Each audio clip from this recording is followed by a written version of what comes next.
At 60 years old, the body begins to fade. This is an inevitable law of nature.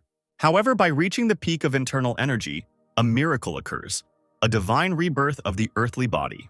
Bones and muscles are rebuilt to achieve the highest form of martial arts, and the withered body is restored to its former youth. This is the highest achievement that people strive for.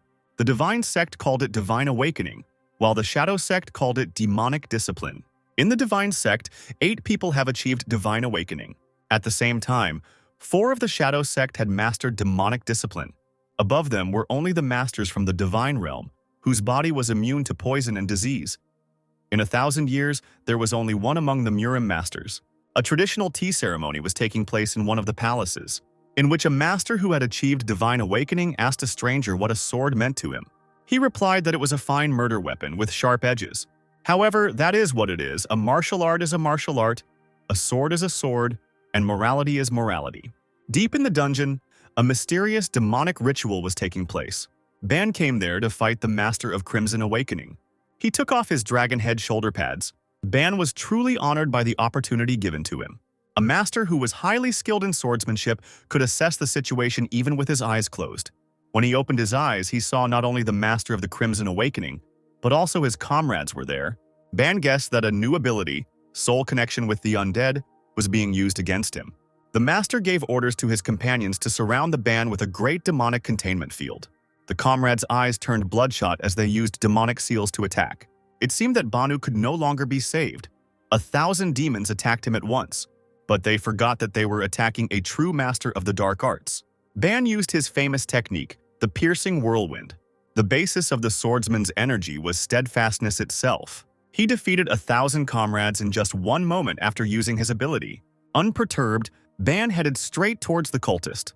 He wasn't afraid of the Ban. He grinned right in the swordsman's face. Will he really use this ability right here and now?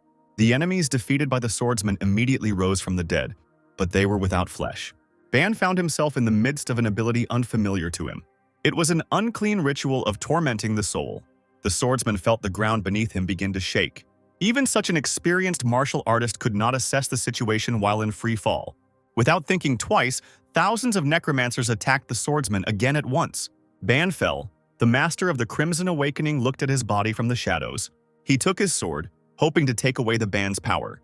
He was pleased that everything went as he had planned. Using a lightning-fast blade throw, he betrayed his demonic ally. He didn't expect this from the master. The blade went right through his neck. No one knew what the master of Crimson Awakening was really planning. Bana's bloody sword, no one knows what power it contains. The master revealed his true purpose, as the second living master of the fierce demon was killed. Now he must lead the school of dark arts and conquer all of Murim. All that was left of Ban was his clothes. He was dead. The land of Murim, full of mystical creatures, is a fascinating sight.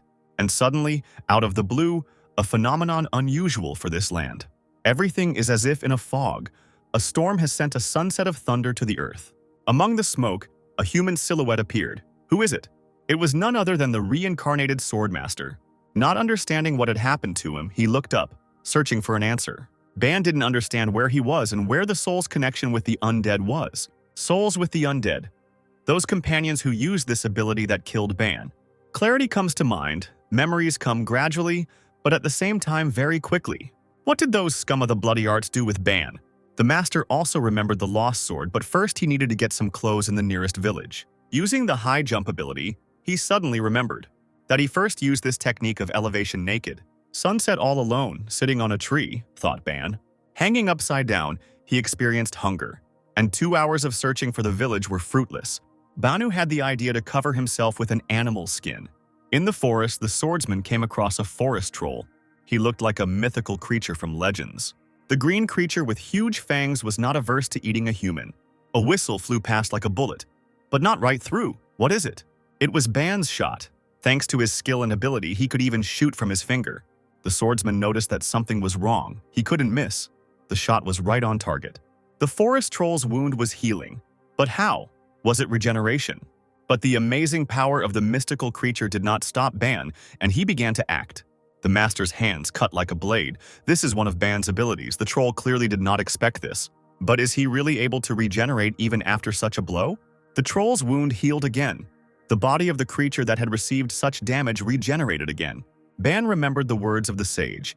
In order to survive, there was one technique that was superior to others, a blow of vital energy that will leave no chance for the forest ogre. But the troll didn't need to be destroyed. Ban wanted to try roasting it. The 3-meter forest ogre didn't even have time to blink before the master disappeared from sight. Hands cut like a sword, the troll's head from the shoulders. After landing after a successful attack, Ban notices something unusual. The ogre had green blood, perhaps because he was a mystical creature.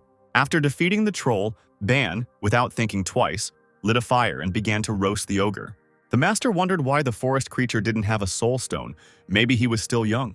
But in any case, Ban heard that the meat of the mystical creature had a beneficial effect on health. But it wasn't very tasty, and it smelled even worse. Somewhere in the middle of the mountain range, Ban remembered again that there were no people nearby, not even traces of them.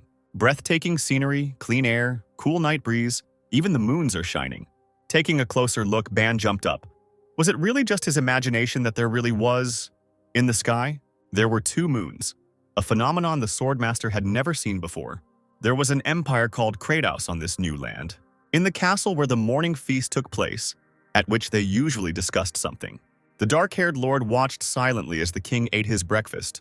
Afterwards, he turned to his majesty, who was still enjoying his breakfast. The lord begged the young king to eat properly rather than breakfast like a commoner. The king slammed his steel cup down on the table and turned to the lord. The king told the lord that they had lost most of the empire's lands. The lord wanted his majesty to eat healthy food, but he ordered him to be silent. The lord told the news that Corinth was sending an ambassador to them. He thinks they want them to clear the lands of mythical creatures. The young master thought about the lord's words and wanted to find his own benefit in this proposal. After all, his army was seasoned in battle, and the military skill of the previous emperor was hidden by his own suicide. The young emperor spoke so rudely that he almost broke the table. His Majesty Frank von Great considered such options to kindle the fire for future revenge. After 2 days of wandering, Bana, while walking through the forest, came across someone's house. He found it strange because he had never seen houses like this. A black and white guard dog ran out towards the master of the dark arts. But the puppy did not attack him, but only stepped on Ban's leg with his paw. The dog barked, which apparently confused the residents of the forest house. Ban didn't expect to see anyone. A little girl came out of the house and saw a stranger next to her faithful friend. The blue-eyed girl asked the stranger who he was and what he was doing here. Ban was confused. The first thing he thought was whether she could pose a danger to him. The master of the dark arts did not understand a word the little girl said, but she in turn noticed that he was wearing clothes made from a mythical creature. The girl's mother ran out after her, thinking that her child was in danger. Ban immediately wanted to apologize, but remembered that they would not understand a word he said. The mother said that they had nothing for him, and if he was planning something bad, she threatened the stranger that her husband and son would soon return home. Ban, who had picked up the dog, stood there thinking that they didn't look like the pale-skinned ones from his past world. The girl in turn told her mother that he didn't look like a villain. The master of the dark arts pointed his finger at the mother, and the woman, confused, also pointed her finger at herself. Then Ban pointed with both hands at his clothes. None of them understood each other, what he wanted to say by this. The imperturbable Ban didn't know if they could understand him in sign language. The evil mother said that the stranger had shown his true nature and asked the girl to quickly call her father, but she replied that she thought the uncle had asked for some clothes. While they stood there wondering whether they were enemies or not, the little puppy lay down on the ground and fell asleep. Having come to the general conclusion that they were not enemies, Ban thought about the girl's name. Her name was Taria. He had never heard such names before in his lands. He was also given clothes that he considered strange. The mother praised the swordsman. The clothes she gave him looked very good on him, for which Ban thanked her with a hand gesture from his past world. The swordmaster turned sharply and walked in the other direction, which greatly surprised the mother and girl and perhaps made them a little wary. Ban approached the place where his father usually chopped wood and picked up an axe, which made his mother ask Taria to call her father quickly. The master of the dark arts only wanted to thank the family who gave him the clothes. The woman breathed a sigh of relief. Taria shouted to the uncle, causing Ban to stop chopping wood. The swordmaster still didn't understand their language. The blue-eyed girl only noted that he was very strong, because she had never seen anyone chop wood with one hand. Ban addressed Taria in his native language. He wanted to know what kind of tool he used to chop wood. But they didn't understand him just as he didn't understand them. And the mother again became a little wary, because next to her daughter stood a stranger with an axe. The girl's eyes sparkled, because she was interested in explaining to the stranger what firewood is and what an axe is. Ban looked at Tarya in surprise and repeated words unknown to him after her. This made the girl even more interested, and she asked the wanderer to ask her something else, since she so wanted to teach him her language. Ban thought to himself that he shouldn't rush into anything, because the most important thing for him now was to learn to speak a foreign language. Several months later, while wandering and exploring the new world, the master of the dark arts learned the local language and came to a local resident for one thing. Holding out his hand, the man said that it was a map of these lands that he had been looking for a long time. Ban curiously snatched the card from the man's hands and thanked him. But then he ran into a difficulty. He learned the language, but reading was still a problem. The man noticed this and made fun of Ban a little, saying that it was okay. He still had his best years ahead of him. To which the master of the dark arts lied a little, saying that he understood well what was written there. The man encouraged Ban, because it seemed like only yesterday the swordsman was diligently gesturing to explain what he wanted.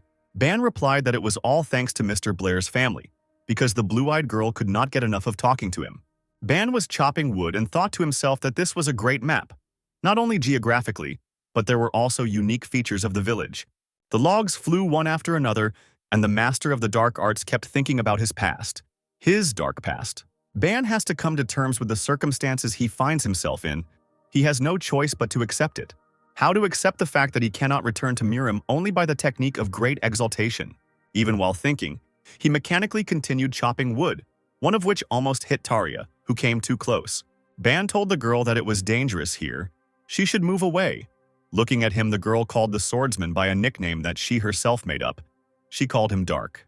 To which the master of the dark arts replied that he had already told her that his name was Ban, not Dark. Tarya found this very funny because, in her native language, the name Ban means dark smell. She laughed so much that she thought she would die laughing. The joyful child pointed her finger at the master of the dark arts and said Dark, causing Ban to fall into a stupor from Tarya's persistence. The blue-eyed girl noted that the name Dark perfectly suited his black eyes and hair. Ban replied to Tarya that she could call him whatever she wanted, as long as she left him alone and didn't interfere with his work. Having decided to take a little rest, Ban leaned on the ground and asked the girl what a mercenary was, and she answered that they were people who fought for money. Was she comparing him to an assassin? The master of the dark arts thought. He answered her that he was not like them. Surprised, Tarya looked straight into Ban's eyes and asked him who he was then, if he was not a mercenary or an assassin. With a sigh, the swordsman replied to the little girl that he was a master of the school of dark arts who only wanted to find his way home. Blue-eyed Tarya said, "Why shouldn't Banu look for work in the mercenary guild? The mercenary guild is a place where mercenaries gather, where they receive orders and trade information." Ban thought about Tarya's words. He definitely needed to get at least some information in order to return home. And he also asked her how she knew about the mercenary guild. The girl told the master of the dark arts that her brother ran away from home, saying that he would become a mercenary, but his father found him and brought him back. This story made Ban laugh a lot. Meanwhile, the king was surveying his lands from the highest point of his castle, but suddenly he notices that one of his subjects is heading towards him. It was Captain Rognard. Perhaps he came with good news. He asked the king not to worry. The young ruler replied that he could not calm down, because he needed to send 2,000 palace maids to meet the needs of the Corinte. He bit his lip very hard without even noticing what was said, because these were his people. The captain replied that all they could do was increase their fighting strength to counter the Corinth, and that the king's anxiety would only increase if the ruler thought about such mundane problems as this. The emperor got angry and asked Rognard if the maids were ready to leave. The captain replied that they would be delivered to Corinth in a week. It is worth remembering that there was also a case when Corinth kidnapped the maids 10 years ago and demanded new ones. The captain asked the king to be calm, because he would be leading the escort. Looking to the side, the emperor and Rognard noticed a silhouette walking towards them. It was Lord Tozier. They were wondering what news he came with. Bowing his head down, the lord said that he had failed the task given to him. The emperor noted that this was the 5th time the lord had failed to complete his task, and also asked if there was any use in the Anfiros journal. The Anfiros journal contains no information about the past Axion, only a little about its research. The kingdom knows the theory, but they can't do detailed experiments yet. However, the lord said that 90% of the theory was already ready. He would do his best to fill in the missing 10% of information. Turning to the emperor, the lord begged to give him a little more time to study, to which the king replied that he would give him one last chance. The king's eyes still burn with hope that with the help of this artifact, he will be able to provide a better life for his empire. For Mr. Blair's family, the news was not so good, Ban decided to leave. The mother and children were very saddened by this event because they had become so close lately. Extending his hand to shake hands with the head of the family, the master of the dark arts jokingly apologized for being a burden all this time, to which Mr. Blair replied to Ban that he was mistaken. He had become part of their family, and he could always return no matter what happened. To which the master of the dark arts replied that he had learned the culture of this world, and it had brought him great benefit. During the farewell, the son asked his father for permission to go on a journey with Ban, because the boy still had an unfulfilled dream of becoming a mercenary, to which the head of the family threatened the boy that if he ran away again, he would get twice as much as before, to which the boy replied that he was missing the best chance in life to become not a simple farmer but a mercenary. Ban, who got down on one knee, did not forget to say goodbye to his noticeably grown four-legged friend, who even shed his stingy dog tear in farewell. A small blue-eyed girl walked up to the swordsman and grabbed his clothes with one hand, sadness in her eyes. Taria said that her beloved Dark would regret leaving, because if he stayed and waited a few more years, he would have a lovely bride. It seemed that Ban had never been so embarrassed in his life as he was after what the little blue-eyed girl said. The master of the dark arts told her that, unfortunately, their age difference was too big, and he also didn't want to be beaten by her father. Ban finally said that he didn't know if they would meet again, but he would never forget her. After all, Taria was the one who gave the swordsman his name, Dark. The master of the dark arts patted the little blue-eyed girl on the head, and she in turn burst into tears from the grief of the upcoming separation. The head of the family and the mother with the dog silently watched as one of the family members left. The four-legged one even somehow waved a handkerchief to his departing friend. There is no way back, Ban thought to himself, and began to walk away slowly but confidently. The dog barked at the top of his voice. The children waved their hands and shouted after their departing friend. The head of the family and the mother froze in place and silently looked at their departing, one might say, son. Ban turned one last time to his family, who had helped him as best they could, but he had a long way to go, the main goal being to return to Murim. As he left, Ban also repeated the gesture with his hands that meant farewell in these lands. Then he turned around and continued to wander on his long journey. Night, the sky was covered with the twinkling of stars. In the sky, there was also a rare phenomenon for this world, when the second moon had not yet had time to join the other, because in these lands there were two of them. In the darkness of the night, a silhouette can be seen sitting by the fire, waiting for dinner to be prepared. Suddenly, unexpectedly, in the bushes of pitch darkness, red, as if bloodshot eyes lit up. Having waited for the delicacy to be prepared, the swordsman immediately began to eat it. However, noticing that he was being followed, Ban did not show any sign. His sense of smell and vision never failed him. At that very second, the enemy appeared before the master of the dark arts. They were werewolves with huge fangs and claws, thirsting for only one thing: fresh human flesh. With only a thirst for blood, the werewolves decided that the swordsman would be an easy target for them and immediately went on the attack. Ban was prepared for anything, but he clearly did not expect such speed from the mystical creature. The enemy was very fast. After successfully dodging the enemy's attack with his ascension ability, the master finally understood why people always avoided this mountain. The master of the dark arts assessed the situation and decided to counterattack, using his famous technique of the smashing hand. He clearly caught the beast off guard with his powerful attack, but at this stage of his journey, the swordsman already knew that mystical creatures possessed regeneration. Unperturbed, Ban gathered all the power of dark energy for a final attack. The regenerating beast, who clearly failed to assess the situation and the abilities of the one he was attacking, could only rely on his instincts, growling and baring his fangs in the face of his enemy.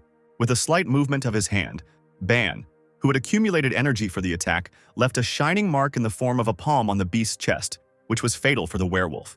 The other mystical creatures clearly did not expect this, watching as their leader flew away a couple of dozen meters. The beasts roared their battle cry in hopes of intimidating the swordmaster.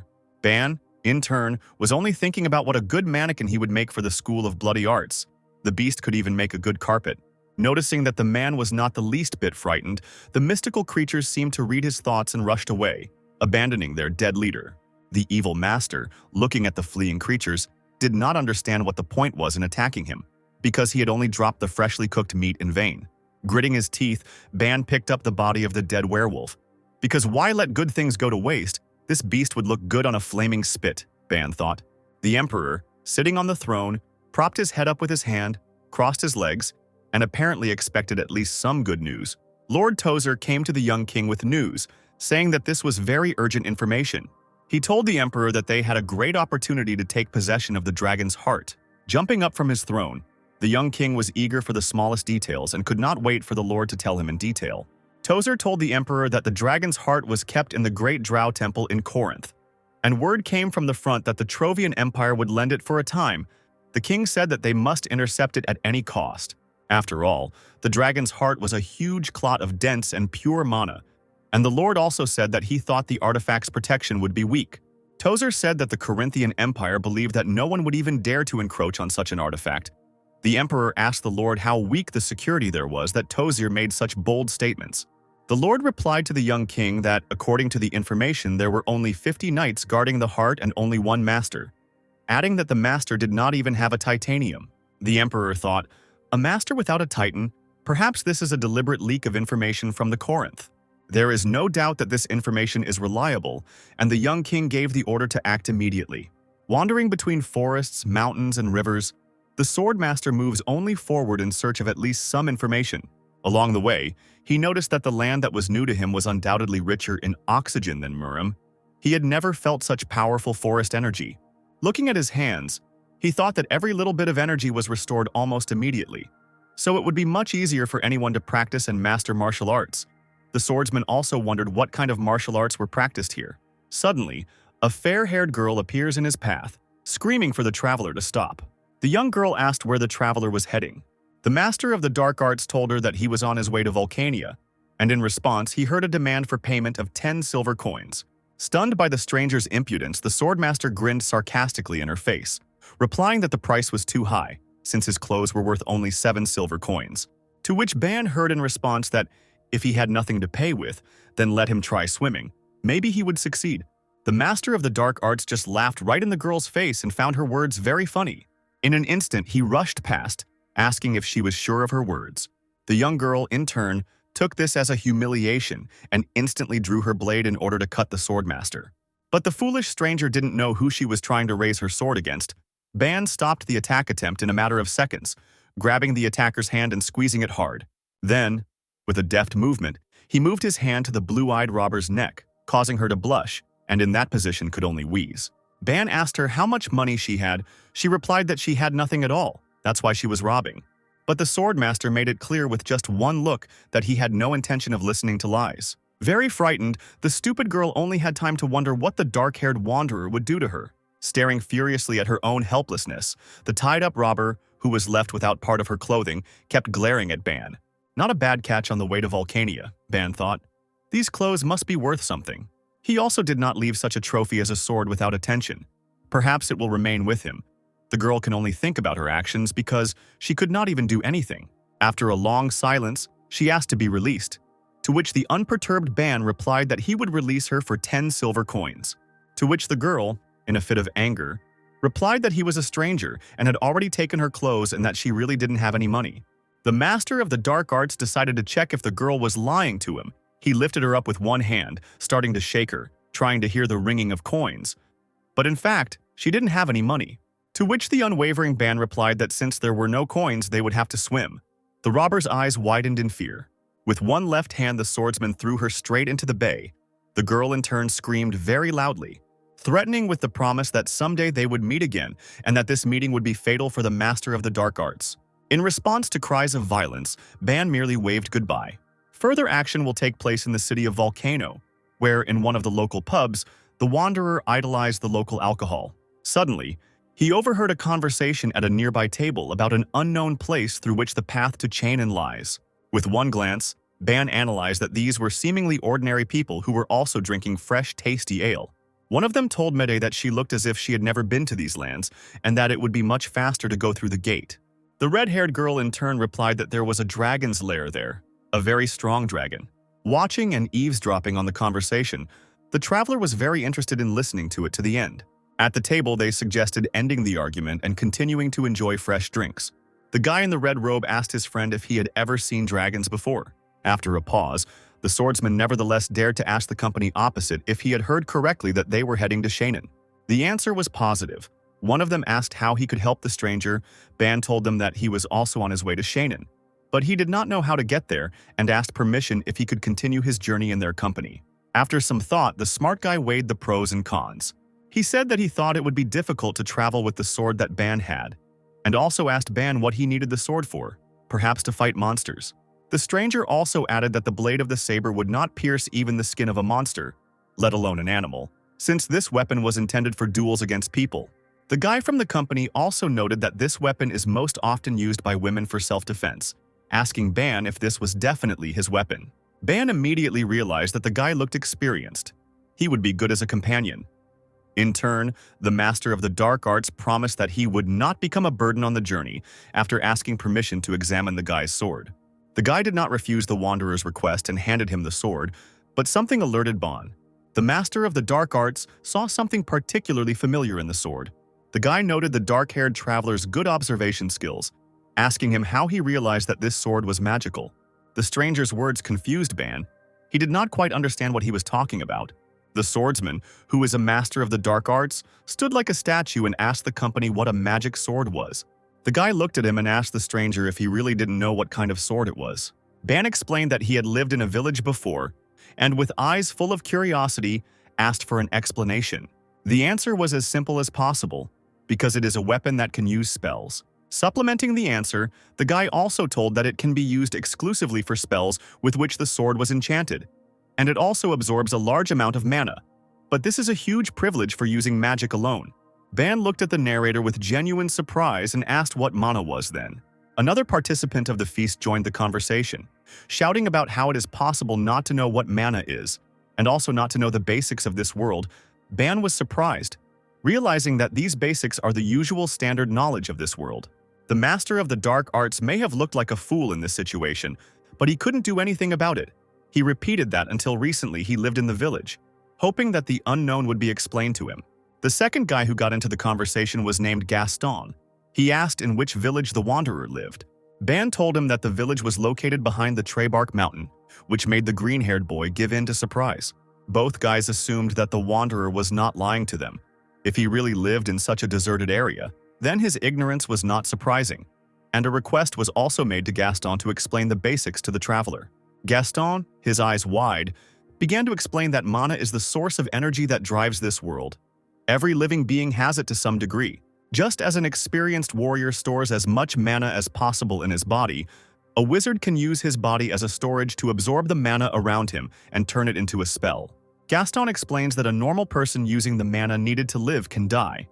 Also pointing to the blade, he said that the magic sword allows the use of magic, but if used by normal people, the blade will absorb too much mana, and this will become a problem.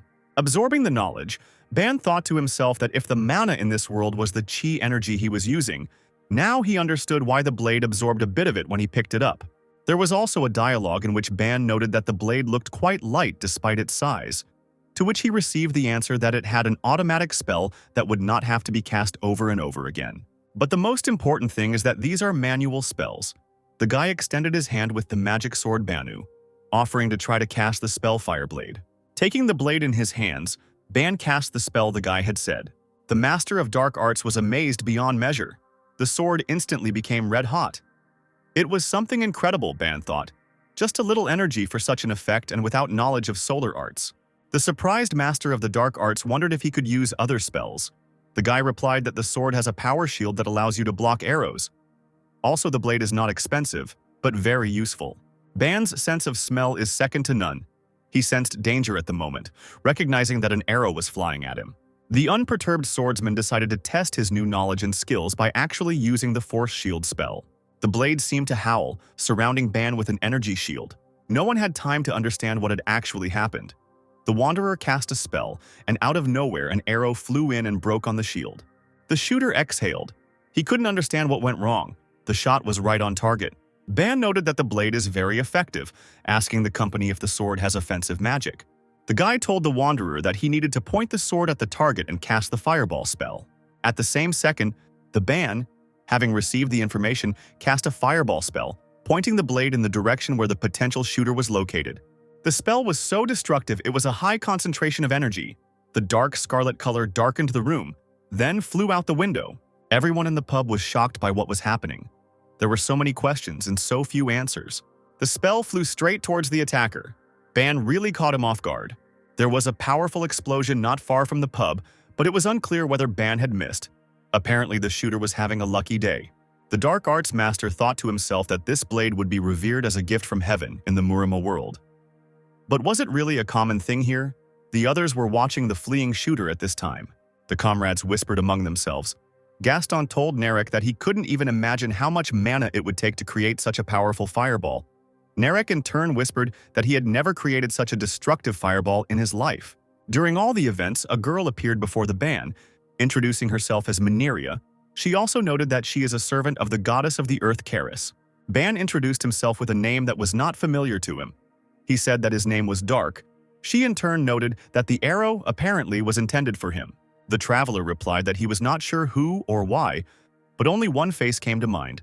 And he added with a grin that he did not remember doing anything bad recently that would make someone come for him. Mineria suggested that the arrow could have been intended for the fair-haired Mikkel, who asked her in surprise why she had decided so. The girl added that if she had rushed past Dark and flown straight, then the target would have been Mikkel instead of the Wanderer. The blonde guy said that he could think of too many people who could do it. Other comrades suggested catching up with the shooter, since he wouldn't run far with a wounded leg. But one of them suggested that the attacker could be a member of the Thieves' Guild, which could become a real problem for them.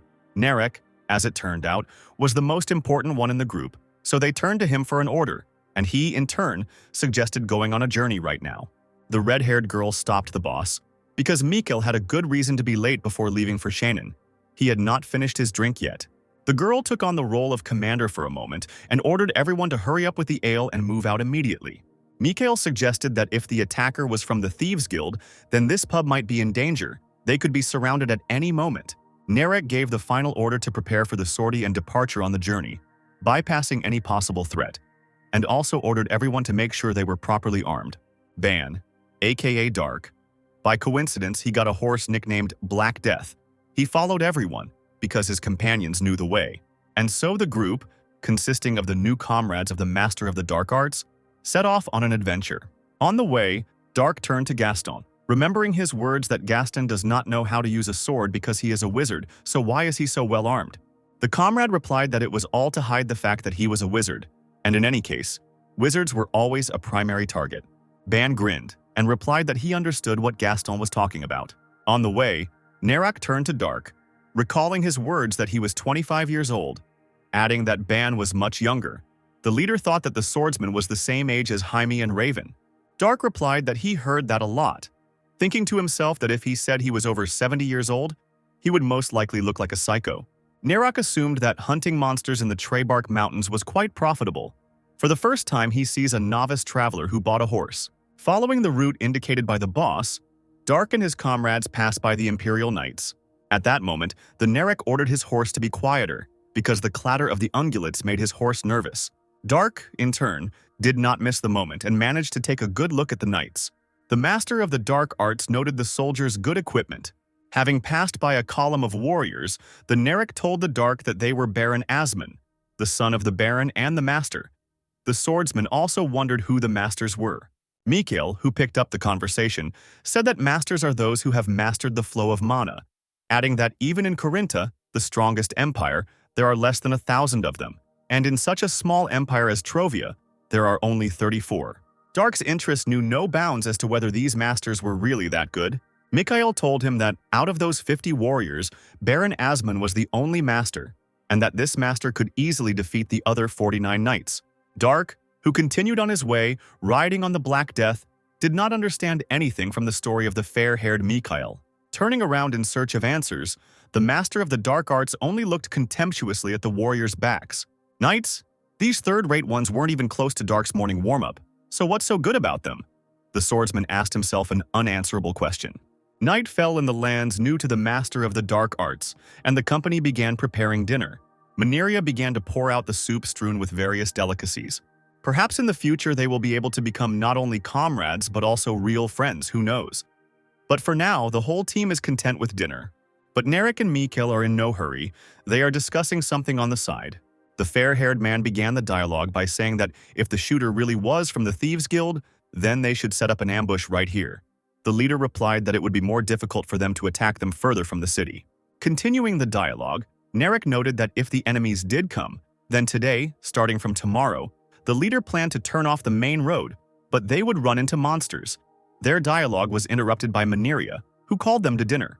The thicket of the forest looks like an ideal shelter, but at the same time a very vulnerable location. A pair of legs hung from the tree trunk, and surprisingly, certain areas of the forest were well lit. Sitting on the tree was a green-eyed elf with a bow on her back. She was asking the strangers what exactly their enemy looked like. The blonde girl explained that the enemy had long black hair and was a little over 20 years old, dressed exclusively in traveler's clothes, without armor. Could this really be the robber that Dark threw into the bay? Suddenly, the elf was able to determine the approximate location of the target with her own eyes. It was possible that she could see something that others could not. Perhaps it was her combat skills. She was able to determine that the distance to the target was about 400 meters. Could this really be the man the blonde robber told her about? The elf wondered. Darka's instincts never failed him. It was as if he saw her too. Perhaps they even crossed eyes. The elf thought the same thing. Or perhaps it just seemed that way to her. She looked down at her comrades who had previously described Dark's skills as incredible. And speculation began, because they did not know how skillfully Dark wielded a sword. But his skills in close combat had previously been amazing. The blonde added that she could not do anything to him. The shooter added that Dark seemed to be skilled in magic as well, as he blocked his arrow perfectly with a magic shield and shot a fireball at him out of nowhere. The elf was very interested in the stories of her comrades, and she paid special attention to the ability of the fireball. It was already deep night and 2 moons appeared in the sky.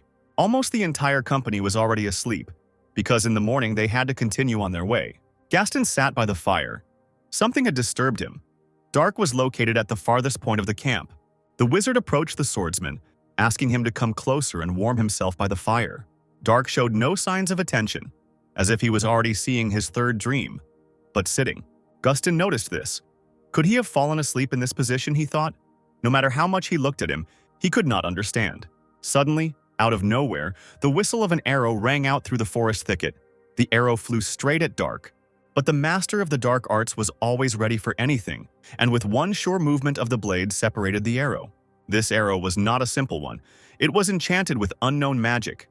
After separation, pink runes appeared between the 2 halves. Nobody expected this. There was a loud explosion. One can assume that it was heard in all parts of the forest. Everyone immediately woke up. Narek was in confusion. No one yet understood what was happening. The team grouped into a defensive position. An order was given for the priestess to heal Dark. The main task was to reveal the location of the attacker. Manhwa leaned over the prone swordsman and silently asked only that he hold on until she cast the spell. But Dark is not so easy to break. With a sharp movement, he instantly raised his body, apparently. Only his clothes were damaged. His comrades told the swordsman not to strain himself. The priestess would soon heal him. But the master of the dark arts replied that he was fine. Dark noticed that in reality only his clothes were damaged, but he still could not understand whether the arrow was truly imbued with magic. Gaston got ahead of him, telling him that there were spells that could increase the killing power of an arrow. Before he could finish speaking, Dark did not listen to the wizard to the end. Using the technique of great exaltation, he immediately soared into the sky. The elf saw the enemy approaching. She was so amazed by his devilish speed that she could not even determine the course of her further actions. Directed only forward, Dark did not care what danger might await him. In his opinion, his combat experience was enough to defeat any enemy. The elf decided not to wait until the enemy came close. She decided to shoot another arrow after him. But Dark was prepared for anything. He used the illusionary art of the rising sword. It was a technique that only the masters of the dark school of arts possessed. The swordsman aimed his blade straight at the enemy's magically imbued arrow. There was an explosion, the destructive power of which exceeded the first one. Most likely, this explosion was heard not only in the forest, but also in the nearest cities. The elf did not understand whether she had reached her goal, whether she had managed to defeat her enemy. Suddenly, Dark caught her off guard, pointing his blade straight at her, looking like he had no intention of playing her games anymore. The elf, clearly trained in quite a few techniques, could do nothing to counter Dark's approaching speed. One moment and he will be at his destination. Dark didn't chop her into small pieces, but with a powerful blow of his fist, thanks to his internal energy, he sent the elf into a deep sleep. Thanks to the technique of instantly assessing the situation, the master of the dark arts noticed that the enemy was not alone. Using his ability, he instantly directed a powerful stream of energy directly at the enemy who was below him. The second enemy fell very quickly, but apparently Dark calculated the amount of energy so as not to kill the enemy, but to neutralize it.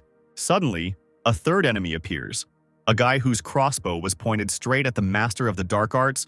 The enemy fired a shot from the crossbow in the hopes that he could finish off the swordsman. But with just one movement of the hand, the arrow, into which all the shooter's hope had been invested, was caught. Confused, the robber had nowhere to go. He could not match the devilish speed of the Dark. Swinging his blade, the Dark Arts Master was about to make his final attack. Swinging his blade, Dark was surprised that his opponent was able to dodge his incredibly fast strike. The enemy had no choice but to fall to his knees and hope for the best. The Master approached him and began to examine him closely. Dark began to take off his clothes, figuring that since they had ruined his attire, they should pay with their own. The Master stopped at nothing. He even began to take off his opponent's pants. The guy in turn resisted, but he saw the grin of death, and it was as if there was no resistance, after which the guy screamed at the top of his lungs, hoping that at least someone would come to his aid. The scream reached the camp with his comrades. They were completely unaware of what was happening on the other side of the forest. Dark, who had changed his clothes, began to interrogate the attacker about the reason for their attack, since he had not done anything bad to them. The bound but alive opponents were in no hurry to answer the swordsman's question. Most likely, they were hatching a plan on how to get out and try their luck again in defeating the master of the dark arts. The elf asked Dark a question, the essence of which was what the devilish thing the swordsman had done to the guy with the crossbow that made him scream so loudly throughout the forest. The master of the dark arts replied that he hadn't done anything to him. He had simply passed out from fear. It was so pathetic on the guy's part that Dark only looked at him for a second, feeling disgust. Jokes aside, Dark was serious. He began to ask the girls why they attacked him, offering to answer nicely. Otherwise, he would make them beg him to kill them as soon as possible.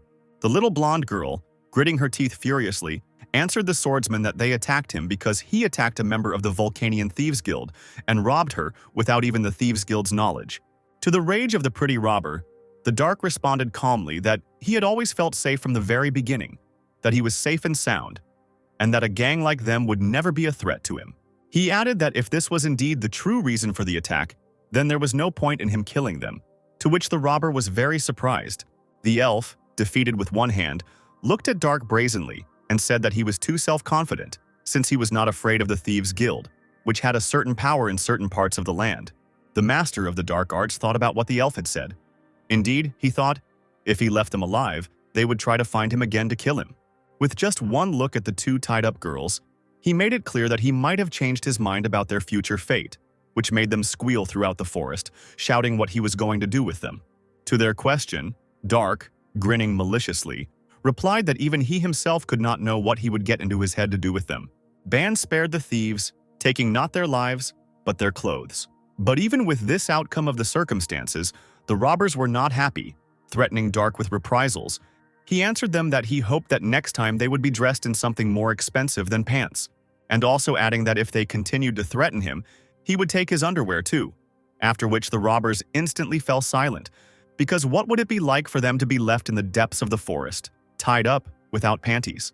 Dark also took the horses and headed towards his camp, but the green-eyed girl still could not calm down, saying to herself that she would definitely kill the swordsman someday. The elf, thinking about what had happened for a long time, suggested not to try to kill him in the future, to which the enraged robber asked her how she could say such a thing, since Dark had defamed their honor and dignity. The elf added that Dark was too strong. Revenge was of course good, but looking at the truth, it was beyond their power.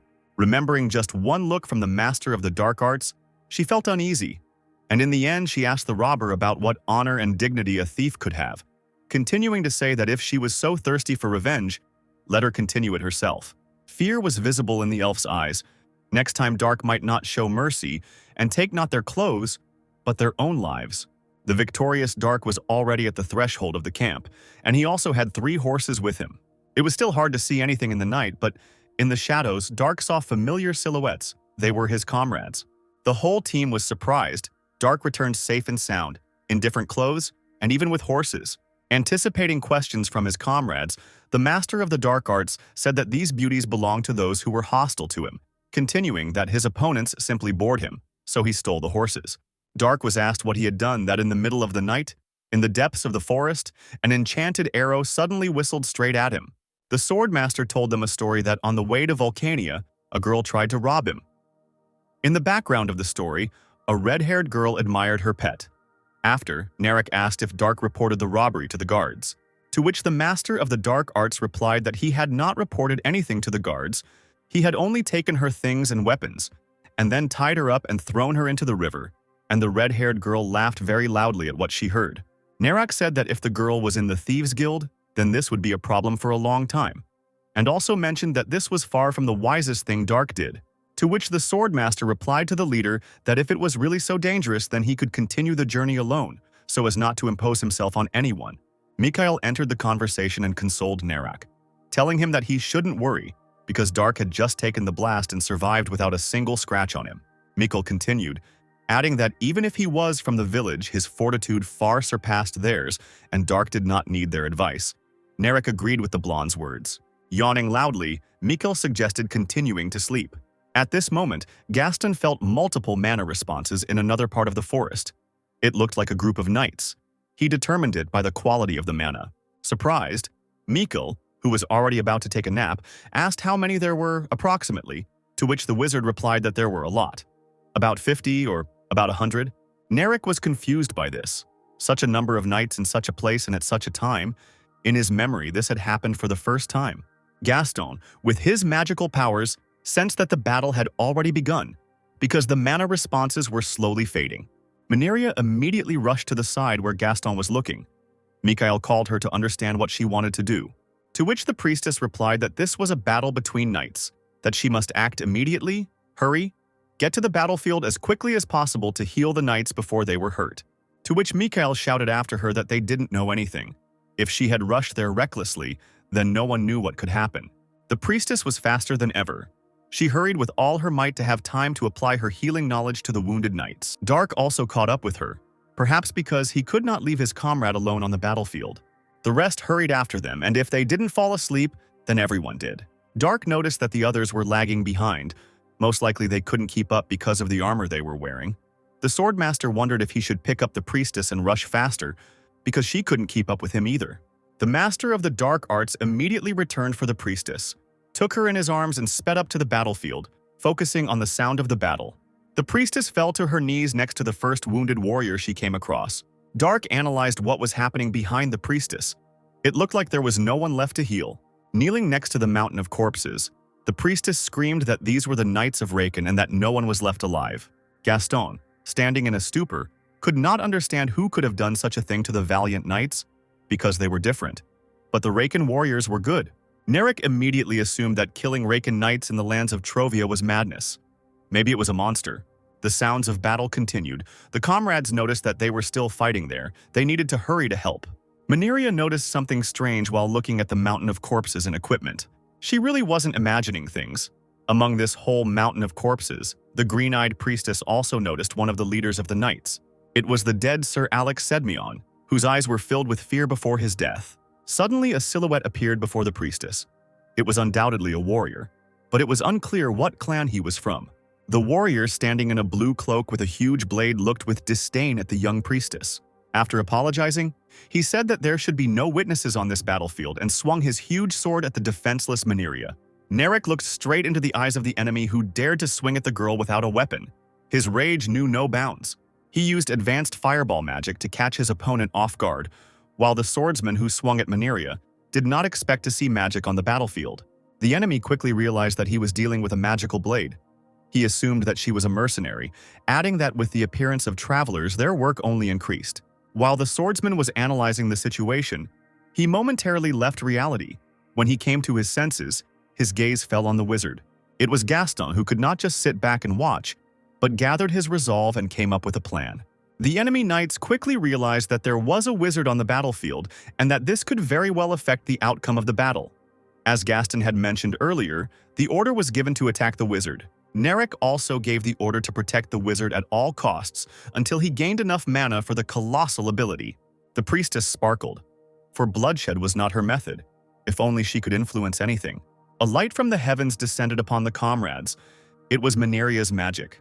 The battlefield was illuminated by her angelic holy magic. For a second, Narek thought that he would not want to fight the knights. if he did not take into account the fact that nothing could be changed because the knights were trying to kill them, and then he rushed into battle. He clashed blades with one of the enemy warriors. Mikkel, in turn, took a more defensive stance, using his shield against enemy swords. Dark, in the midst of battle, did nothing but analyze and notice that his allies were fighting much better than he expected, thinking for a second that perhaps they could figure it out themselves. But not the entire team fought on equal terms. Some were weaker. The knights did not forgive mistakes, so one of them, not missing the moment, knocked one of the allies to the ground. Looking at this, Ban realized that they couldn't cope without him. He would have to, because next to him were those comrades who accepted him into their company and started this journey together. At some point, it was Dark's turn. Two men with swords rushed at him, but if only they knew who they were attacking. The master of the dark arts never did without his natural, sometimes even frightening grin at such moments. Suddenly, the battlefield was illuminated by a light. Not the one that was angelic, thanks to the magic of the priestess. It was the light of a clap of thunder, against which Dark looked more epic than ever. Behind all of this was the wizard Gaston, who had finally accumulated enough mana to use the terrifying thunder and lightning technique. All the enemies on the battlefield were enveloped in chain lightning. The discharge was so powerful that it made no difference whether it was a natural phenomenon or the magic of a sorcerer. Its power was astounding. The enemies hit by the divine chain, lightning didn't even have time to blink before they immediately evaporated. Gaston asked Dark to buy him the maximum amount of time. Apparently, he needed a recharge. To the wizard's request, the swordmaster replied that magicians are quite useful if they have a protector. The sorcerer can rely on him. Unaware of their own helplessness, the remaining knights continued to try to attack the master of the dark arts, but their attempts were in vain. A powerful explosion thundered. It was none other than the famous fireball ability. It was released by Gaston, who was under Dark's protection. From the outside, one could say that it was an absolute protection for the sorcerer. The knights' eyes were filled with rage, and they were driven by revenge because the battle had not lasted long, and they had already suffered heavy losses. But no matter how many times they tried to attack the master of the dark arts, each of their attempts was unsuccessful. Dark, with one light movement of his hand, pierced the enemy soldier through and through. The half-dead knight, hanging on the blade of the swordmaster, most likely did not even have time to understand anything. This was evident from his empty eyes. Perhaps, in the end, he did not even understand why he died. At that moment, when the opponents looked around and tried to understand the colossal speed with which they were suffering losses, none of them could even imagine that he was next on the death list. Thanks to the devilish speed of the master of the dark arts, he felt like a god on the battlefield. Because no one could resist him, he could easily appear behind the enemy in a matter of moments to inflict fatal damage. At the moment of the attack, Dark could not understand what kind of power he was using at that moment, whether it was chi energy or the local mana, but the result was always the same. The riddled opponents didn't even have time to squeak, while the master of the dark arts inflicted damage on them that was incompatible with life. At one point on the battlefield, a frightened soldier called for help from a master. But even among masters, there are individual differences in skills and abilities, to which the master in the blue cloak said that this difference could be felt between him and Alex, who had just died a heroic death. The master in the blue cloak, who was initially hostile to travelers, also possessed magic. He could strengthen his sword. Could he really surpass Dark in strength? The Dark Arts Master quickly realized that the enemy had strengthened the sword not with mana, but with chi energy, which had been developed through special techniques and training by the Murima sages. The enemy disappeared from the band's field of vision. The executioner's speed of movement was slightly inferior to the devilish speed of the dark. Swinging in the air, the enemy shouted that he had never heard of a master using a saber. A master of the dark arts could anticipate any action from the enemy based only on his combat experience. And of course, Dark's invincible grin to catch the enemy off guard. Or maybe he's really that confident. The enemy noticed Ban's smile while delivering his signature blow, as if a guillotine descends on a man's head, seeing no obstacles and crushing the earth. But what was the surprise of the great executioner when, after his counterattack, only a small fragment in the form of a handle and blade remained of his blade. With one sure swing of his sword, the master of the dark arts repels the enemy's attack. Is there really no one in these lands who can match his speed and strength? The second part of the executioner's blade was sticking out of a nearby tree. If this had been a busy battlefield, the scattered remains of his sword could have easily taken a couple of lives of his subjects. The dark arts master, observing the opponent, thought that the executioner was about as strong as a first-class knight from the Black Death Squad. Could this really be all that the great master of this world could offer? With demonic speed, Dark used the Great Exaltation technique without any problems and stood with one foot on the master's head without him even having time to blink. The Dark Arts master couldn't help but smirk, annoyed that this was all he could do, such a huge opponent occupying a leading position in his squad. The master in the blue cloak, who realized the full gravity of what was happening, understood that his opponent was standing on his head, but he did not feel his weight. The Dark Arts master, known in the New World as Dark, used the 1,000-weight punishment technique he had learned at the demonic art school against his arrogant opponent. The other knights, one might say, witnessed the moment of execution of their master, who died in the blink of an eye. Looking at the remaining opponents with demonic eyes, Dark said that with such inferior skills and techniques, they had committed a grave sin by targeting a great master. The remaining knights didn't even have time to move before the master of the demonic school used, this time not a striking whirlwind, but a bloody hurricane of death. Dark, who had defeated the others at once, analyzed the situation on the battlefield. There were no survivors left. Everything seemed to be in order, except for Jimmy, who was the first to be knocked to the ground. Narek noted that after that master died, the morale of all the other soldiers fell, and he also assumed that he was the captain. The priestess Maneria stood in bewilderment at what was happening. On the one hand, they had crushed the enemies. On the other hand, she was so eager to help that she herself almost ended up being beheaded by the executioner in the blue cloak. Mikhail suggested that the young priestess forget about the details. The main thing was a victory without losses against the knights led by the master. Exchanging glances with the Narek, he searched his eyes for words of support for everything he had listed above, to which the leader replied that to some extent there had been luck in this battle, adding that the enemy was either tired or wounded. Unexpectedly for everyone, Dark abruptly used the elevation technique and rushed to the side. No one understood the course of his actions. As it turned out, apparently there was still one last enemy left. He was casting some kind of spell with unknown mana, as if it was not local mana. Rushing into battle, the master of the demonic school was not afraid of anything. But with sorcerers, it would be worth being careful until it becomes clear what technique the enemy is using, because Gaston distinguished himself in this battle with his skills from others and proved that jokes are bad with sorcerers. The gray-haired enemy mage raised his hand with his eyes closed, chanting incoherently. The blonde girl screamed that it was another magician. The leader of the mercenary group demanded that the sorcerer be stopped as soon as possible. The enemy wizard muttered something unintelligible. Dark's face became stern. He ran towards the enemy.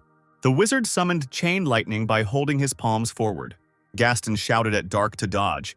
The boy snorted in response, touching the ground with his hand as he ran. He drew his sword forward. The enemy called Dark a fool. The guy used the absorption move. His sword sparkled with purple lightning, absorbing the enemy's spell. The gray-haired sorcerer's pupils narrowed in shock. Dark was impressed that the enemy could manipulate the power of lightning so freely, it reminded him of the great Emperor Lightning Blade. This meant that the opponent had reached the state of divine awakening, just like that old weirdo.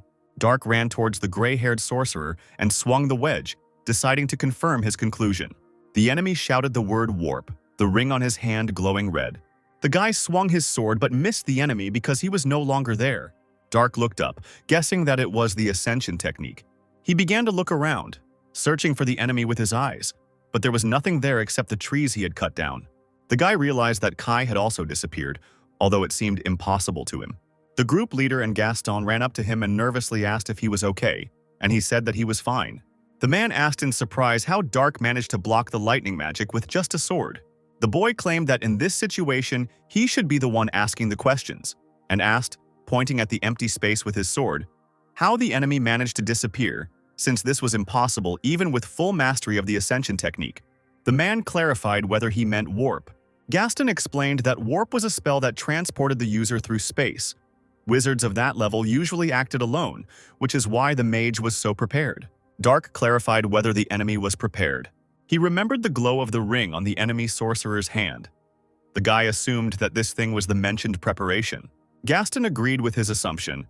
Warp is a 4th-level magic. Without an enchanted item, it will not be possible to quickly use this spell.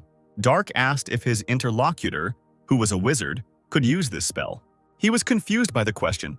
He was only a 3rd-level mage. Gaston found it strange that Dark was concerned about this topic. The guy thought that it might be related to the bloody blood arts that the villains used to get rid of him by moving him to this world. Dark wanted to know more about this magic. Gaston suggested going to the academy in Shannon, although this institution is limited by royal privileges, but he has acquaintances there. Dark agreed with the magician's proposal and asked how long the journey would take if they were in a hurry. Gaston noticed that this was really important to his interlocutor and said that the journey would take a week if he hurried. A cry calling everyone interrupted their conversation and made them turn towards the sound. The red carriage standing in the middle of this forest had no horses. The face of the fair-haired and brown-eyed girl did not express any emotions, and her empty gaze looked ahead. She sat in the carriage behind the closed door, her hands folded on her knees. The company of mercenaries discussed this. There was no place for a lonely girl here, even though she was cute. Dark's gaze was gloomy. Media declared that this girl was not ordinary, since she was accompanied by 50 knights, and asked the child if she could stand up. Jimmy suggested that the girl might have been with the knights the mercenaries had defeated, but their leader didn't think so. He said that they had no reason to ambush the Raken knights to kidnap this girl, and even if they did, this child could not be ignored, because she had seen it all. The priestess asked Media to stop when she was helping a child out of the carriage, suggesting that there might be something wrong with the child. The blonde girl placed her hand on the girl's head. She closed her eyes, listening to her feelings. The priestess immediately opened her eyes, as she was shocked by the fact that the memories of the child she found were sealed. Gaston asked permission to also check the child's memories. He also put his hand on the girl's head and closed her eyes. It turned out that various high-level spells were placed on the girl's memory, which were tightly intertwined with each other, so the magician could not remove this seal on his own. Media panicked, thinking that this child was accompanied by the knights they had slain. Mikhail doubted her words. He believed that the Raken knights were escorting the carriage, and the other knights were targeting it because there was something important inside. This important something could well have been connected with the silent child.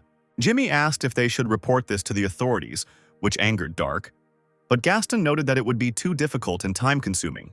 Jimmy asked the magician again.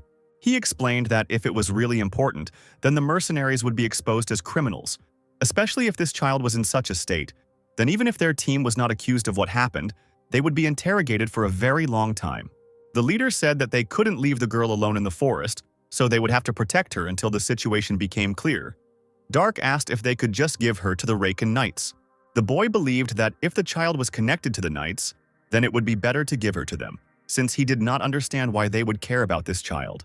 The man realized that Dark didn't like the girl, and he was right, because the guy thought that this pathetic child with amnesia would delay them.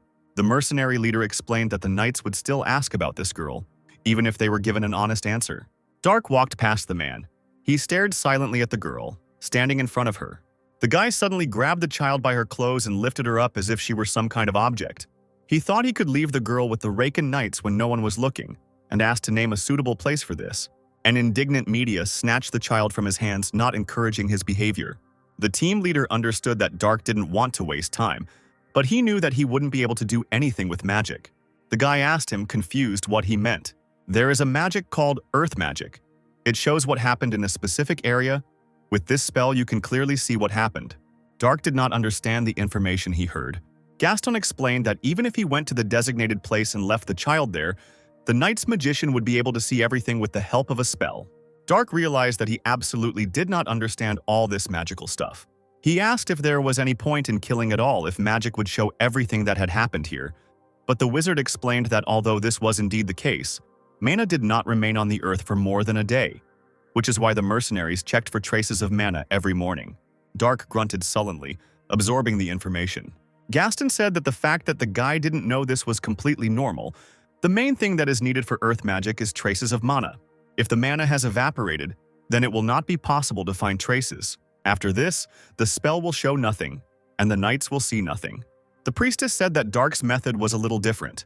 After all, leaving a child unattended will make it difficult for her not to be found the next day. The guy looked down sullenly, after which he turned his gaze to the girl. She was frightened by his gaze, so the child hid behind Media's back. The girl asked if Dark was ashamed and asked him not to behave like that. The girl looked warily from behind Media.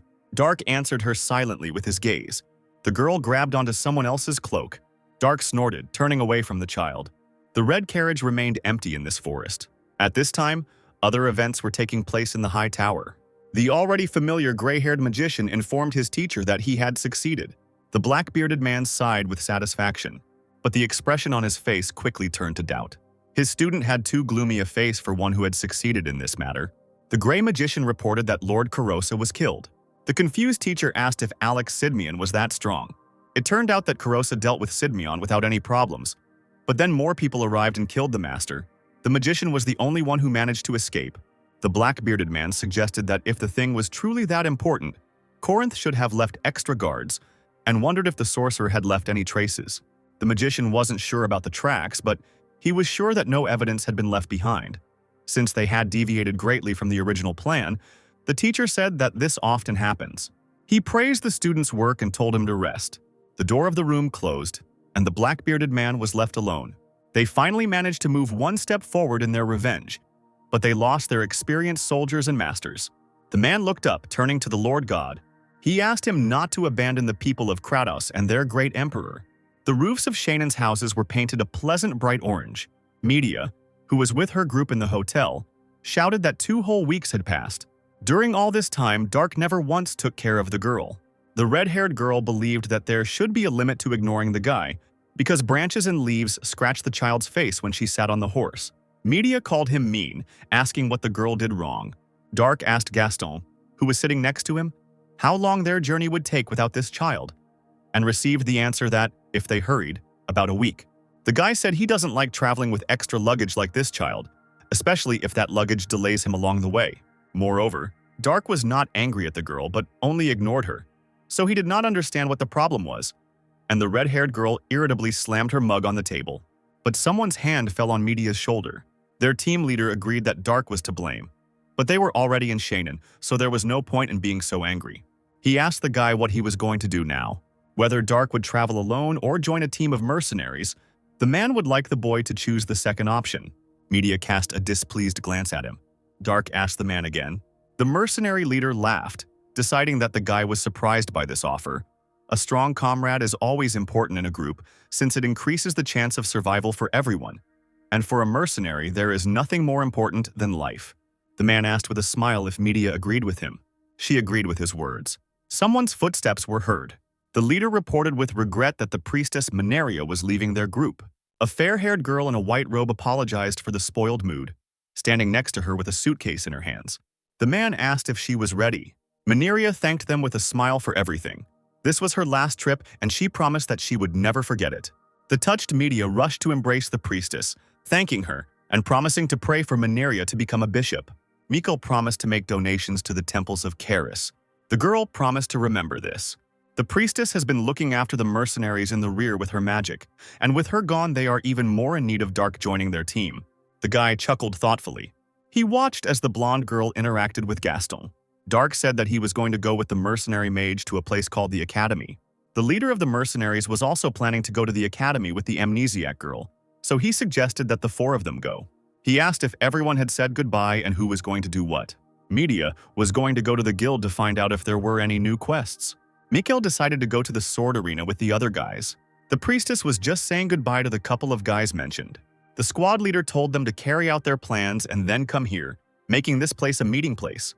The building of the Shannon Academy was quite tall, 3 stories high, and its roof was blue. The squad leader was surprised that Gaston had a friend at the academy as they entered the building without any problems. The magician said that this was not really a friend. Rather, they hated each other.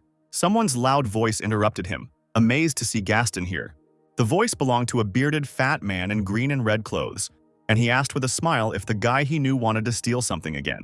Gaston asked with a smile, "What if he just came to visit a friend?" The man laughed, shaking his hand and claiming that in that case the guy was either crazy or a clone of himself. Gaston agreed that he would not have come here unless necessary. He asked to meet a wizard whose specialty was warp magic. The man was puzzled by this request. He was worried whether the guy was really that uneducated. Gaston pointed back at Dark. He explained that the black-haired companion wanted to know about this magic, the warp spell. For Gaston's friend, this was no problem. Gaston also asked to take care of the child with sealed memories. The man looked at the girl thoughtfully. He smiled, leaning towards Gaston and declaring that he could not do such a job himself. Dark sat in front of a gray-haired old sorcerer with glasses, who was the one who understood the necessary information about the magic of the warp. He drew something like a circle on the board, explaining that he was standing in a similar one, and after a bright flash, he disappeared into nowhere. That place was very different from the world the mage lived in, so the boy asked for an explanation. The sorcerer looked at the image held out to him and adjusted his glasses. His eyes widened. What Dark had described to him was spatial travel magic. The boy looked at the old man curiously. The wizard assumed that this was the magic he had named. Dark clarified what the definition spatial meant. The man explained that it was a place that existed in another time and space. Two places parallel to each other and never intersecting together. He gave the example of a place where only one moon rises, and it does so just like the sun. Dark's eyes widened in realization. The wizard said that no one had seen this before, and he was speaking only from a theoretical point of view. The guy asked if this meant that in theory people could travel to other dimensions. The old man confirmed this and said that the drawing made by the interlocutor looked like a circle for this kind of magic. To activate, the circle absorbs the surrounding mana, and is therefore only used for large-scale or complex spells, such as the National Teleportation Magic Circle, which allows travel between two destinations. Dark asked whether it was theoretically possible to return to the original place. The magician did not confirm this, but assumed that it was quite possible. The guy was inspired by the information he heard. The old man clarified that this was only possible in theory and impossible in practice, which angered Dark. Without the specified place, it is impossible to return back. As the wizard said earlier, there must be magic circles or something connecting the two places at the 2 points, and you need to have a connection with the other side. This was impossible even 1,000 years ago in the golden age of magic, as there was never a single document regarding the creation of spatial travel magic. Dark slammed his fists on the table, asking if the sorcerer meant to say that there was no one who could use such magic. The wary old man said that he didn't know any such people, but he was curious whether his interlocutor meant himself. The guy realized that it seemed like he had lost the opportunity to get a good clue about how to get back. Dark lied that his friend had recently disappeared in a similar manner when some wizard lured him into a magical stream. The man was clearly disappointed. He turned his back on Dark, claiming that the sorcerer was at a disadvantage, and simply teleported the guy's friend away, so that said friend should return in one piece in a couple of months. The magician told Dark to leave because he had just wasted his time. The guy thought that if this matter were not important, his interlocutor would already be dead. He stood in front of a closed door because the sorcerer had thrown him out. There was a smile on the girl's face. Dark took notice of this. The child smiled smugly as he looked at him. The guy said that she looked like she had gotten her memories back. The squad leader confirmed this fact. The girl cried out jubilantly that her name was Lana Spittenberg and that she was a student at the Great Drow Temple. Dark didn't understand what she was talking about. Lana sarcastically remarked that, in her opinion, he was not smart. The boy ignored this and turned to the man, asking if the wizards had used a strange object to return the girl's memory. She indignantly cried out that she was fine now. The mercenary leader reported that the knight's target was a box that was in Lana's possession. The item was being transported from Shannon's palace to the Great Drow Temple, and the knights were ambushed by other knights. The girl muttered something unintelligible. Dark assumed that this thing was very valuable. The man asked the boy not to be surprised. The guy listened to him thoughtfully. This thing turned out to be a dragon's heart. Dark's pupils narrowed at what he heard. He asked what it was, causing a shocked reaction from those around him. Where the dragon's neck bones and spinal cord meet, there is a jagged part. This is where most of the dragon's mana is collected. The place is bright red, so people called it the dragon's heart, Gaston explained. When a dragon dies, most of the mana disappears, but the heart still contains enough mana that some people would never be able to absorb in their entire lifetime. Dark realized that it worked just like the soul stone, and then asked what a dragon was. When people mentioned the dragon, they often said that it was strong. Lana asked, puzzled. Who the guy was he really that stupid? Palshan scratched his head in embarrassment, and Dark asked how much longer this useless weakling would travel with them. The girl was outraged that she was called useless. Palshan thought that since her memories had returned, she needed to be returned to the Drow Temple, but Lana screamed that she wanted to go with the mercenaries. She asked if he wasn't going to find the dragon heart. Dark asked what the girl was going to do with it. Lana Spittenberg turned up her nose and declared that she would not tell this to such a stupid mister who does not even know what a dragon is. The boy reached for his sword in its sheath, Gaston reminding him in a panic that this girl was just a child. Dark cracked his hands, mentally telling himself to keep himself in check. After all, he was the one who had reached the great state of demonic teaching through enlightenment, while Lana stated that he looked like a child trying to act like an adult. The guy sarcastically asked Palshan where, according to him, they make wyvern armor. He nervously said, Alcasis. Dark asked why not go to Alcasis in that case. The squad leader asked why he suggested that. The guy heard that there is more advanced magic there. which he wants to learn more about. Moreover, Gaston is a wizard, which means that the things he needs may be there. Palshan agreed with this statement with a smile. Dark looked at him, puzzled. The man said that the boy's words meant that he was joining their team. Dark frowned. He turned away and scratched his head thoughtfully. Gaston looked at the guy with incomprehension, also waiting for an answer.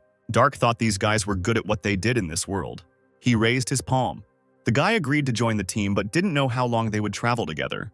Palshan was flattered that such a strong warrior decided to join them. Gaston smiled as he watched them shake hands. Lana charged at the leader, shouting that now was not the time and waving her fists. If they did not pursue that gray wizard, they would lose him forever. She asked them to think about it, about the heart of the dragon, about the possibility of getting a good reward. Palshan said that this was too much. This would mean that the mercenaries would meet even more enemies like the knights they fought. The strongest of them, namely Dark, was not interested in this matter, and the rest of the mercenaries were not up to it. The man could not put their group in danger as its leader. Besides, the girl doesn't have to bear a sense of responsibility for this. Lana gasped in surprise. Palshan explained that her role was to hold the box containing the dragon heart, not to protect it. So the responsibility lay with the people who sent such a disciple to hold such a precious item. So he told the girl to return to the temple unharmed. Lana's face darkened when she heard the words. Dark sat in the hotel with a concentrated face. There were some seeds in a small bowl. Opposite him, on the other bed, sat Gaston, reading a book in his hands with a thoughtful look. He covered his mouth, not taking his eyes off the pages. The door to their room suddenly opened. The magician wondered who had broken into their room. He saw Lana behind the man standing at the threshold of the room. Gaston asked if these were the people she had spoken about earlier, and the girl confirmed his assumption. The guys stared at the man in armor in shock. This man was a tall and strong-looking man, with a scar on one eye and stubble. He studied those present with his gaze. Gaston asked who he was. The man who entered asked Lana if she had spoken about these people, and she confirmed this. Gaston was clearly nervous about the whole situation and turned to the girl. The man in armor took a few steps, entering the room.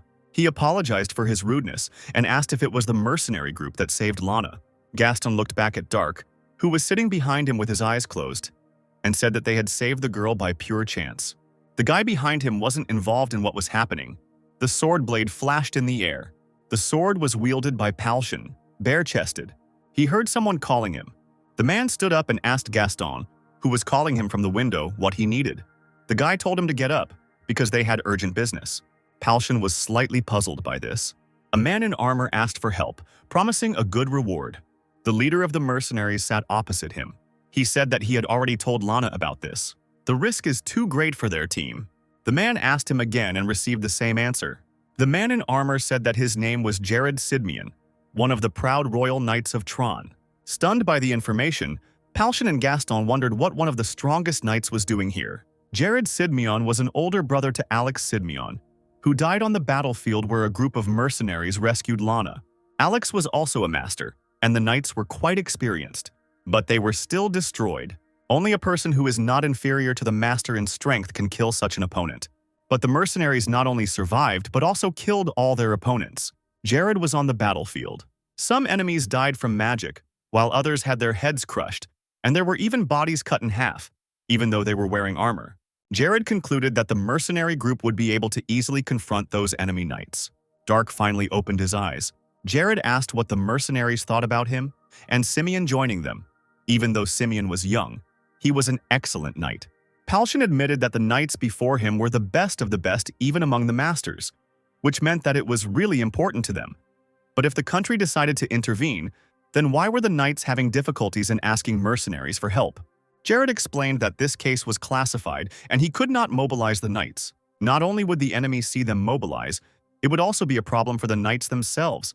Since Corinth had entrusted them with the dragon heart, Jared was well known, so he hoped that Palshan would take the lead while the knight would cover them. The squad leader said that he could not decide for himself. He decided to discuss this with the other members of his group and asked the knights to wait. Jared said that then he would leave and return tomorrow at the same time. Palshan said that they could rest here if they wanted. The mercenaries wanted to leave in the evening, as soon as they decided what to do. Jared agreed with him. Gaston said he would bring food and alcohol while the others rested here. The sky turned blue. The door to the room opened. Mikhail and the other two mercenaries wondered what was going on here. The two knights, Gaston, Dark, Palshan and the girl stared at them. Mikkel realized that they had started drinking without them. Palshan said with a smile that he wanted to tell everything as soon as everyone gathered. But for now, he told those who had come to get acquainted with the knights. The fair-haired man looked at him questioningly. Mikkel shook hands with Jared and introduced himself. Jimmy said with a smile that the drink looked delicious. Palshan asked how everything went. Mikhail said that in a month there would be a combat competition at the academy. The prize would be 1,000 gold coins. For each victory you could get 10, and also 50 for the battles in the main stage, which sounded good. Jared was able to see Palshan's mana level when he shook hands, but his mana level was too high. Mikkel was good, but not on the same level as Alex Sidmian. The other two were of a normal level. Jared turned his head thinking. Jimmy asked what Dark had been doing all day, and he replied that he had been meditating. Sidmian realized that he couldn't read this guy Dark's mana at all. The boy's body was not that of a warrior, and his saber was a woman's. So Jared assumed that Dark was a sorcerer. But the mercenaries told him that their only wizard was Gaston, so maybe Dark will use his speed and fast swordsmanship. The saber is useless against big monsters like ogre or troll. Could this sword be magical? Dark closed his eyes, thinking about something. Media burst into the room and declared that it was time for them to leave. The Duchy of Antares was recruiting mercenaries. She was surprised to see those present sitting and getting drunk, and wondered who the two knights were that she did not know. Palshan was pleased that everyone was finally assembled, and ordered the girl to come in and sit down. He asked for attention and explained that they had a job to do. They needed to get one thing back from the enemies the mercenaries had fought a couple of days ago. The red-haired girl tensed up when she heard his words. She angrily attacked Palshan, asking if he had gone crazy because he himself had said earlier that, in that case, the fact that they survived was luck. But the man asked her to listen to the end. The leader explained that Jared had decided to help them, and the reward would be large, and the knights would also take care of their safety. Media realized that knights are masters. Palshan ordered the one who does not want to speak out. Mikkel raised his hand, saying he would go. If the reward is the same, then it is better for a man to go with those he knows well.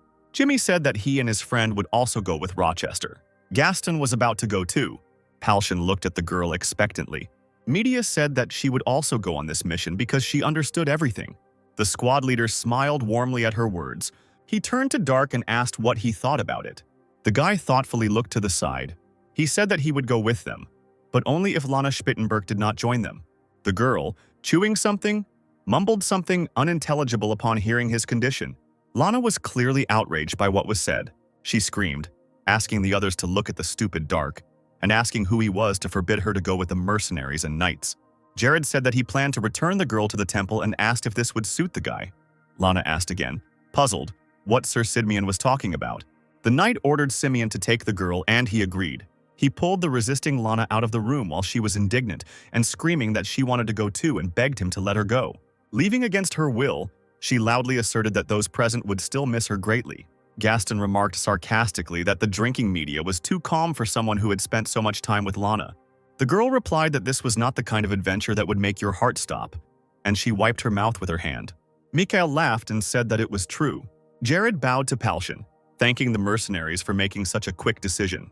He indicated the castle gate as the meeting place for them after everyone had finished their preparations. At the castle gate stood two knights with weapons, obviously guarding them. The sound of horses' hooves was heard. Several horsemen were approaching the castle gates. Dark kept his casual and grim expression on his face as he sat on his horse. A slight look of surprise appeared on Palshan's face. He noticed silhouettes in the distance against the sky changing color from blue to orange. The man decided that it was Jared, with whom they had agreed to meet here. Sidmian said with a smile that the mercenaries arrived faster than he expected. Palshan said that time was of the essence in missions like this and asked who the people behind Jared were. He gasped, remembering them. One of Jared's companions was a man named Antonio Crow, a 5th-level wizard.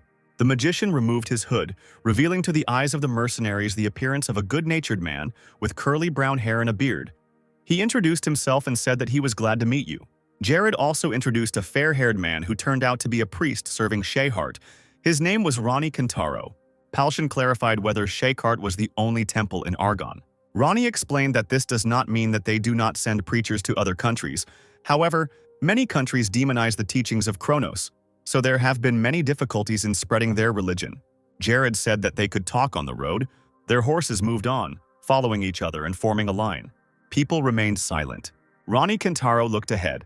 The mercenaries did the same. Jimmy approached the leader of the mercenaries, asking about the god Shayhart, as he had not heard of him before. The man explained that he was the only god who approved of Kronos' teachings. Because of how conservative they were, they not only rejected the gods, but magic in general. When Argon declared the teachings of Kronos the national religion, wizards, and even spiritual shamans were persecuted and executed as heretics, Jimmy said that this religion was terrible. Thus, many wizards from other countries realized that it was dangerous and fiercely fenced off their countries from any teachings of Kronos, so few people know about them. Jimmy wondered if they rejected magic. How can they do this if the existence of mana is proven? Palshan replied that they claim that mana is a force of nature and only Shayhart should have power over it. If a person dares to use this force, then it insults their god. In any case, although the mercenaries do not understand this, the followers of the teaching believe in it, so the mercenaries cannot help them with this. Raven wondered what about knights then, since they also use mana? Palshan said that the young man was right, but the knights were given a special honor by Shayhart. The squad leader suddenly raised his head, looking as if he had been caught off guard. Ronnie said that as the mercenaries know, not every knight who uses mana becomes an adept. Without talent, it is an incomprehensible feat for many. This talent is the right that is granted by the merciful Shayhart. Media took on a thoughtful expression. She suddenly said that this was just a theory that was created in their religion. Don't the followers of the teaching create more problems for themselves by denying everything else? Ronnie replied that they are not ardent fanatics who blindly follow their faith and do not think about their surroundings. The girl's gaze became wary. The blonde boy continued speaking. He claimed that this enlightenment that the followers had attained through endless contemplation and reasoning, he could call it true faith. Palshan, Jimmy, and Raven stared at him silently. Media got angry. She wanted to somehow answer the priest, but she didn't know how. Dark, who had remained silent until now, said that the story about sudden awakening and sudden cultivation sounded exciting. Ronnie stared at the guy in surprise. The priest asked what he was talking about. Dark said the words about sudden awakening and sudden cultivation. From the moment you become enlightened, you have nothing more to strive for. The fair-haired young man asked in surprise and doubt whether he had really said such words. Dark said that originally there was only sudden awakening, gradual cultivation, which means endlessly pursuing eternity even after enlightenment. He only claimed that it would be the other way around. It was the first time Ronnie had heard such words, but he liked them, because they were similar to the concept of the teachings of Kronos. Dark gave him a dark look. He realized that he might have said too much when he felt strange looks from others. Palshan grinned and considered Dark mysterious, because he, as usual, does not know about any common sense, but says something that the mercenaries do not know and considers it normal. The guy said that this is possible, but this does not create any problems. The mercenary leader said that he wouldn't call it a problem. Dark is much more skilled than their team, so there's a chance that he just sees things from a different perspective. Mikhail turned to the priest and clarified that Dark had said that if enlightenment was somehow sudden, how smart did one have to be to achieve such enlightenment? Ronnie replied that the man should know that the holy spells cast by the servants of the gods depend on faith in their teacher. Mikhail knew this. To be honest, he didn't quite understand the essence of ordinary faith that allows people to use that power. The priest laughed, suggesting that the man might be right. Faith was incompatible with the logic of the brain, and the emotions of your heart were not faith, but rather fanaticism. And one could not achieve the holiness of the merciful Shayhart with such a mistaken faith. Mikhail said it was a matter of logic and emotion, and it was all too complicated. Ronnie, looking animated, suggested that he dwell on their genuine teachings. Perhaps the man could take a step towards enlightenment. True holy spells can only be used by true believers, and knights are no exception to the rule. Knights who have achieved enlightenment through faith are called holy knights. Jimmy was amazed that knights could even use holy magic. It must be so cool. Raven said that he was ready to preach. Ronnie placed his hand on his chest, saying that holy magic could be used as long as one maintained their faith. So people like him believed that holy knights were on par with holy adepts. This is precisely the reason why neighboring countries fear his homeland, Argon. Dissatisfied, media stated that this is not an objective norm. Ronnie agreed no, looking up at the purple starry sky. He turned his head towards the girl. The priest said they had evidence. Not long ago, the knight adept who took over the role after Valent was sparring with one of the holy knights. The red-haired girl looked at the priest with incomprehension. Yes, said the fair-haired youth. It was an unconditional victory for the holy knight. The sky in the forest was getting brighter. An orange explosion illuminated everything with bright light. He left behind a depression in the ground. Gaston stood with a concentrated look, his hands out in front of him and his legs wide apart. Dark watched him with his arms folded across his chest. He said loudly that he understood. Gaston turned to face him, dumbfounded. Dark thought he would understand if the magician showed him again, but he asked if the guy realized how absurd it sounded. Dark said that while the others were busy gathering information, they still had some free time. The wizard explained that it wasn't a matter of a small amount of time. It was ridiculous that someone could learn to use a spell just by seeing it a few times. Doesn't that make him a genius world-class magician? The boy told Gaston that the concept the magician had just shown him, he had seen it before. The wizard chuckled, clarifying that, if we don't talk about magic itself, Dark didn't even know about the existence of mana. The guy replied that it wasn't true. He just didn't know the name of mana, since he himself called mana by the word kai, to which Gaston chuckled thoughtfully and scratched his head. Dark thought that he needed to use his body as a medium and collect natural kai into it. This is the same concept as the eternal calm of the North Sea. Dark put his hands in front of each other. Putting aside the movement of mana, the boy couldn't use the spell since he didn't understand its basics. Gaston agreed to show him everything again. He again assumed a pose suitable for magic and necessary for the spell. The wizard spoke, a fiery will burning inside the body, an incinerating flame burning everything. Dark watched intently as the sorcerer muttered these words. He went on and on with his spell. Dark thought that you could quickly die from a sword while you spent the whole day casting spells for the sake of one spell. His attention was drawn to the spiraling energy that appeared between Gaston's palms. The wizard raised one of his hands up and stepped forward, summoning a fireball. He threw the ball forward with a powerful swing of his arm. A giant explosion occurred some distance away from the pair of people. The ground was charred again, dented by the fireball.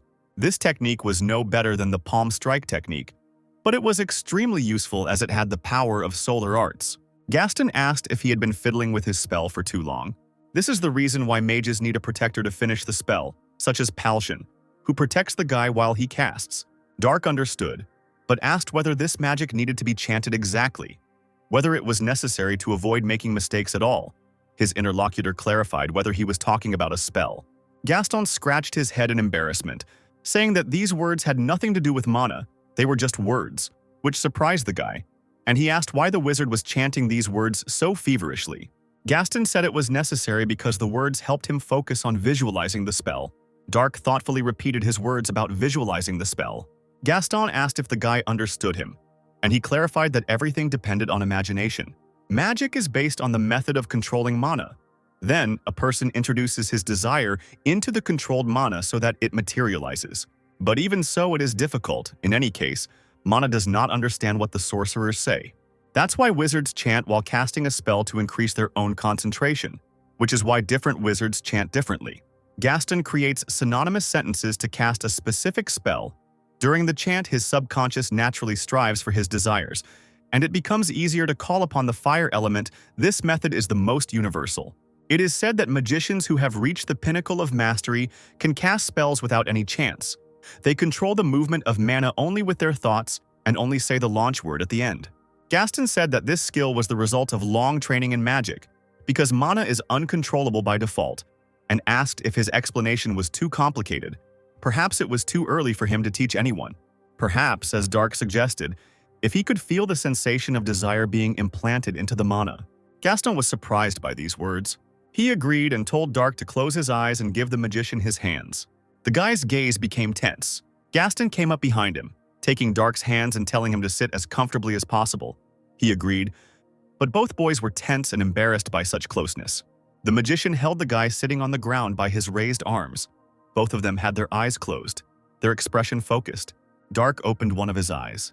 The key surrounding them was rippling, the boy realized. The wizard said that it was dissipating and told Dark to concentrate. The boy wondered if Gaston had collected the key as he thought. It wasn't the stabilization of the key with the breath. This is very similar to what was described in the Northern Sea Eternal Calm skill book on pages numbered 6 and 11. The magician recited his chants again, about the fiery will burning inside the body, the incinerating flame that burns everything. If it weren't for one difference, the eternal calm of the Northern Sea absorbs Kai into the body, while this one forms Ki outside of it. Fireball! Gaston cried out loudly.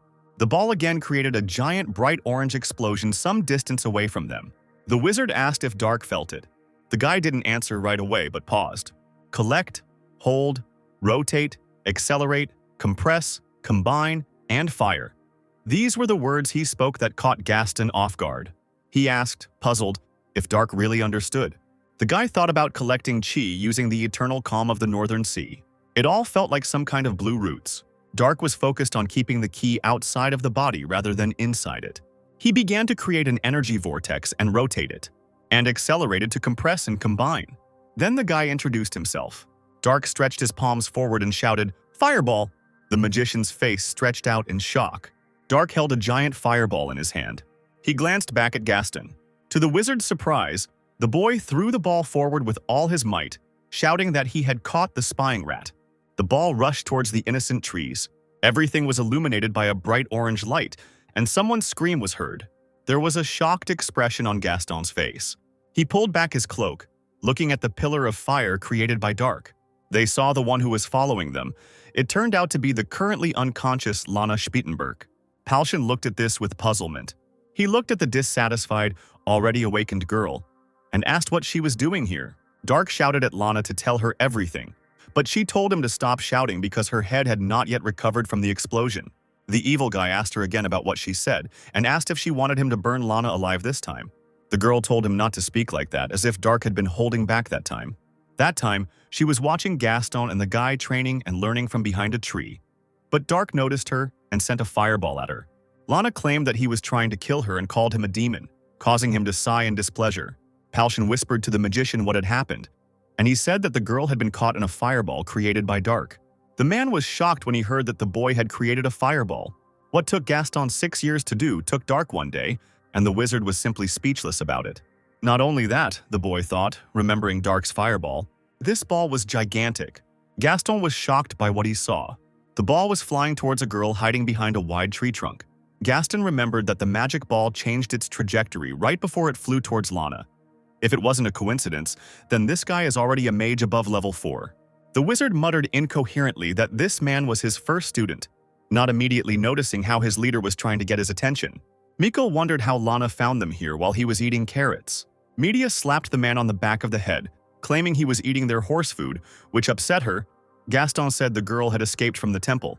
Lana also stole a horse from there, and Palshan noted with regret that it was easy to find their tracks, since they had more than 10 horses. Miko was still worried about how she was able to catch up with them, because when the girl was with the mercenaries, she couldn't even ride a horse. Lana told him not to underestimate her, because it only took her 4 days to learn how to ride a horse, and he shouldn't forget that she can use holy magic.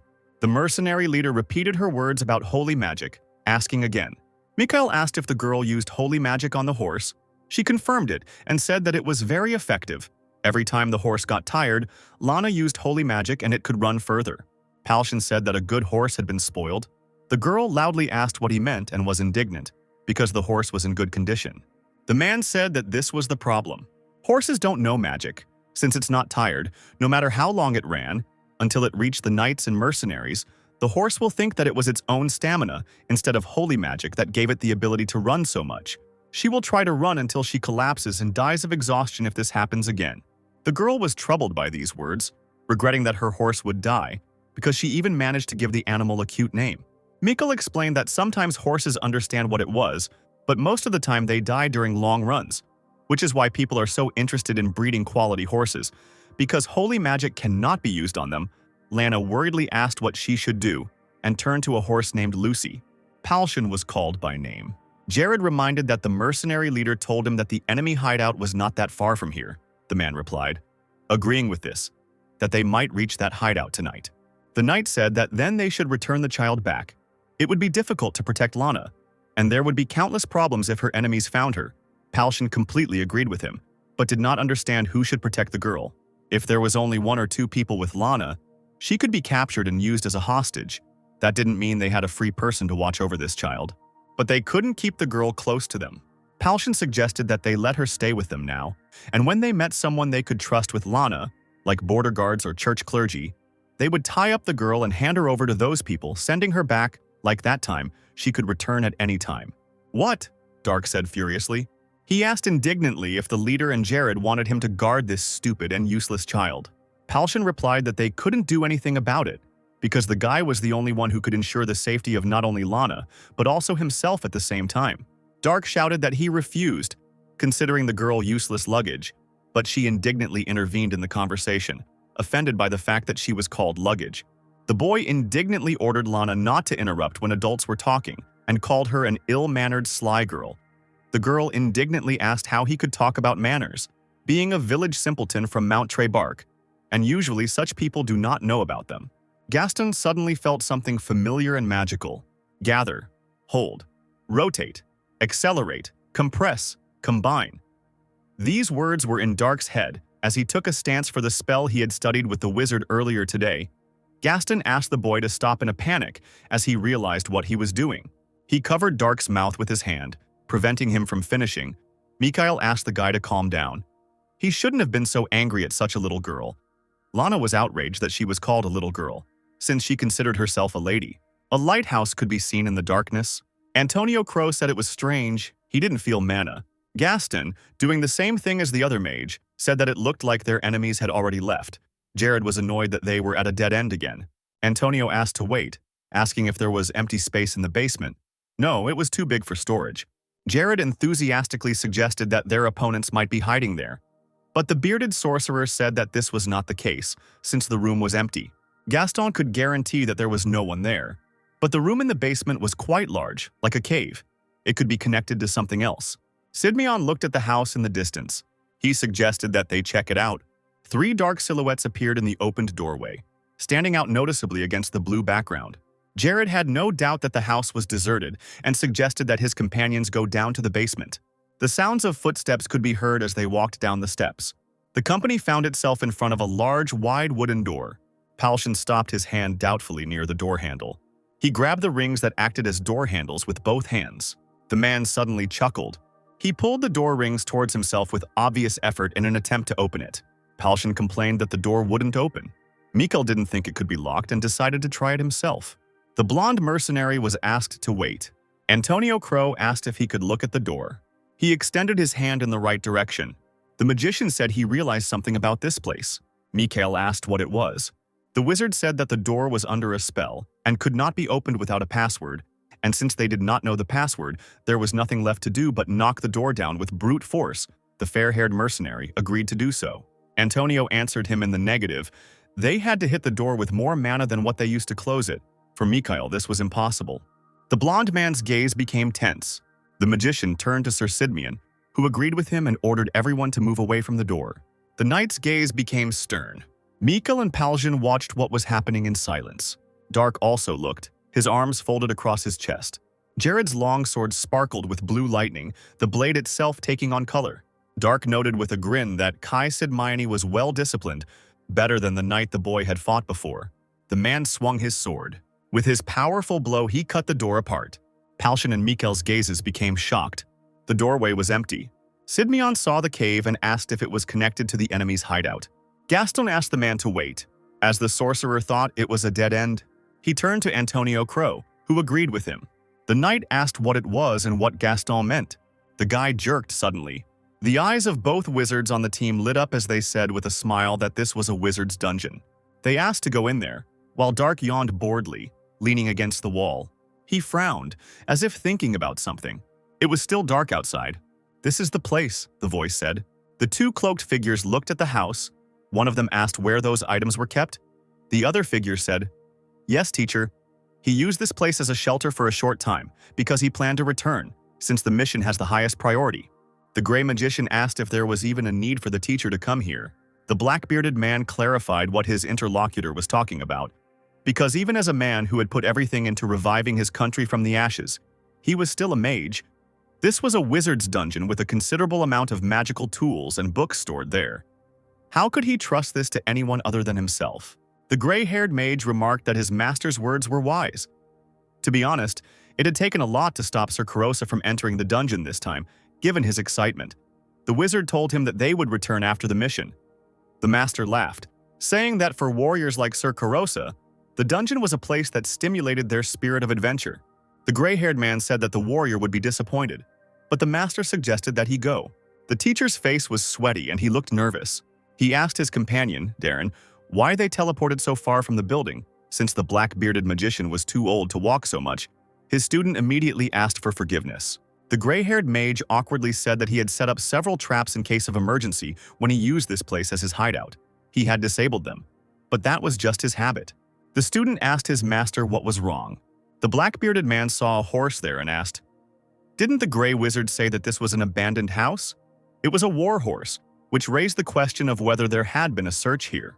He folded his hands and began to look at the magical power.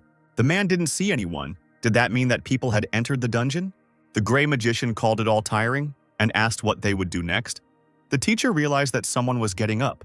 He opened his eyes wide. His student turned to him with excitement. The black-bearded man noticed someone with a master level. The nervous student asked what he meant, and the master told him to hide his magical power. The door opened slightly. Dark sensed Chi upstairs, but she just disappeared. These people are most likely professionals. It was behind the house. He smiled and wanted to find out who it was. Palshan turned his attention to him. Dark climbed up the stairs. He sensed a small amount of chi above, so he went up to check. The guy smiled, wanting to find out. He jumped high into the air. The foot touched a hard surface. Dark saw two silhouettes in cloaks in the distance. The black-bearded mage looked around in panic. The guy said with a grin that it was him. The teacher realized that he had sensed their mana long before they approached. The premature event of their mana had produced the opposite effect. He ordered Darren to use the most powerful spell he had right now, and he complied. Dark jumped onto the pipe of the house. His gaze was stern. The black-bearded man closed his eyes. Dark was approaching rapidly. The gray-haired magician put his hands forward, between the palms of which red sparks were visible. The guy chuckled in surprise as he ran. The wizard created a giant explosion. Dark approached and swung at the magician. A look of alarm appeared on the student's face. The guy swung his sword with a stern look. The teacher summoned the flame of apocalypse. Dark's gaze was wary. The black-bearded opponent's hand was extended forward. Everything around the guy turned red and black. It caught him off guard. Dark coughed and closed his eyes. The teacher helped his student to stand up. The man looked up, holding Darren's hand, and looking up at the black-red glowing magic ball. He summoned a teleport, disappearing along with his student.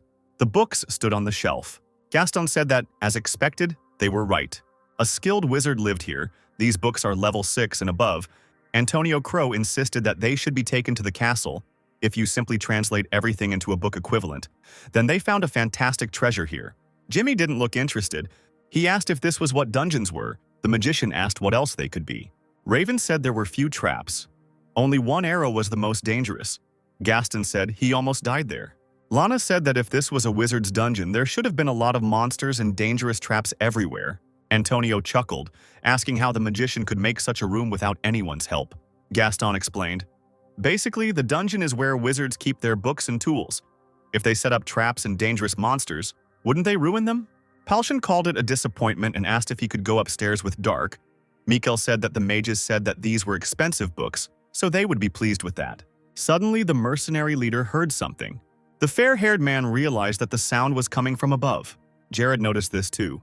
Everything around suddenly began to shake.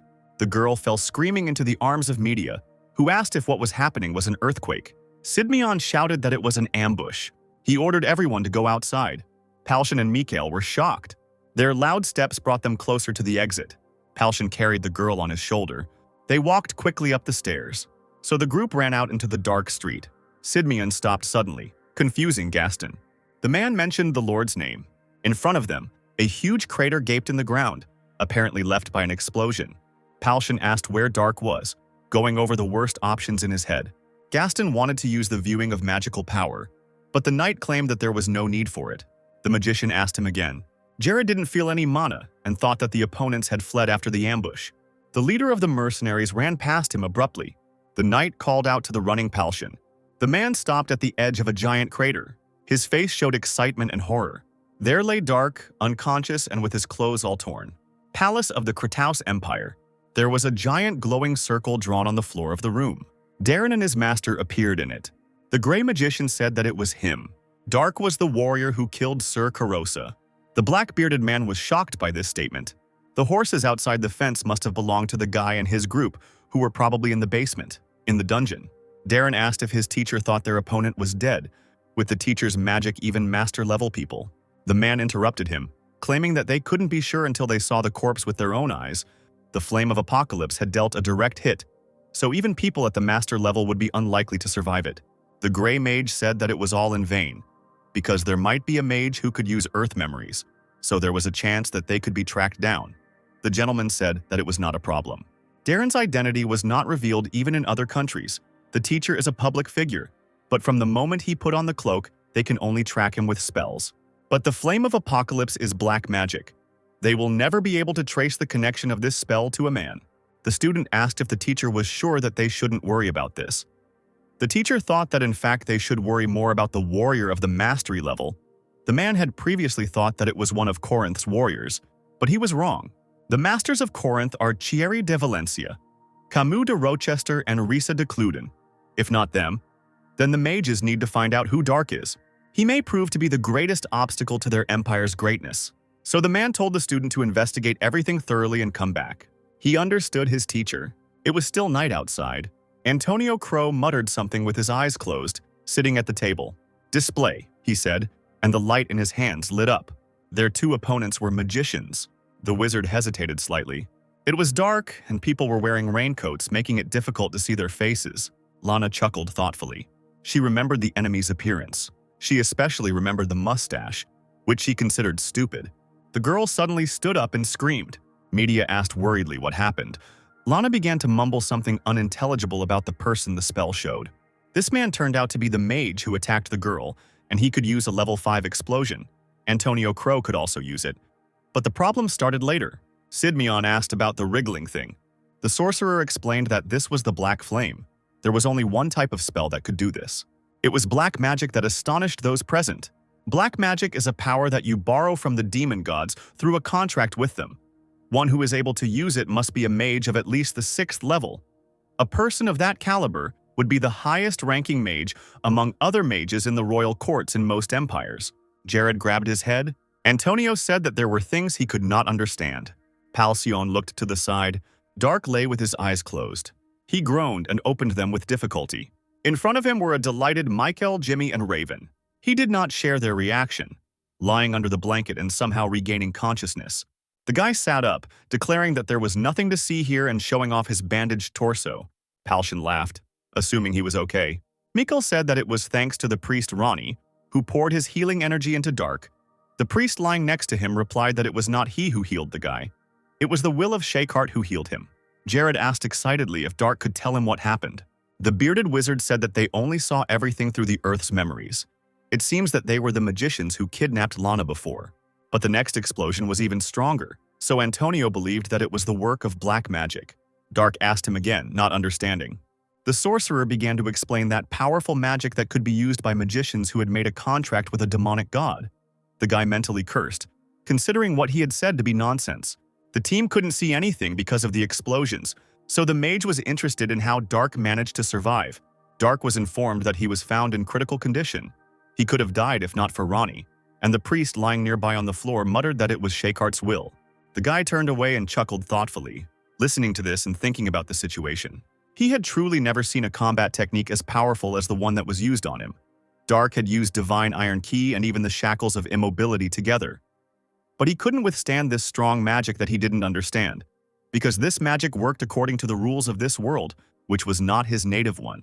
But the guy, the one who received the name of the True Demon, was critically injured and lost consciousness, which shocked him, because this had never happened to him before. Antonio Crow waved his hand excitedly in front of Dark's eyes, trying to get his attention since he was too deep in his thoughts. The guy lay down, turned away, and covered himself with a blanket, saying that he blocked the first blow, but couldn't handle the second blow, that's all. He felt unusual. The magician thoughtfully repeated his words about how Dark was able to block the explosion while holding his own chin. Knight Jared said that to do this, you need to be at least his level, or even higher, which is surprising because, until recently, the guy was just a hunter. Mikkel said that this was not the most surprising thing, because something more significant had already happened to them.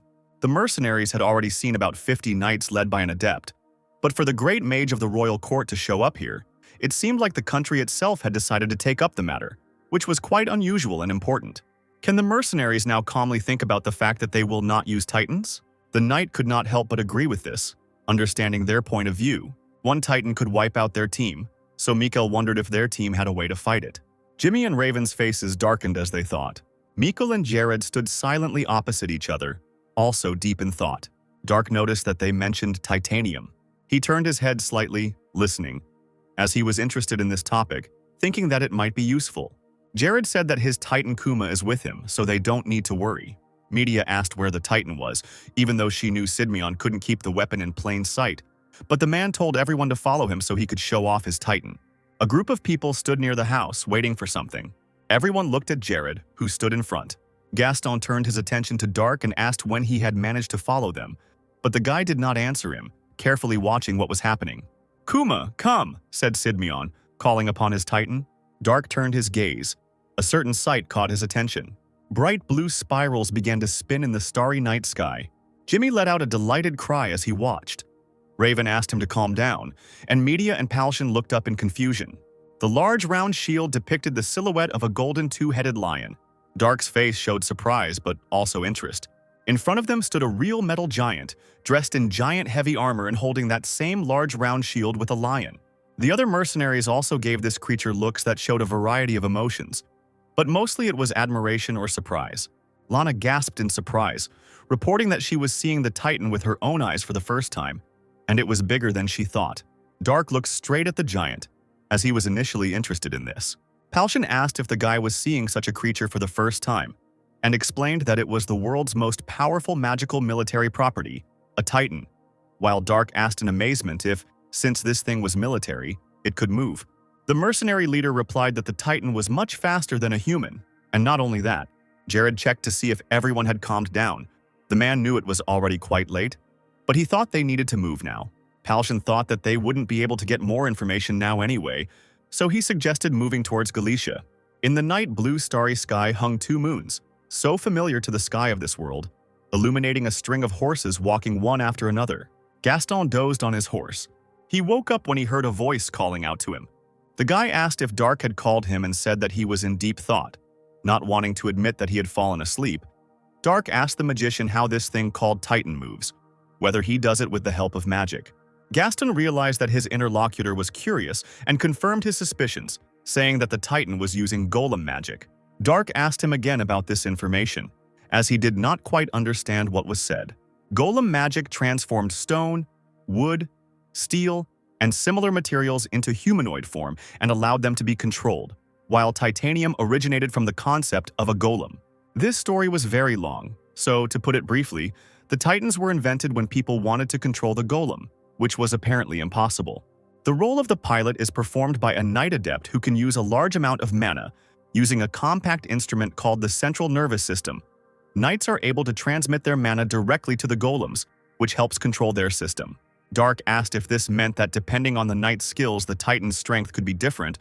The wizard said that the guy, as usual, understood everything quickly.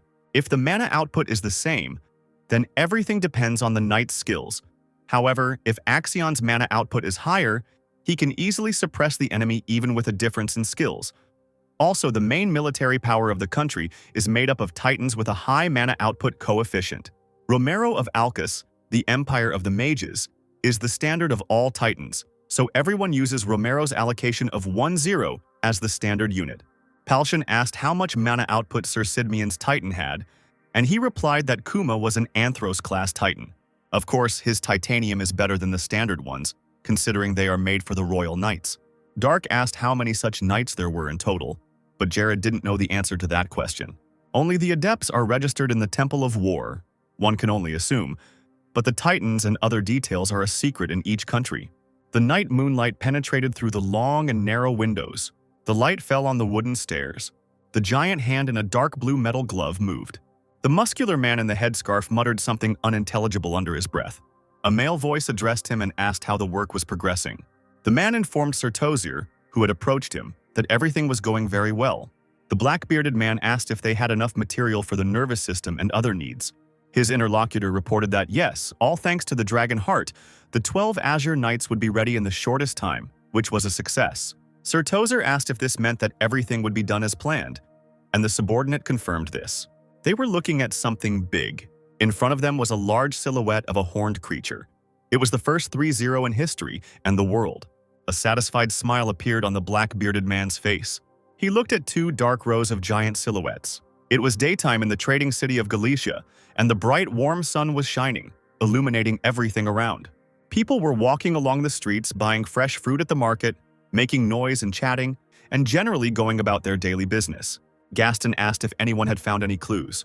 Mikhail loudly ordered 4 beers, Raven preferred to drink milk, and the magician, seeing this, asked the man if he had already managed to eat. Mikhail said, resting his head on his folded hands on the table, that he would eat later. He just wanted to drink some cold beer. He had tried his best to get information, but had not been able to find anything. Gaston thought he would have to hope that Palshan or Sir Sidmian had been able to find some information. The fair-haired man asked about Media. The wizard said that the girl took Lana with her and went to the Temple of Athena.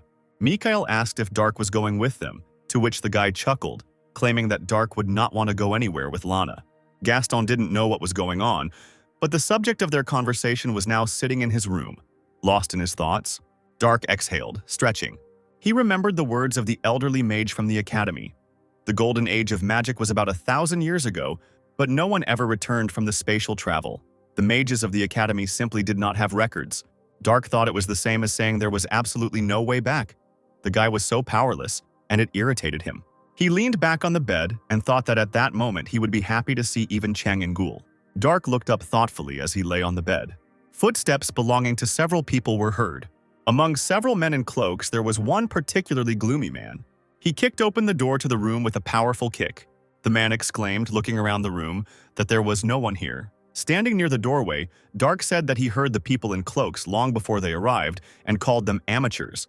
The man was clearly taken by surprise because he didn't notice the guy right away. The man smiled evilly, licking his dagger. He had heard that Dark could do something and agreed to be kind if he went with them. The guy agreed and surprised the people in cloaks with his reaction. Dark asked why the people were standing and asked them to show him the way. The people in cloaks were not surprised. Someone told Dark not to linger.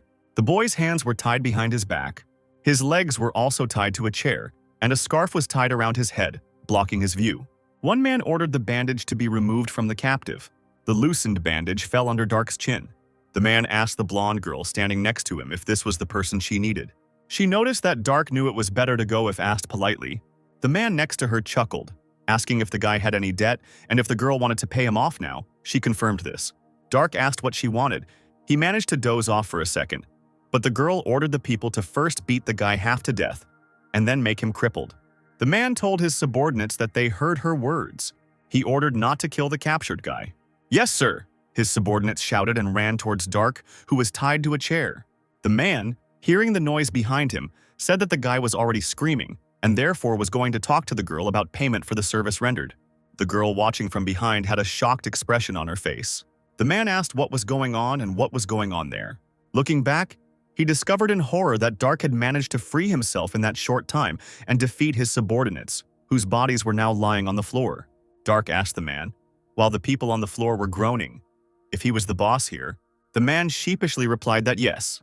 Dark chuckled with a questioning intonation. The boss grabbed the girl by the hand, asking her to spare himself because he was ready to give the guy the girl for such a favor. A leg flashed in front of the man's nose. Dark brought his foot down hard on the boss's head. The guy asked if the girl was bothering him again. Dark had had enough of her antics over the past few days. He reported that the girl had arrived just in time. Media asked the girl what happened. She said that her ear was itchy. Lana didn't know what was going on, but she was sure that that stupid black-haired old man, she meant Dark, was talking about her behind her back. Dark himself was busy at that time, interrogating whether the man was the boss of the Thieves' Guild. The beaten, and because of this quite swollen girl answered that he was the master of the Galicia Guild. Each large city has its own guild. The guy asked what guild she belonged to. The scoundrel hesitated with the answer, but after a new threat she immediately said that it was Volcania.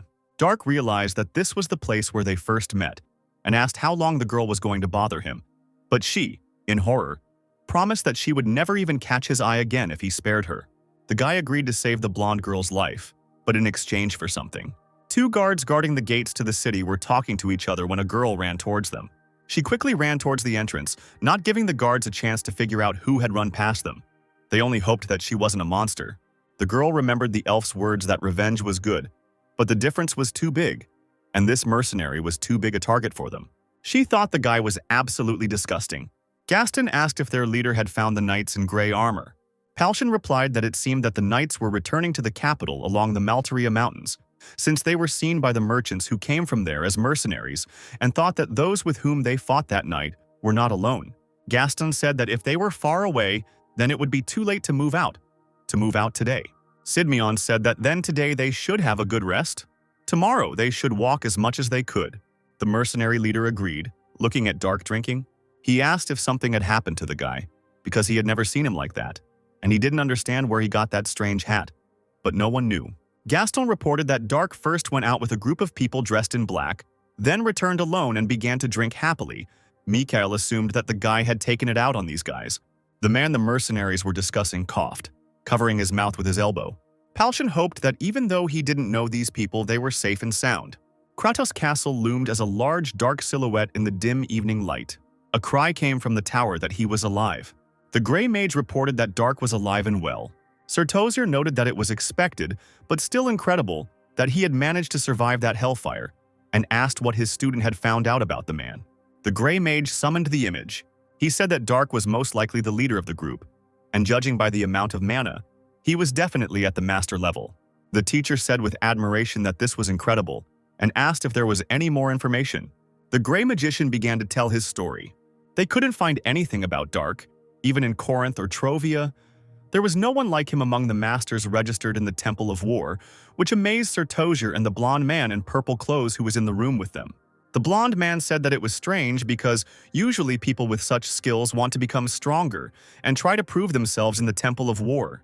The teacher suggested that Dark was born in secret to be used as a hunting dog and told him to look in Corinth.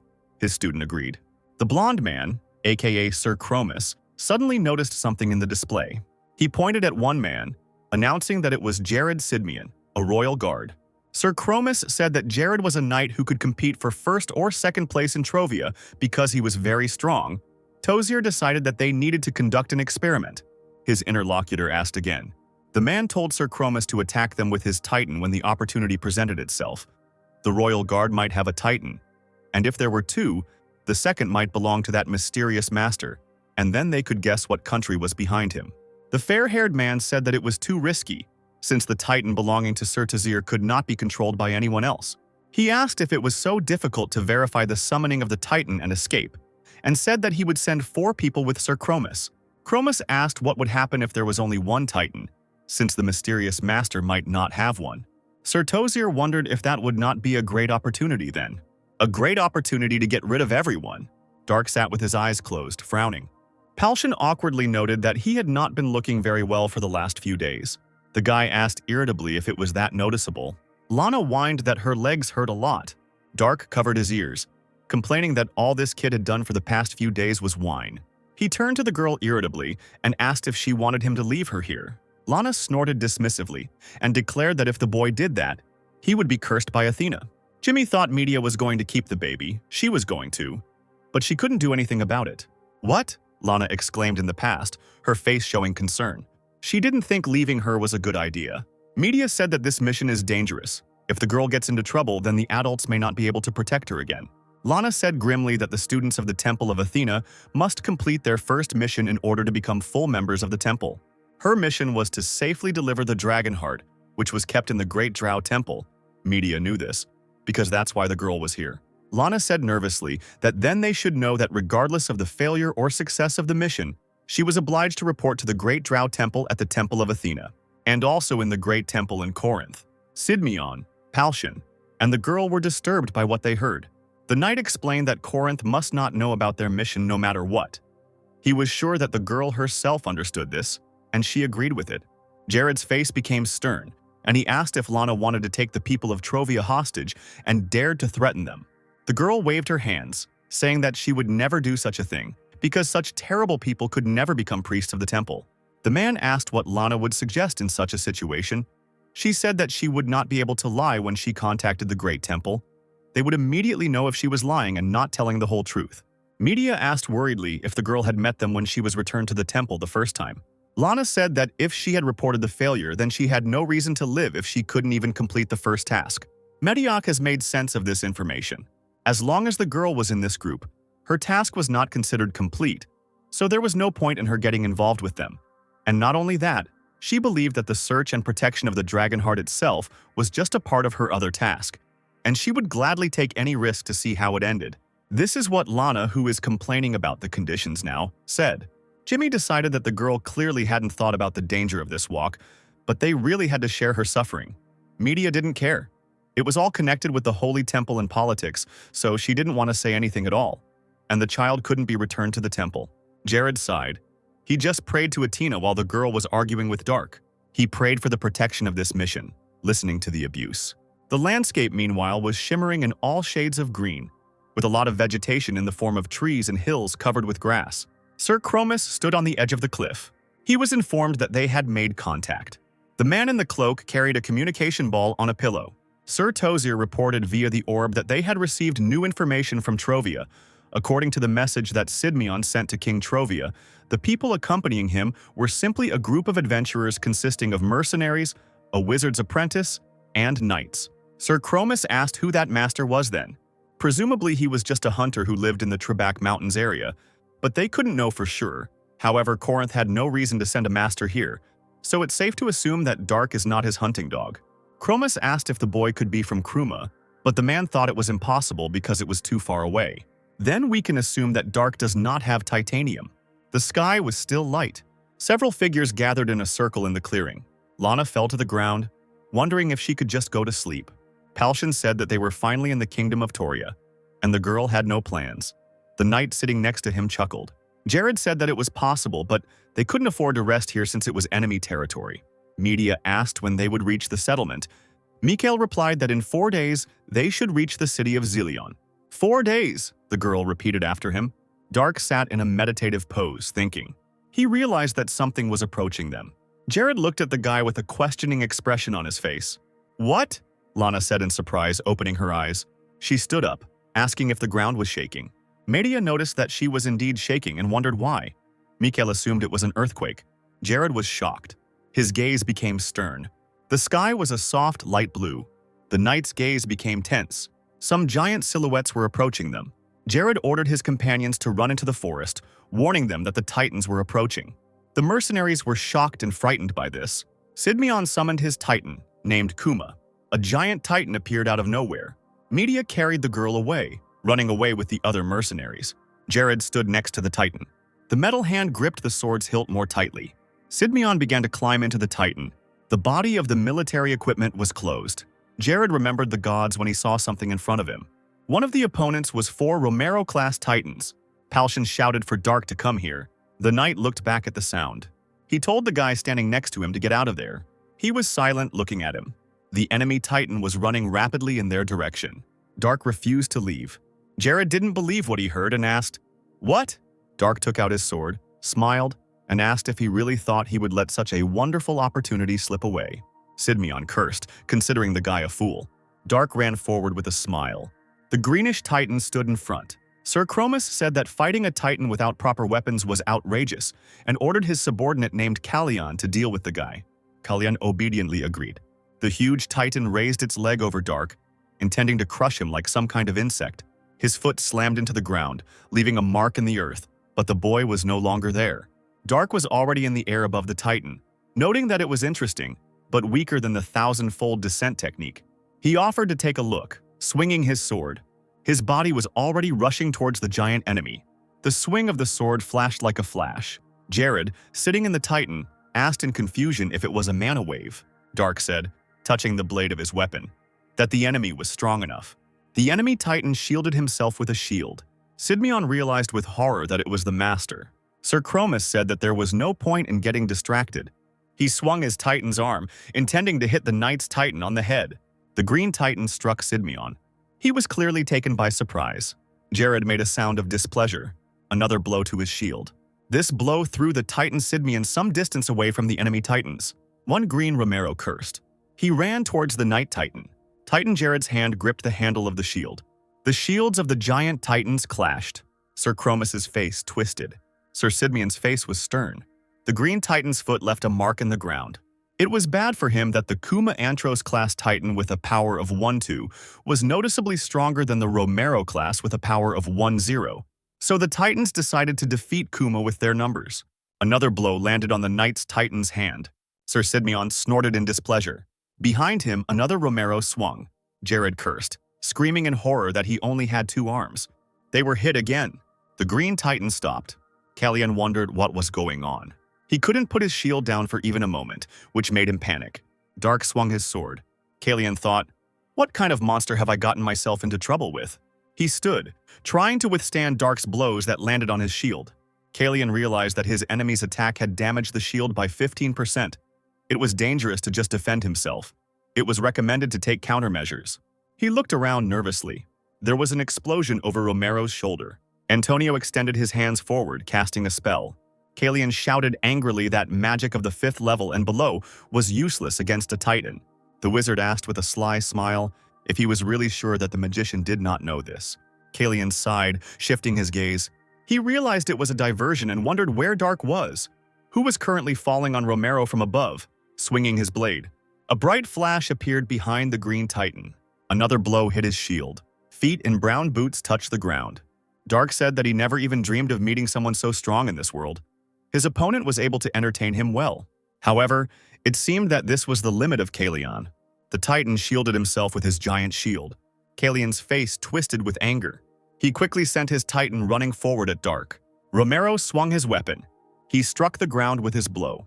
Kalyan's mouth opened in shock. His blow missed his opponent.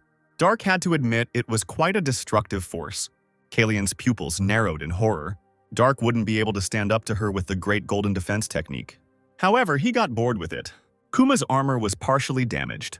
Jared was breathing heavily. The second chest armor was destroyed.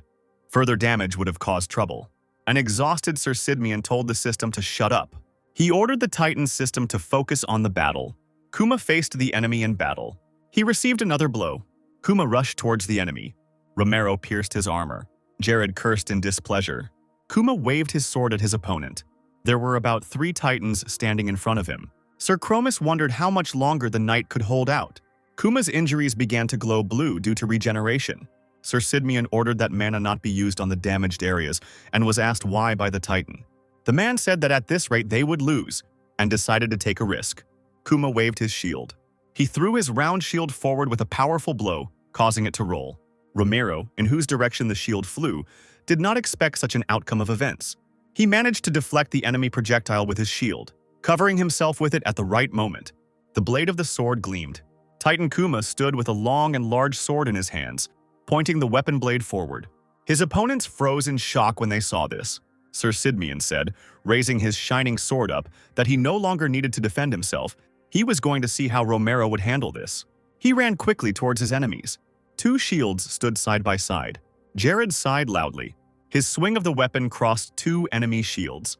Sir Chromis's gaze took on doubt as he saw the strength of his opponent. He dropped his shield, which was cracked by the attack of the Knight Titan Kuma. The green titanium sword glowed a light pink color. Sir Sidmion managed to notice this, but Romero was already raising his weapon over the knightly Titan from behind. Kuma managed to avoid the enemy's blow in time. Instead of getting hurt, he blocked Romero's weapon with his sword. The glowing blades pressed tensely against each other. Jared noticed something. One of the Romeros froze, remaining silent.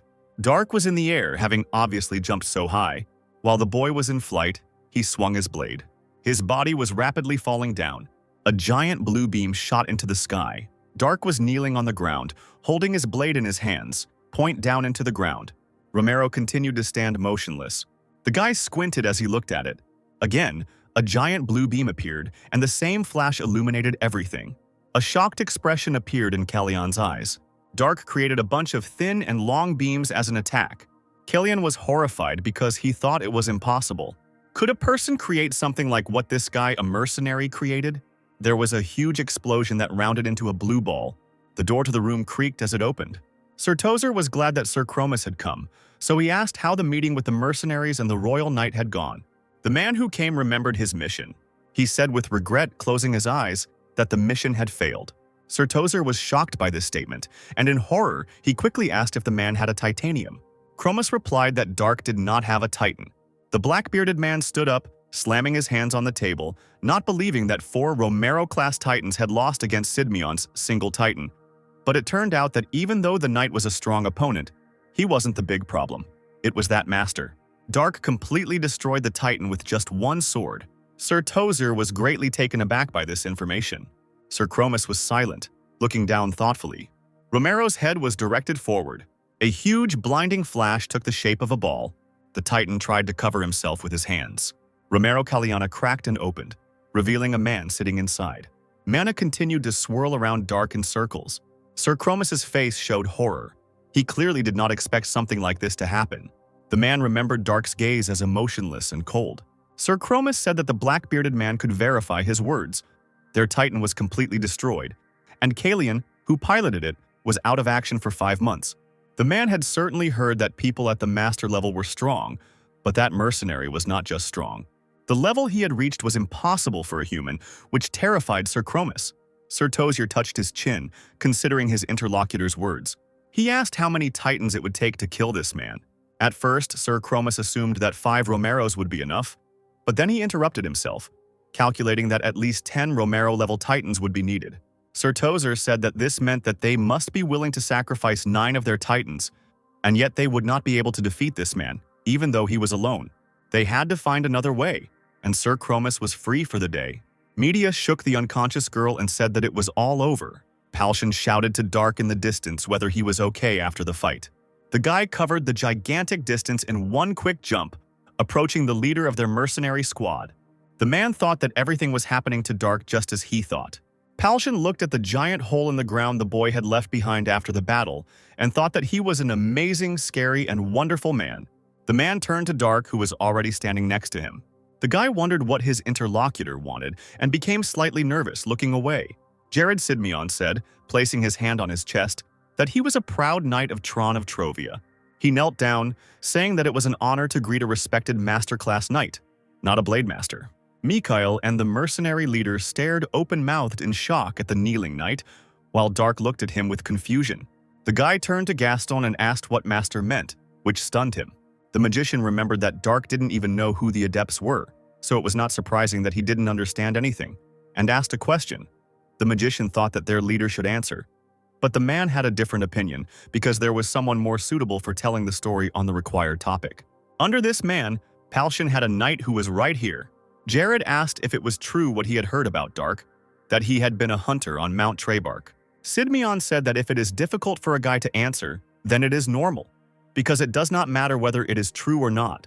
Dark scratched his head in confusion and asked why the knight was asking him then. Sir Sidmion asked if the boy belonged to any country, then asked if he could rephrase whether the boy had sworn allegiance to anyone. He replied that he had not. A hint of a smile flickered across the man's lips. He asked if Dark could then join his homeland, Trovia, inviting his interlocutor as the captain of the Royal Knights.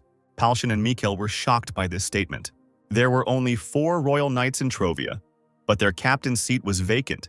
Jared could promise the boy that he would be treated as one of the country's greatest assets. Dark asked if it was because he was a master.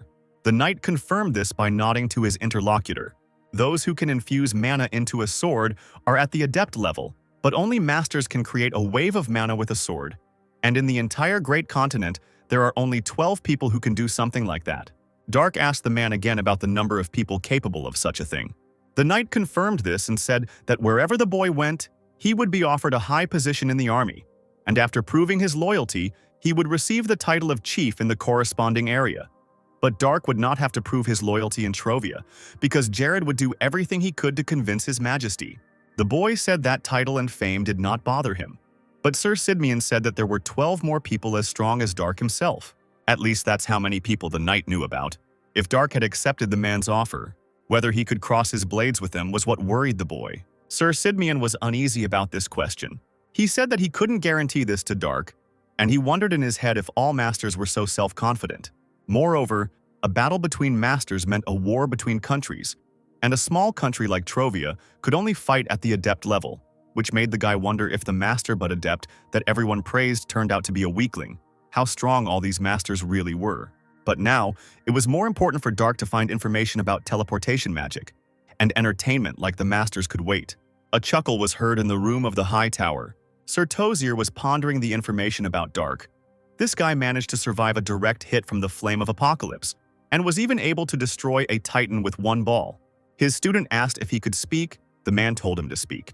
The Grey Magician said that it was hard to believe, but after he met that master a second time, he showed similar behavior. His teacher asked what this could mean. Dark ran straight towards their magic. This shows his competitive nature. Perhaps he is very confident in his abilities. Obviously, the guy is strong enough to think so. But it becomes clear that he has absolutely no understanding of magic. The black-bearded man asked what of it. There wasn't much magic that could. He stopped speaking, his eyes widening with a sudden thought. The gray-haired wizard said, bowing his head, that it was possible. Sir Tozer realized that even if they couldn't kill Dark, they could make him disappear. The city of Zillion had many green and yellow warm shades. Mikhail said that was all they could do. The mercenaries never found a single trace, so their leader thought that further searches were pointless. Jared exhaled as he sat on the floor. If he returned now, the knight would only face the wrath of Corinth, whether he should consult the oracle for guidance. Lana agreed with him, her eyes sparkled. She said that if a man wants to go to the oracle of the Temple of Athena, the goddess of wisdom is the best. Since the girl is from the Great Drow Temple, which houses the main temple of Athena, they won't even have to wait. The faces of the mercenaries present darkened, and Lana asked why. Dark stood up from his seat. The girl immediately noticed this and indignantly and loudly asked where he went when she was talking about important things. The guy wasn't sure he needed to listen to all this. Lana thought that, of course, he should listen to it, because Dark himself wasn't much use when it came to gathering information. Maybe he was embarrassed to listen to it, but nothing could be done about it. The guy ignored her sarcastic words and left the room, which surprised the girl who was expecting a reaction. Lana said it wasn't funny, and the mercenary leader smiled and suggested that Dark wasn't in the mood for it right now. The guy had been diligently searching for any information for the past few days, but it seemed he hadn't found anything useful yet. Dark stood behind the door. He irritably promised himself that he would kill this stupid little girl without anyone knowing. Jared, who had come up from behind, called out to him. The man said that his offer still stood, but Dark had already made his decision. The knight asked if it was because the boy was not satisfied with the fate of being a pawn in someone else's hands. But with his skills, such arrogance was not surprising. But more often than not, if politicians can't get their hands on such power, they'll try to destroy it, which will become even more likely when the team arrives in Corinth. Jared was sure that his interlocutor was unlikely to be able to deal with all of their masters on his own. These words made Dark think. He asked about Sir Sidmian's homeland, the country of Trovia, whether it was under the rule of Corinth. Jared's companions, the knight and the mage standing behind him, were stunned by the boy's suggestion. Sir Sidmian, greatly embarrassed by this, quickly closed the door behind him and confirmed the words of his interlocutor, saying that although Trovia and Corinth pretended to be allies, the truth could not be denied. On the other hand, thanks to this, they can protect Dark. Even though it is all in words, politicians cannot ask to give them an allied knight at their disposal. The guy was silent, listening to this. He believed that Sir Sidmian would face Corinth's wrath if this mission failed, so he thought it best to continue the conversation once the mission was accomplished. Jared understood this, and at that moment, Lana stuck her head out of the doorway, wanting to urgently find out what they were talking about. The girl reproachfully shouted at Dark that he was becoming more and more arrogant just because he knew how to fight a little. The guy addressed the girl, calling her first and last name, which surprised Lana Spittenberg because she didn't think he remembered her name. Fear appeared in the girl's eyes. Dark, with a frightening expression on his face, told her not to irritate him anymore. After that, he left, leaving the girl with Jared. Lana shouted after the guy that he was wrong to think that she was scared and that it was funny, although in fact she really was scared. And Sir Sidmian turned to her, asking if the girl wanted to continue their previous conversation. Lana apologized, not understanding what the man meant. He said that he knew that the fee for the oracle's predictions was quite high. In the city, there grew a wide tree with dark green foliage. In the middle of the crowd stood two figures in cloaks and wizard hats. One figure's clothes were colored blue, the other figure was dressed in pink and purple. The magician in blue clothes created a beautiful white dove with the help of magic, which amazed the people around them. Dark, sitting nearby on a bench surrounding a tree trunk, thought that judging by the flow, it was not a trick, and assumed that it was magic. The guy couldn't find any information about teleportation even here, and didn't know if he should go to Alcus and look there. But Dark had no idea how to get there, so it's possible that at some point he'll stop traveling with Palshan's crew. Looking at the sun, the guy remembered Lana, and, angry, waved his hand because he absolutely did not want to remember this little wretch ever again. His hand movements did not go unnoticed. One of the cloaked mages noticed that Dark was doing something, and his companion asked if the object of their observation could suspect something. The mage in pink and purple clothes announced that they were starting. He stretched out his hand, on the finger of which was a ring with a red stone. This man did not even imagine that he would use this thing only as a seal. Some man happily asked if this ring was magical. The wizard held out his hand. It was Sir Tozier. In the name of Cronetio, he commanded this indestructible ring as an object of seal. Tozer said that Dark should become the one he despised the most and used the antipathy spell. The silhouette of a guy was reflected in the stone of the ring. Dark suddenly noticed a strange red light. He turned around and saw a man casting a spell. Dark became angry when he recognized this man. There was a strange expression on Sir Tozier's face. He cursed in his mind because the guy initially ignored this wizard, since he did not feel the intent to kill. Dark ran towards his opponents, but his body began to change. He was taken by surprise by this sudden and strange feeling. The two sorcerers used warp, disappearing before the boy could reach them and do anything. The portal circle with symbols in the tower glowed with blue light. The blue-robed mage asked his teacher in a trembling voice if they had succeeded. Sir Tozier confirmed this, as the ring and the mercenary were engulfed in light. This was sufficient proof that everything had worked out. The gray magician was curious about what Dark could turn into, whether he could turn into a dragon.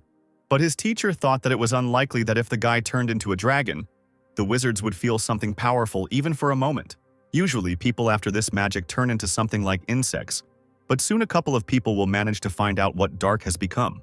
The people who had been watching the two wizards before were surprised to notice that they had disappeared. Two people chuckled, noticing something. They saw something fall. The cloak fell to the dusty ground. Dark was reflected in the red stone of the ring. Then he turned around because he felt something strange. There was a slight smile on Sir Tozier's face. A look of wariness flashed in Dark's eyes. At that moment, the wizards managed to disappear, using teleportation magic, warp. Dark plopped down on the ground, covered by his cloak and therefore invisible.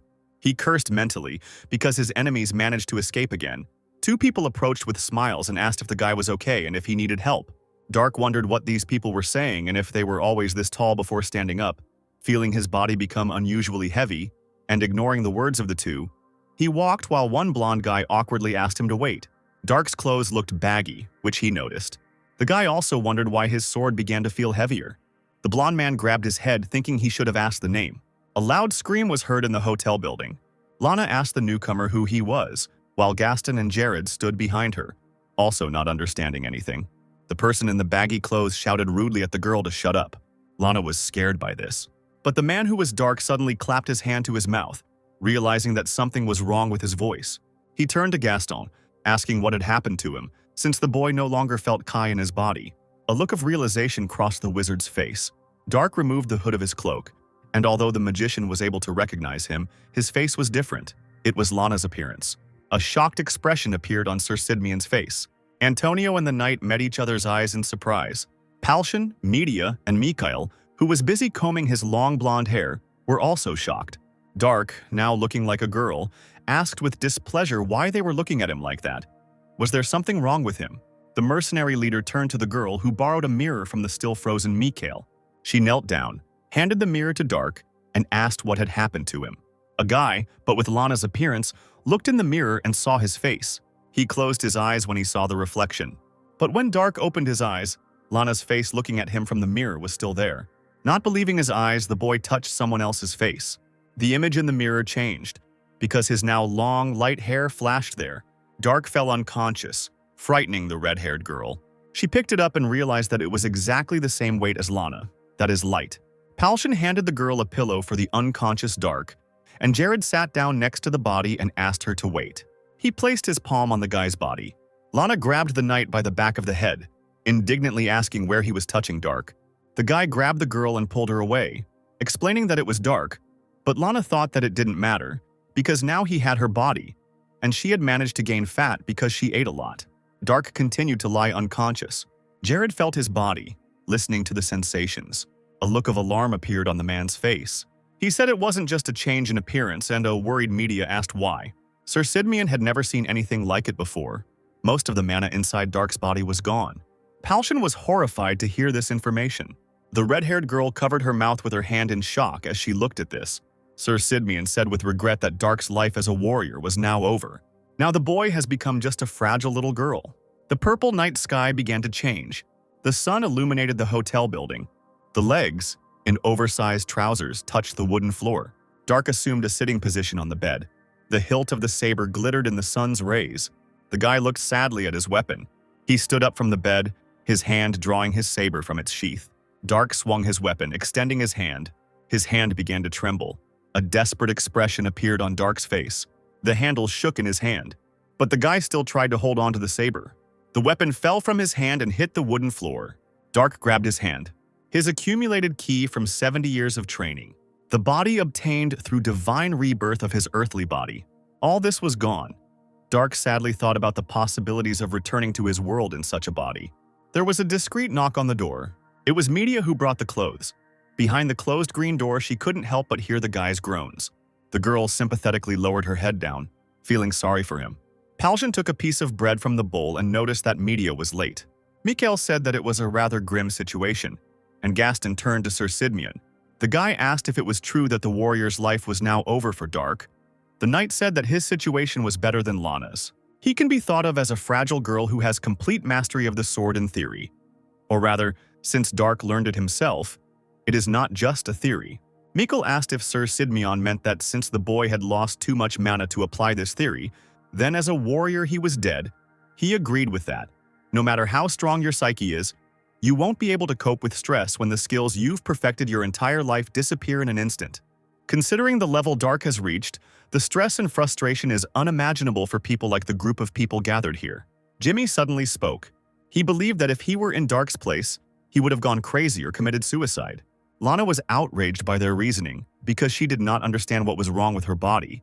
Antonio said that it was not worth going that far. The mercenary leader said that Jimmy was right, which made the girl even more angry. Palshan said that it was not about her appearance. Mages use power from outside to use magic, but warriors store magic in their body. Over decades, they increase it step by step. The despair of losing everything at once is impossible to understand for someone who has never trained as a warrior. Antonio, Crow, and Lana were silent. As she walked down the stairs, Media asked why everyone was so upset. Behind her walked a gloomy Dark, who had changed into clothes that suited his new body. Someone called his name, but the guy didn't react, looking down. Jared, clearly worried about him, asked if Dark was okay. The guy answered positively, but his face was sad. Sir Sidmian said that he would not tell him to do his best, but would rather just offer him something to eat for now. Jimmy said with a smile that at least Dark's new clothes looked appropriate. The red-haired girl thought it was a good thing they had spare clothes. Lana said with a bored face that it was terrible. Dark asked again with displeasure what she had said. The girl was irritated by this situation. What kind of curse was it that could turn him into her? Dark's gaze became angrier than it had been just a second ago. Lana asked what she should now call a girl who looked like her, since it was no longer possible to call a guy an old man. The table shook when Dark stepped on it. He jumped, swinging his saber at Lana, who didn't have time to react. The girl screamed in fear, covering herself with her hands and closing her eyes. She froze, but no blow came. So Lana opened her eyes to see what was happening. Media managed to stop the guy's blade with her sword, covering the girl with her body. An irritated Dark ordered her to get out of his way. The red-haired girl asked if he was crazy to attack a child with a gun. The boy repeated his order and pushed her sword away. Media's gaze became nervous because her opponent's knowledge was still there, and this gave him an advantage. A series of saber strikes and active attacks followed. Dark swung his weapon, and the girl realized that he had not forgotten how to use a sword. With skills alone, he was levels above her. The blade of the sword trembled and twitched. And yet, thought Media, continuing the fight, her hands gripped the hilt of the weapon tightly. The girl hit Dark's saber with her blade. His arms dropped due to the force of the blow he received. They were now weaker than when he was in his own body with enough Kai. Media said that he couldn't even handle the weight of the sword, and the company couldn't cause a commotion in this place, so she suggested that they stop fighting. The girl's hands held the handle tightly for another swing. Dark was breathing heavily. The fight was not easy for him. Media swung her blade. Palshan and Jared watched this nervously, not interfering in the battle. Dark had his back turned to the girl, still holding his saber in his hands. He said that Media really thought that she could defeat him with force alone, which was in vain. The girl stared at him with incomprehension. She realized that the guy was still fast. He deftly dodged another attack from Media. The girl chuckled in displeasure during the battle. The guy's blade managed to scratch her cheek, and blood began to flow from the scratch. Media pushed him back some distance with an attack from her weapon. She froze for a moment, feeling a slight pain. The girl raised her hand, looking at the flowing blood. A smug smile appeared on Dark's face as he considered this a victory. But his emotion quickly changed to alarm when he heard Media's stern and very displeased voice. The red-haired girl was very outraged that Dark dared to hurt her face and smile. She began to look frightening. The guy was horrified by her reaction and stunned, because he did not expect this. The rest of the people watched what was happening in horror and nervously, waiting for the end of the fight. Dark's saber flew into the air and stuck into the floor. The guy himself was pushed away and fell onto the stone floor. The girl stepped on his chest, pressing Dark to the floor. She said that wielding a blade with such a body would only put the guy in a worse situation, since he would anger his opponent. While Dark is under the curse, he should just sit here and not get into trouble. The guy was silent, listening to media. The girl left him lying there as she left, believing she had taught him a lesson. Dark breathed heavily, looking at the blade of his own saber stuck into the boards above his head. Beads of sweat ran down his gloomy face. He was clearly tense. The capital of Thoria, Cromel, was awash with a variety of vibrant colors, from the bright rooftops to the clear sky and green vegetation. The Temple of Athena was beautiful and bright, quite high and wide, decorated with columns. The high priestess was good. She was a beautiful woman with blonde hair and blue, light, almost transparent eyes, and the woman's outfit was bright blue. Lana actively and vigorously recounted the events that had happened to the woman, and she listened to it all with a smile, which amazed the girl's companions. Dark was clutching his aching head, groaning and grumbling. Raven asked how his hangover was, and Jimmy reminded him that they had advised him not to drink too much. Mikhail chuckled, assuming that it was related to the defeat in the fight with media. The guy then looked lost and gloomy. Dark sighed, remembering how he started getting drunk yesterday out of emotion. Lana said that this was how she got here, all this only because there was a student of the Great Drow Temple here. The High Priestess chuckled, noting that this adventure turned out to be difficult for a simple student mission. Darko was irritated by all this nonsense with obvious exaggerations and lies of the little girl. The woman asked if the blonde man's name was Mikkel and clearly wanted to tell him something. The mercenary understood that they were addressing him and was ready to listen. The priestess asked where Sir Sidmian was. She had heard that he was their leader. Since Toria and Trovia are not allies, the mercenary comrades decided to limit their movements. The woman decided to first analyze the curse for which she needed to touch the bewitched person. Dark's face was stern and displeased. The high priestess placed her white-gloved hand on the boy's head. Everything around began to glow with a soft, bright light. The woman was clearly surprised. Dark's companions watched this closely. It was impossible, but the high priestess could not remove such a curse. The woman believed that probably no one could do it. This black magic is called antipathy, and the curse cannot be undone by anyone except the magician who cast it. There is another option. You can kill this sorcerer and find a medium who binds the curse. Dark remembered the wizard who cursed him. He was worried whether he could kill Sir Tozier in such a state. The location of the dragon heart and the one who cast the curse. The woman was interested in whether the people who came wanted to hear the wisdom of the goddess about these two. Mikhail had one more request. The priestess asked what this request was. The man turned to Antonio Crow, as if hinting for action. The bearded wizard placed his hand on Lana's head, and she asked in fear what he was doing. The man activated the memory seal and memory lock, enchanting the child's head. The girl's previously lively, albeit frightened gaze became dull and emotionless. A look of fear appeared on the high priestess's face, and even Dark became nervous, not understanding what was happening. She immediately grabbed Lana, asking what the mage had done, clearly agitated by what was happening. Mikhail said with regret that he didn't want to do that either. The woman asked if they really thought they could handle the consequences of using mental magic in the Temple of Athena, since it was unacceptable and wrong. The fair-haired mercenary believed that they could come to an agreement, because the priestess heard what the girl said when she described their path. The woman asked anxiously what they meant. Mysterious knights, a wizard with black magic, who they encountered on this difficult journey, titans, the dragon heart, and finally a high-level curse that couldn't be removed. The mercenaries could agree on how dangerous this mission was. It was a miracle that none of them were killed, and the girl also survived. The priestess asked if this was necessary to protect Lana from harm. She didn't understand why they couldn't just ask for the child, but Mikhail informed her that the girl had already escaped from the temple. Lana followed their team, stealing a horse and enchanting it to give it more stamina. There was no point in asking her for anything. Mikhail knew that the woman was capable of dispelling such a spell, but the man asked to wait until the end of their mission. Although this was the apprentice's first task, the mercenaries could no longer bear this burden. The high priestess understood what she was being thanked for and promised to protect the girl until the time came. The woman said that she would now prepare to receive the wisdom of the goddess and asked the people to wait there. The sun was setting behind the temple building, and sunset was approaching. Jimmy said he didn't understand something, turning to Mikkel. The boy asked if they could really talk about the dragon heart here, if Toria wasn't Corinth's ally, and if they wouldn't pass on this information to someone who shouldn't know about it. The man said that everything was fine, because they were asking for the wisdom of the goddess. If the request was not made publicly, everything would be kept in the strictest confidence. Even the emperor of the nation would not have the right to demand information for himself. It would mean his disrespect for God himself, which surprised Jimmy enough. The power of the king and the god cannot be intertwined, which is why soldiers cannot pull out criminals who asked for shelter in the temple. Argon was an exception, where the king is the high priest of the temple. Jimmy chuckled awkwardly, and the bearded wizard standing next to him looked surprised.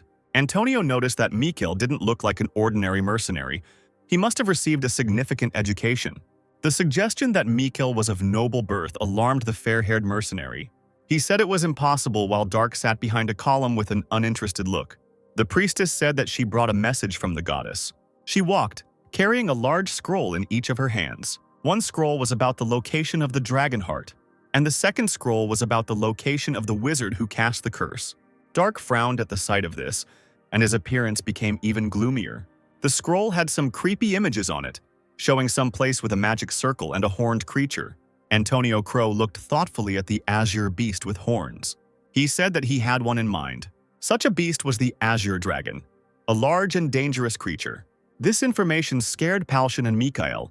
Jared thought that it sounded plausible, but entering the azure dragon's territory to look for the dragon heart was nothing short of a suicide attempt. A question was asked about the second drawing, an image of the place where a magic circle was drawn on the floor. Antonio didn't know the answer. The sorcerer couldn't say anything until he saw what runes were inside. Palshan suggested going to Alcasis to gather the information they needed. Jared agreed with him, because perhaps someone from the Empire of Wizards would be able to recognize the magic circle. Initially, Dark was also heading to Alcasis. Maybe the mercenaries and their companions will be able to find some clues to lift the curse. Someone's female voice called out loudly to Dark. Media ran towards the doorway.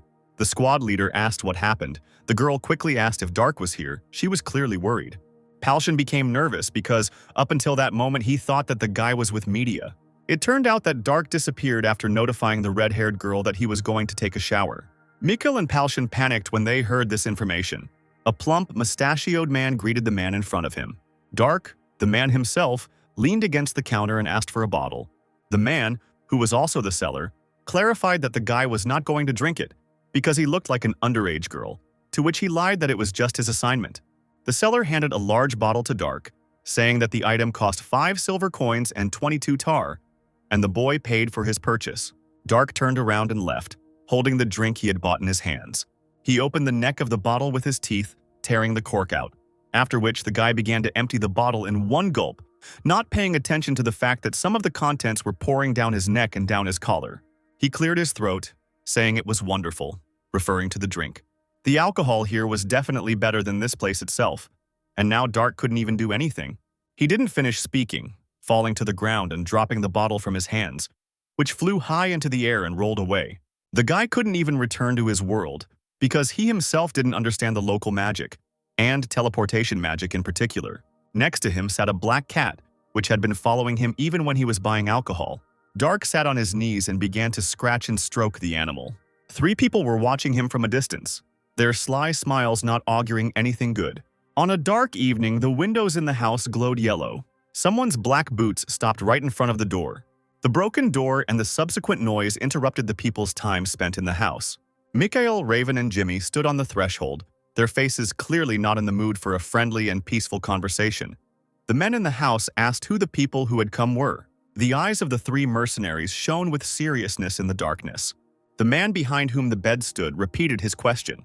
Dark was lying in the bed, sleeping, undressed, but covered with a blanket. The man swung his fist at Mikhail, insulting him with a strong word. His hand shot towards the mercenary's face. A slight look of fear appeared on the man's face. His fist touched Mikhail's forehead, but he didn't move. The mercenary grabbed the man by the arm. Mikhail used force, yanking the man's arm down. He dropped his stunned opponent to the floor before the other men could even figure out what was happening. Mikhail called Jimmy and Raven. Alarm flashed in the men's eyes. Mikhail asked the boys to make sure their opponents stayed alive. While Jimmy and Raven were dealing with the villains, as evidenced by the noise and screams in the background, the blonde man took care of Dark, wrapping him in a cloak. Mikhail lifted the boy's body into his arms. The fair-haired man was already leaving the house with Dark in his arms when Media ran up to him screaming. The red-haired girl asked anxiously if the mercenary had found the guy. But the sight of an unconscious Dark in the guise of a girl in a man's arms said it all perfectly for him. Media's face became stern. The beaten men, their faces swollen and bruised, begged for mercy. The red-haired girl asked Jimmy and Raven to stop with an unkind smile. She would be sorry if the villains died before she got to them. The eyes of the beaten people showed fear at the realization of what would happen to them next. Mikhail walked away from the house with the rescued boy, wrapped in a dark cloak, in his arms, while screams and pleas for mercy or death were heard in the building itself. The house was burned down, orange flames sending plumes of smoke into the dark night sky. Gaston sat on the floor of the room with a sullen look and his arms folded across his chest. He considered throwing a couple more fireballs at the building. Media entered the room with a loud slam of the door, attracting the attention of Gaston and the leader of their mercenary squad. The look in her green eyes was serious. Everyone in the room stared at her, waiting for Media to speak. The girl said that fortunately nothing happened. Dark just fell asleep because of the alcohol. The whole company breathed a sigh of relief. The realization that they no longer had to worry was pleasant. Mikhail said he was so nervous he couldn't sleep. Jimmy couldn't help but agree with him. Jared said that this was all good and suggested that they go to Alcasus the following morning. They decided to go to bed early today. The bright sun was already shining in the blue sky. The horses stamped their hooves as they galloped forward. Sleepy Dark asked for more beer. Opening his eyes, he found himself tied to a horse in a lying position, which surprised him, and Gaston, riding next to him, asked how long the guy was going to continue drinking in the mornings and advised him to get some sleep. Dark asked where they were going. Their team was going to Alcasus. They needed to see if they could gather any information there, and now the guy wouldn't be identified. So Gaston claimed that the mercenaries would call Dark their slave, so he needed to behave quietly when their procession entered the city. The guy tied to the horse asked what the point was. Media explained, "This is the Empire of Magicians. There we hope to find clues from the drawings in the temple and from your curse." Mikhail added that there is a dragon territory nearby, judging by the records. Still not knowing what creature the blonde was talking about, Dark repeated its name and asked what kind of creature it was. Mikhail explained that this is a creature that ordinary people cannot understand. Majestic creatures that can cover the skies with their wings, calling down lightning, fire, and even storms. Despite their bestial appearance, they are wiser than humans and can speak human language. Sometimes they destroy, devour, or even save humans. The boy thought about it, imagining a drawing of a Chinese dragon, and Antonio noted that it was a rather poetic description, as if the blonde man was from nobility. For a few moments, Mikhail was simply silent. Then he looked at the wizard and said, "You have become terribly attached to this idea since we visited the temple." Crow looked at the mercenary in surprise. He himself hadn't noticed how he had become fixated on this thought. Mikhail asked, "It seems you like having nobles on your side. In that case, what is the benefit?" Antonio replied, "The benefit? I don't even dream of such a thing. The formula, the secret, and the enigma, that's what spurs the curiosity of wizards. Because as soon as they solve these mysteries, the pleasure they receive will be immeasurable." Running his hand through his hair, the blonde said, "I think it would be better to focus my unnecessary curiosity on magical research." The men looked at each other silently and with distrust. Somewhat uneasy about their conversation, Jared said, "Antonio, our mission is to get the help of these adventurers, not to get on their nerves." The wizard apologized for being annoying, but the blonde didn't respond. So the group of mercenaries and knights wandered for some time through the fields, hills, and forests. They soon reached Alcasus, a border town of Gracia. At the gate, a group of people were met by two knights armed with axes. One of them asked where the travelers came from. Smiling, Palshan took out the documents, handed them to the guards, and said that they were from the city of Zilion. "Here is our entry permit." Looking through the papers, the guard concluded, "So you all came from Toria. The goal is the arena." However, the man was confused by Dark, who was tied to the horse and was just a child to him. The mercenary leader nervously replied, "She is our slave. She is too young to sit in the saddle, so we had no choice." The guards didn't really believe it, but they didn't ask any unnecessary questions and silently let the group of people into the city. One of them asked, "They keep a slave on a horse, do you believe it?" Another one answered anxiously, "Did you see this child's eyes? There is no hope or will in them. They are exactly the eyes of a slave." Once again, Dark had overdone it with his alcohol consumption. The jug and cup were overturned, allowing the remains of the noxious liquid to flow out onto the table, where half of the swordsman's sleeping body lay. Jared, Jimmy, and Raven looked at this depressing picture and sighed sadly. Behind the former swordsman's back was a saber, which Sidmian decided to remove. When handing the weapon over to Jimmy, Jared explained that it was a rather dangerous item for Dark's mental health, to which the mercenary agreed. Raven placed Dark on his back and said that he would take him to bed.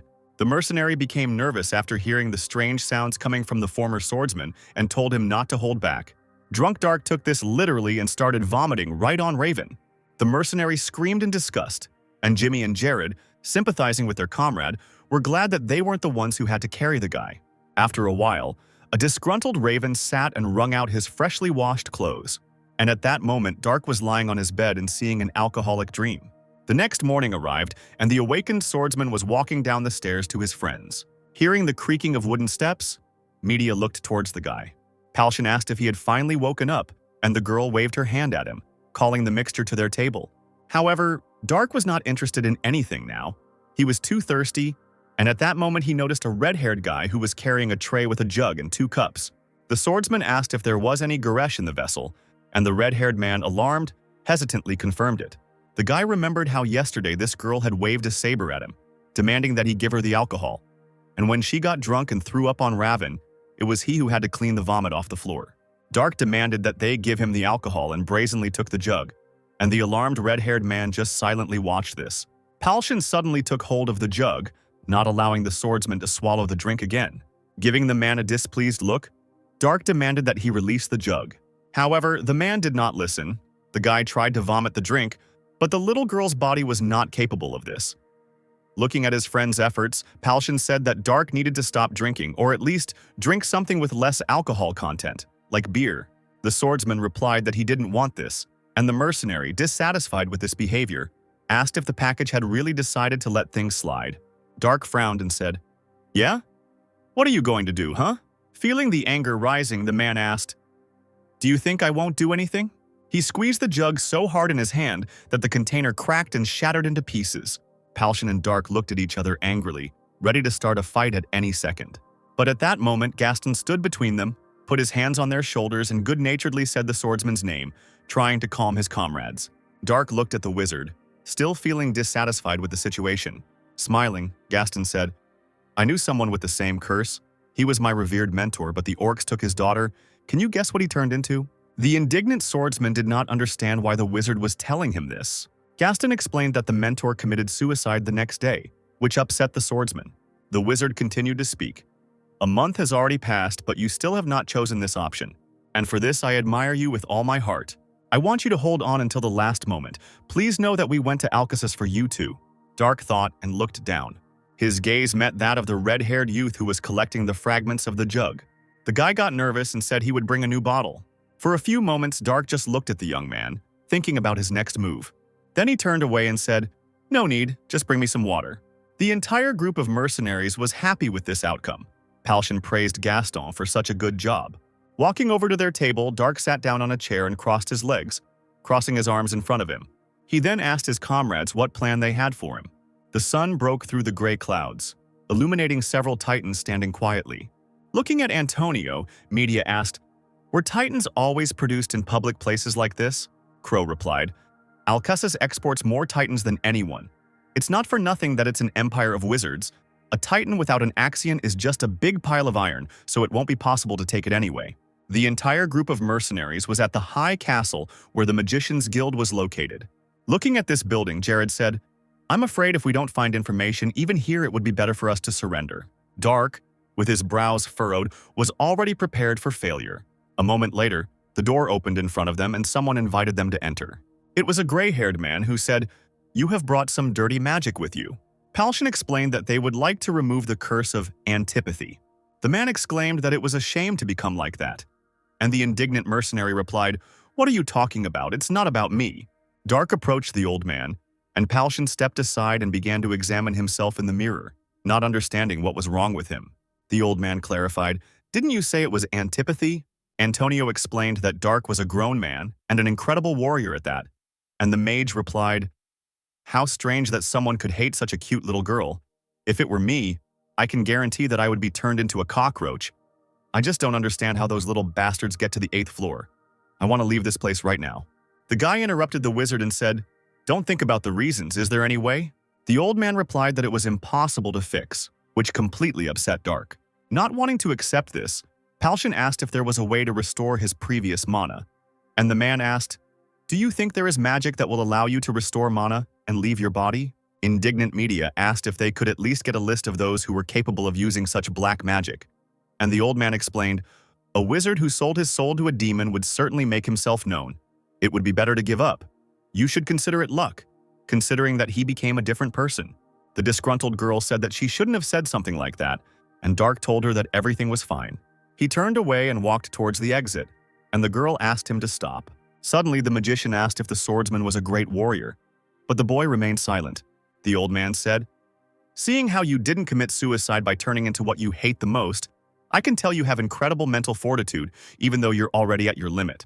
Like I said, isn't it lucky to turn into another person, since you still have memories of the past?" Dark stopped and was silent for a while, but then asked, "What do you want to say?" The magician replied, "The path you have walked once will be easy to walk again. You already know it." Thanks to these words, the guy had an epiphany. Now he understood that he just had to go through his path to the rebirth of the body again. The old man noted, "Time is on your side, I guarantee it." Dark folded his hands in front of him in a certain gesture and thanked the magician for his instruction. The team rushed after their comrade, who walked away. Dark rushed forward, hope in his eyes. Now he understood what he needed to do. Divine breath is the basis for the formation of the chi reserve in the body. Sitting in the lotus position, Dark thought, "If I start using the techniques of the School of Dark Arts ahead of time, I risk being engulfed in demonic flames. In my current state, it's better to die. That's the best solution. There's no chi in this body at all. Developing a sound mind is the key to my success. There are huge gaps in the technique of the devil spirit. Damn it, this is all I've managed to save up in the last 4 days. I need more to open the chi passage. It's so annoying. If I open the passage for the foundations, I can absorb a large amount of chi at once, using the tranquility of the North Sea to instantly achieve the divine rebirth of the earthly body." While Dark was meditating, the door was opened by Media, who wanted to make sure everything was okay with the guy. Then the girl went downstairs, sat down at her team's table, and said that Dark was still behaving the same way. Palshan sighed sadly, worrying about his friend. He didn't understand how this was even possible. For the last 4 days, Dark had just been sitting on the floor and only coming out to eat. Placing his hand on his cheek, Jared thought. He then turned to Ronnie, who was trying to bite into a steak, and asked what condition Dark was in this morning. Forced to put down the piece of meat and fold his hands in front of him, Kentaro replied, "Amazing. No, better than before." Sidmeon asked if this was really possible even without sleep, and the priest said, "I would like to ask if meditation is not used in military training." Jared explained, "This is different. Meditation is useless for a powerless body that can withstand the basics. Meditation only plays a supporting role, such as healing damaged muscles after training, restoring or regulating the accumulated mana in the body." Palshan continued, "Sleep is essential when it comes to military training.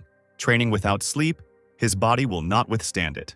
Jared thought that it was foolish to argue about training methods with someone who had already reached the level of a master. However, Dark's behavior shocked him, so he simply followed him. Lowering his head onto the table, Sidmeon noted that they had even forgotten to ask about the drawings, and Palshan said, "Okay, then we'll come next time." He went on a journey, and the other magicians said that they had no idea what it was. The knight said, "Nothing can be done. Since we cannot just sit and do nothing, there is only one thing left to do." Palshan and Media became nervous and asked what they were supposed to do. Having finally upset the mercenaries, the knight said that they needed to find the blue dragon. At that moment, Dark came down to them and said that he would go with them. Sidmeon noted that the guy looked great and said, "We'll leave right after lunch, okay?" Dark thought that he should concentrate on the breathing technique to stabilize the Kai. But he was curious to see the one called the dragon. If he really exists, maybe he would ask for his help. After some thought, the guy confidently replied that he agreed to this. Meanwhile, clouds were gathering over the Kratos Empire. A certain being said, "I feel a faint aura of mana from the one standing in front of me. Who are you?" The man, clad in armor, with his arms crossed in front of him, replied, "I am Pruyonpon Longart, the greatest knight of Kratos and captain of the Royal Guard. I would like to make a contract with you, becoming your master." The Blue Titan said, "Since I, Pegasus, see no other worthy ones, I will accept your offer. From this day on, you and I, according to the ancient contract of the golems, you become my master." Numerous nobles gathered in the emperor's palace. Among them was Lord Tozer, who was watching what was happening closely. Down in the arena stood a red titan, and it was driven by a gray-eyed, brown-haired man. Opposite him was Pegasus, with long art inside.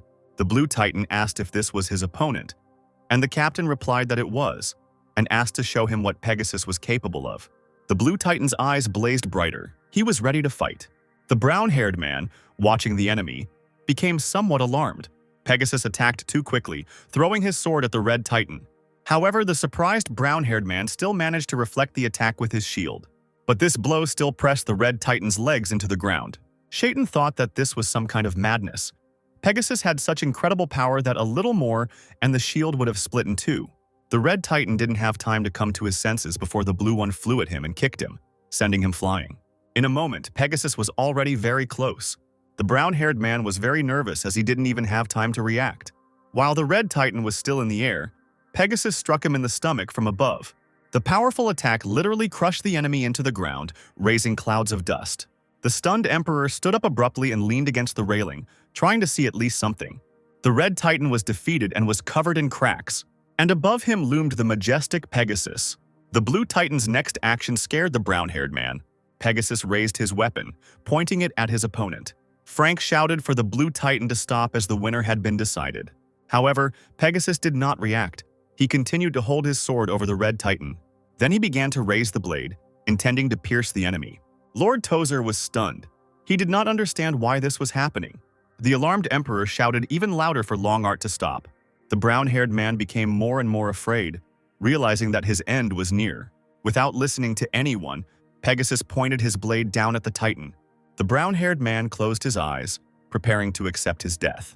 But the pain never pierced his body, so the guy opened one eye to understand what was happening. The sword was in the ground at that moment, only slightly damaging the red titan's head. After that outrage, the captain hurried to get out of Pegasus. Jumping out of the titan, Longart immediately bowed deeply to the emperor. Pruyan then said, "I sincerely apologize, Your Majesty, because the titan is very powerful. I am having trouble controlling its power. I am grateful for you providing me with such a powerful titan." Frank breathed a sigh of relief and said, "Well, that's good to hear. Keep working on yourself." Frowning as usual, the captain said that he would do so. As the brown-haired man crawled out of the titan, Longart ran up to him, asking if Kisley was okay. The guy smiled and replied, "It's okay, but I seriously thought I was going to die here, even if you screwed up while piloting it. It's probably just an incredible titan." The man, looking sad, said it wasn't him. Shaking off the dust, Kisley frowned, not understanding what this meant. The alarmed captain explained, "I was not in control of him when it all happened." Now the brown-haired man became nervous and asked what the captain meant. Taking his time to answer, Longart looked up at the titan. Then he insulted Pegasus altogether. Pruyan explained that the titan was simply using him for mana. Meanwhile, Jimmy was slashing at the troll. However, the resulting wound easily regenerated. The guy said it was unfair. Opening its mouth and screaming furiously, the monster swung its hammer at Jimmy. However, the mercenary successfully ducked from this attack. The guy grinned and noted that the troll was too slow. At that moment, he hit his head on the ground because someone dared to push off him. It was Raven who asked Jimmy for forgiveness. Raising his sword back, the mercenary flew straight at the troll. A moment later, Raven cut off the monster's hand that held the hammer. After that, Jimmy rushed towards him. With one deft movement of his hand, he cut off the troll's head. Meanwhile, Dark finished off another monster. The guy was breathing heavily. He was unhappy that even such a small thing was taking all his strength. Raven and Jimmy told him that he shouldn't be so reckless and advised him to stick with them. One of them asked where Gaston was now. The wizard himself at that moment directed his magic at the enemy. Feeling the pain from the electric discharge, the ogre screamed furiously. Somewhere nearby, Mikkel was fighting a monster.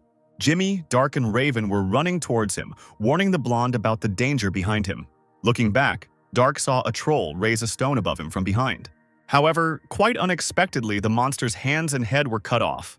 This was facilitated by a powerful blow from Palshan. Mikkel noted that it was not bad, and the commander said that one mistake and it would all be over. Another crowd of trolls was approaching the team, and Palshan couldn't figure out where they came from. Suddenly, Antonio, who was behind, cried out, "Ice cannon!" He then directed an energy beam at the monsters. The trolls that this beam was able to touch immediately turned into ice. The other part of the crowd was successfully cut down by Jared with his sword. Seeing this, Mikkel and Palshan were amazed at the level of his skill. Jimmy sighed heavily and said they seemed to have put most of it in. He didn't even notice how a troll approached him and swung a large stick at him. The guy wanted to somehow dodge, but he didn't have time. The brown-haired man was in pain, which attracted the attention of Dark and Raven. Jimmy was already lying on the ground, writhing in pain, holding his shoulder where the blow had landed. And the troll raised his club back, intending to finish off the mercenary. Seeing this, Dark became somewhat alarmed. He couldn't let his friend die, so he rushed to him. Once he was close, Dark walked across the troll's legs with his saber. This helped distract the monster from Jimmy. The troll swung his club and tried to attack the guy, but the guy was able to avoid being injured by jumping back. But the girl's legs couldn't keep her balance and her body fell to the ground. Dark was breathing heavily and shaking with fatigue. He was dissatisfied with his current stamina. The troll was about to attack him again, but the boy couldn't feel his legs and couldn't dodge. He folded his hands in front of him, remembering what Gaston had taught him. Dark concentrated on the mana, thinking through each step of forming the spell. The guy was already sweating profusely, and the club was rapidly approaching him. A fleeting moment, and the stick reached the ground. Jimmy looked hesitantly towards his comrade, afraid that he was dead. However, Dark was still safe and sound. He was unable to perform magic, but the guy was surrounded by a shield. The troll's club was broken, and Antonio stood behind him, making a shield around Dark. The wizard asked Simeon to take the boy away. The knight immediately rushed towards Dark, grabbed him, and carried him away from the monster. Crow, meanwhile, began to chant a new spell. This caught the attention of the troll, who turned around and ran at the mage. Besides him, several more monsters headed towards Antonio. Counting their number, the man only rejoiced. A magic circle formed above him, and he summoned an ice spear. A few moments later, 6 trolls were immediately pierced by Crow's magic. She fought with her comrades and media, who cut off the head of one of the trolls. He fell to the ground dead, and the girl put her foot on his hand and breathed heavily. Turning to her breathless friends, she asked if everyone was finished. Sitting on the ground, Palshan was indignant that 30 trolls at once was too much even for Mount Grecian, and Gaston lay down, declaring that he thought he would die here. Jared, who had single-handedly killed half of them, bowed his head and said, "Forgive me if Kuma hadn't been so badly battered in the last battle." Reaching out his hand to Jimmy, Ronnie said that Sidmion didn't have to apologize for them. When Kentaro touched the brown-haired man and began to heal him, Jimmy cried out that it hurt and began to strangle the priest. The alarmed Raven tried to remove his hand and told his friend to stand still, and Ronnie wheezed that it was all Shayhart's will. Now Jimmy grabbed Raven's hair, and media noted, "What a calm guy. The fortitude of the believer's spirit is amazing." While putting the finishing touches on it, Kentaro smiled and said that this should help. Jimmy was glad because the pain was gone and his shoulder was healthy again. Folding his hands in front of him, he thanked the priest, noting that God's power was simply amazing. Taking out a book from somewhere and opening it, Ronnie said, "So, Shaykhart welcomes everyone with open arms." He was suddenly interrupted by Simeon's cries. He held Dark's head, who was unconscious and feverish. This made the team worried. The boy was laid down on a cloth spread on the ground, and Kentaro placed his hand, which emitted light, on his forehead. Ronnie said he just ran out of mana. He'll be fine once he gets some rest. But at the moment, something else was more important. The priest removed Dark's boots, and the team saw his bandaged feet, which shocked everyone. When the bandages were removed, Kentaro said, "These wounds were more than a day or two old. He must have been in a lot of pain. But he endured it through his own willpower. I should have been more attentive, I'm sorry."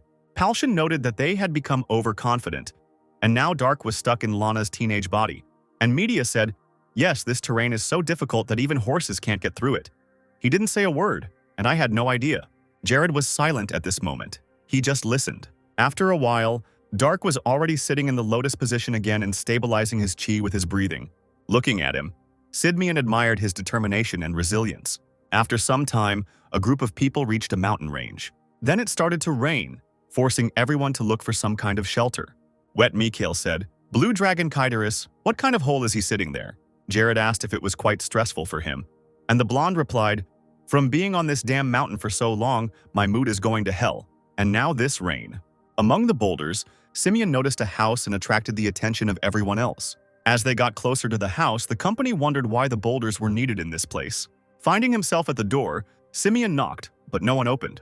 To determine whether there was anyone at home or not, he put his hand to the wood, and Jimmy asked, "Isn't the house abandoned?"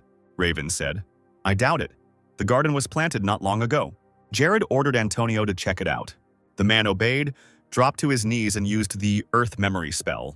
He then said that the house belonged to an elf. Palshan took hold of the handle and opened the door, saying that it was unlocked and suggested, maybe we should allow ourselves to go inside. After thinking about it, the man agreed with this and Simeon said, will everything be okay? For us as knights, entering a house without the owner's permission is wrong. Simeon interrupted him. Honestly, if you're going to pitch a tent right in front of this beautiful house, then you are strange, and in general, elves hate violence. Surely he will understand us if we are polite. The group of people were surprised when they entered the room. The inside of the house was furnished as if it belonged to an aristocrat, Palshan said. I thought elves weren't interested in luxury, but I suppose there is always an exception. Jimmy spotted a stunning bow that he wanted to take, but Mikkel told him not to touch anything without the owner's permission. Raven looked at one of the paintings where a beautiful girl was frozen. He assumed that she was the owner of the house's wife, and someone suggested that they take a rest first. After some time, a white-haired elf came to the house. He guessed that guests were waiting for him inside. Dark sat down on the floor once again. Looking at him, Jared said, "You don't rest for a minute. Is there any progress?" Frowning, the guy replied that he wasn't there. The worried knight scratched his cheek and said that it was sad. Dark thought, I don't want to rush too much, but the chosen path is too long. I have to create a new passage for Kai, but in this matter, Ki is not enough even for a start. Maybe I should try to take advantage of the calmness of the North Sea.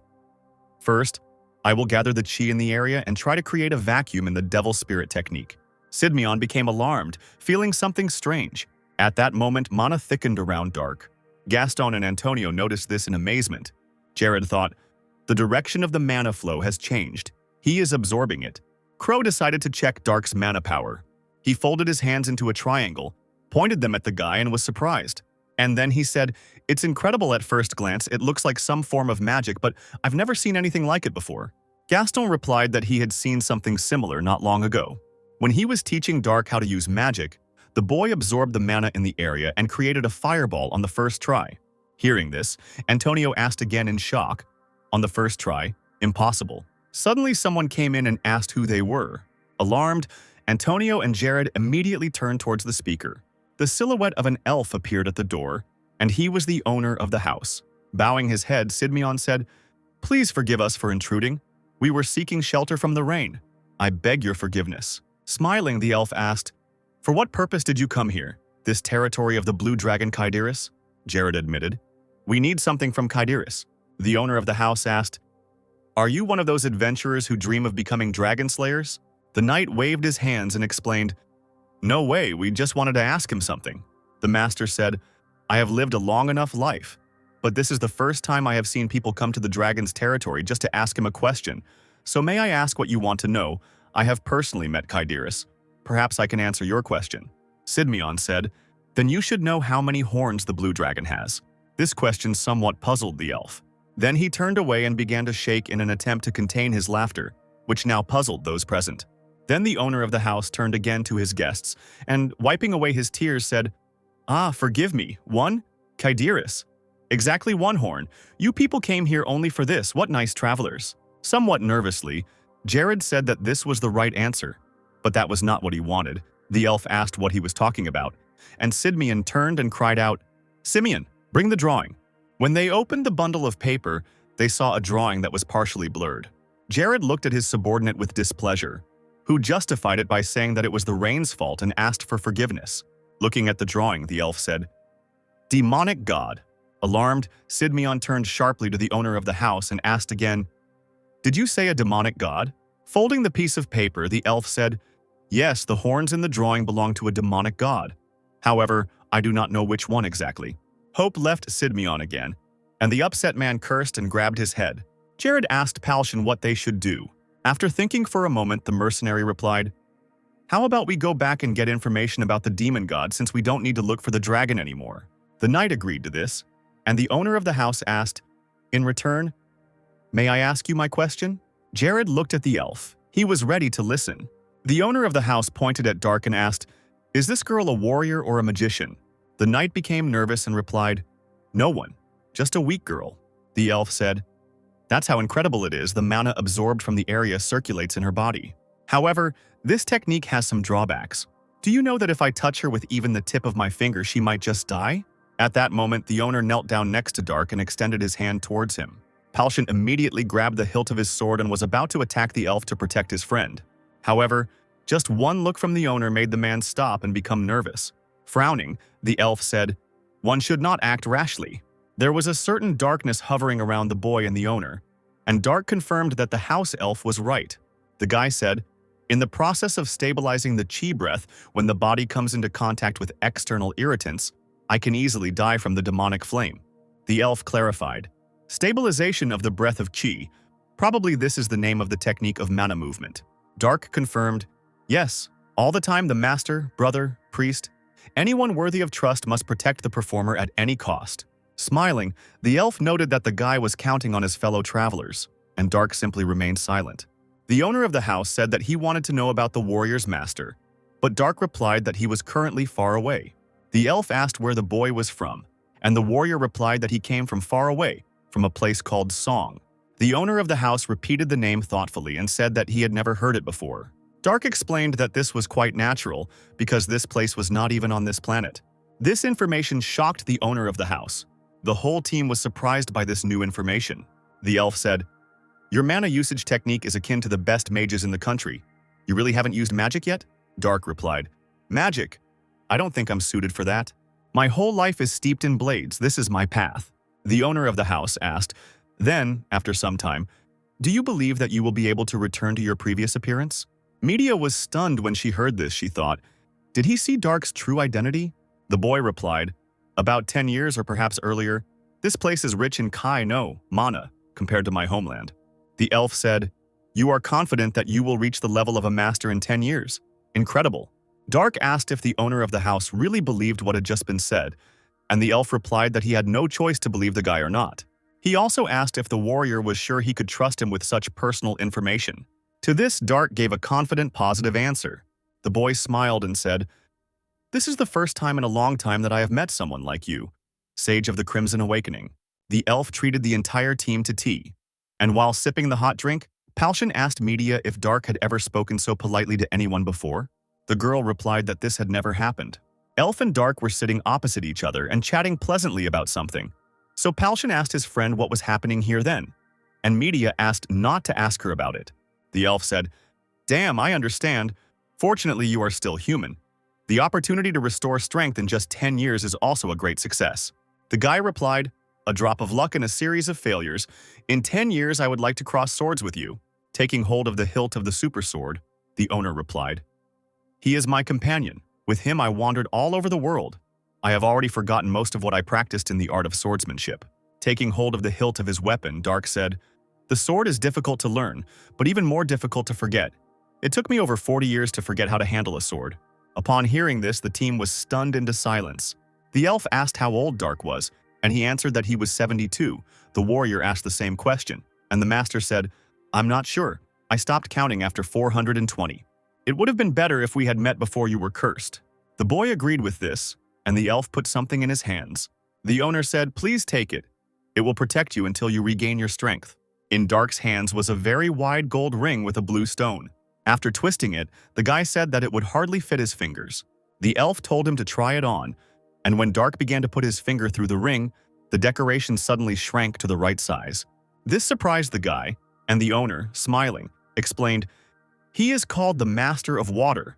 For some time you will not be able to use his power, but now it is enough for you to simply wear him." Hearing this, Gaston and Antonio were shocked again, because the elf had suddenly given the stranger such a valuable thing.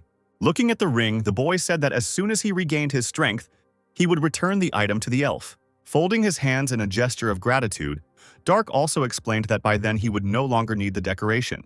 Smiling, the owner of the house noted that it seemed the ring had found an excellent owner. The dark sky was strewn with an endless number of bright stars, and somewhere comets could be seen flying by. Somewhere in the middle of the forest, a group of mercenaries and knights made camp. At this moment, Dark, sitting on the ground, felt an unpleasant pressure on himself. All the members of the group sat around the fire with him. They silently and intently looked at the guy, which is why he felt uncomfortable. Dark broke the silence by asking what they all wanted from him, and Jared said, "Karel, that's his name. That elf? Is he at the same level as you were before?" The boy confirmed this, and the knight noted, "If you say so, then it is true." Palshan also asked, "Dark, is what you said then true? Does that mean you are 72 years old?"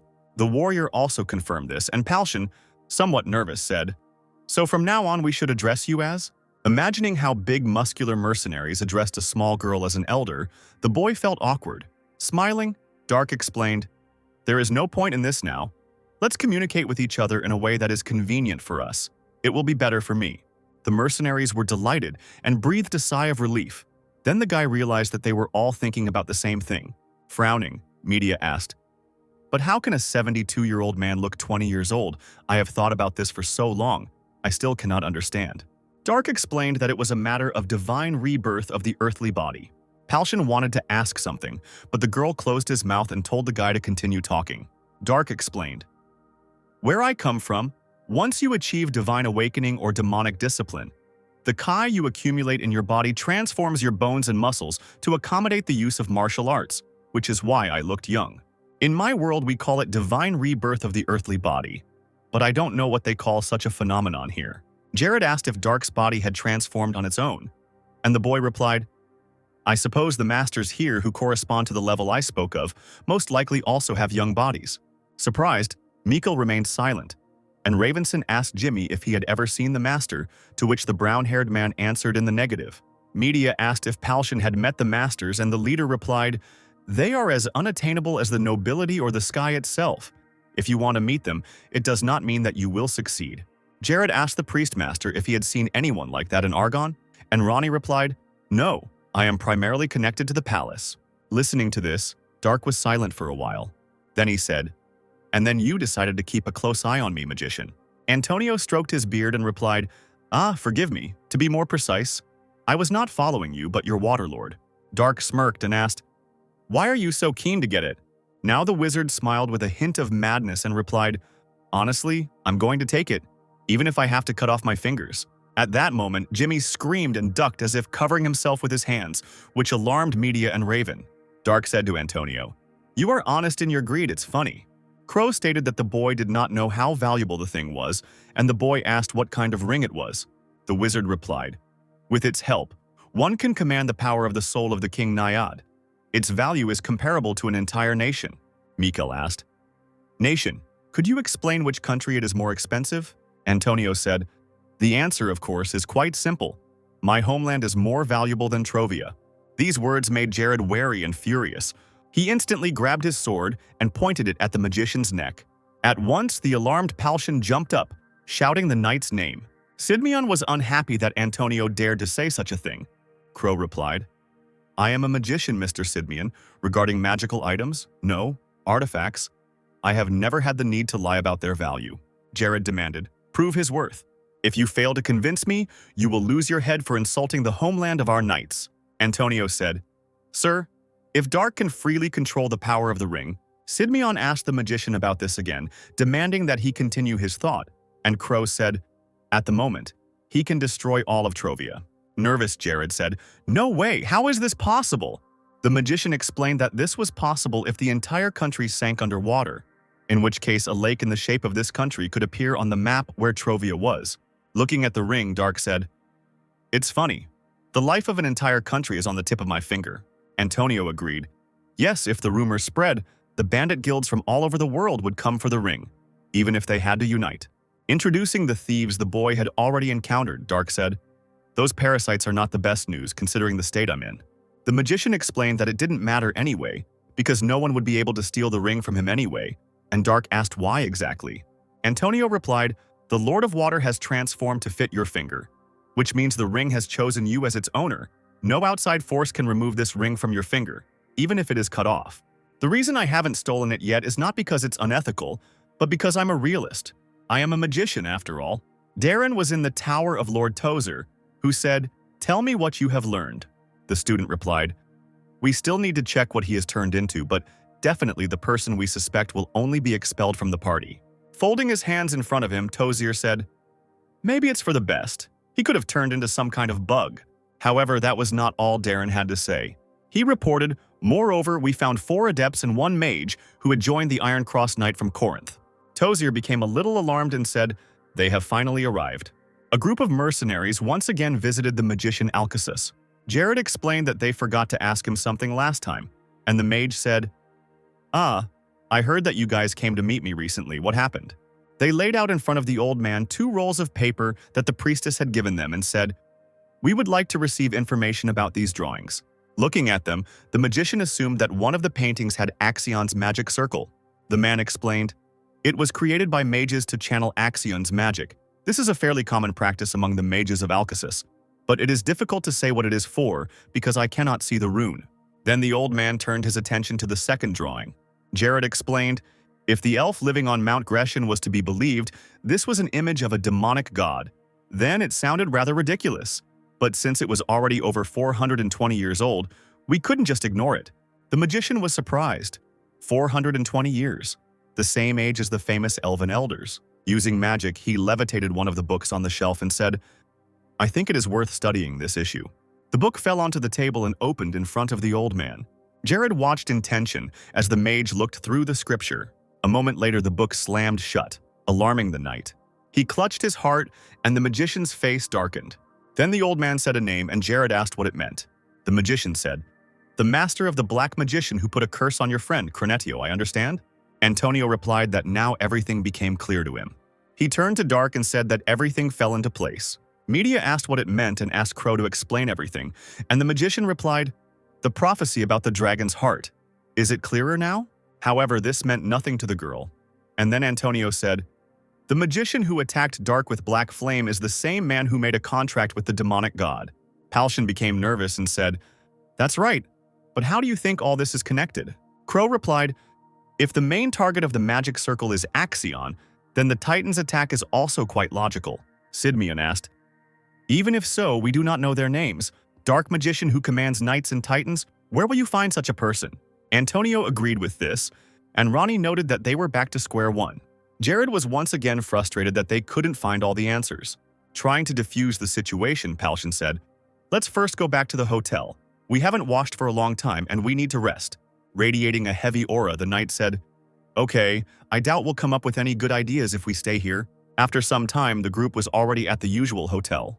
A knight suddenly approached Sidmion and said that he was glad to see him. And Jared asked, "Dominic, how did you end up here?" A gray-haired man in a red and white robe approached them, and Dominic, pointing at him, said, "Let me introduce you to..." Suddenly, an unknown man asked if the knight was Jared Sidmion, to which he answered in the affirmative. The stranger introduced himself. "I am the court magician of the Corinth Empire, Gilert Tion, and they are the Knights of the Iron Cross, Croton Antines, Torio Gilnane, Lena Intrain, Jintin Kamioji." Jared became alarmed. Realizing that Corinth had begun to act, he said, "So it's all about the dragon's heart, eh?" Tyan replied, "It is surprising that you are aware of this. We know that you began your investigation after the prophecy appeared. What happened then?" In response, Sidmion began to tell about everything. The mage called the knight a fool, which Jared did not understand. Gillard said, "So you're saying that you came back here and, without thinking, believed that alpha?"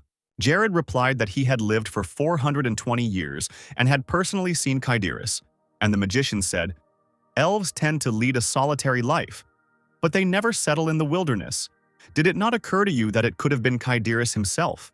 If he is over 420 years old, then there is a high probability that he could have transformed into someone and sent you on a false trail. Lead us to him now." Dark intervened in their conversation and stated that this was not the case. Turning to him, the magician asked arrogantly, "Did you just say something, stupid boy?" Crossing his arms in front of him, the warrior explained, his flesh had grown into the form of divine rebirth of an earthly body, something that could not be done with an artificial organism. Gillard asked if these were the third-rate mercenaries hired by Sidmion.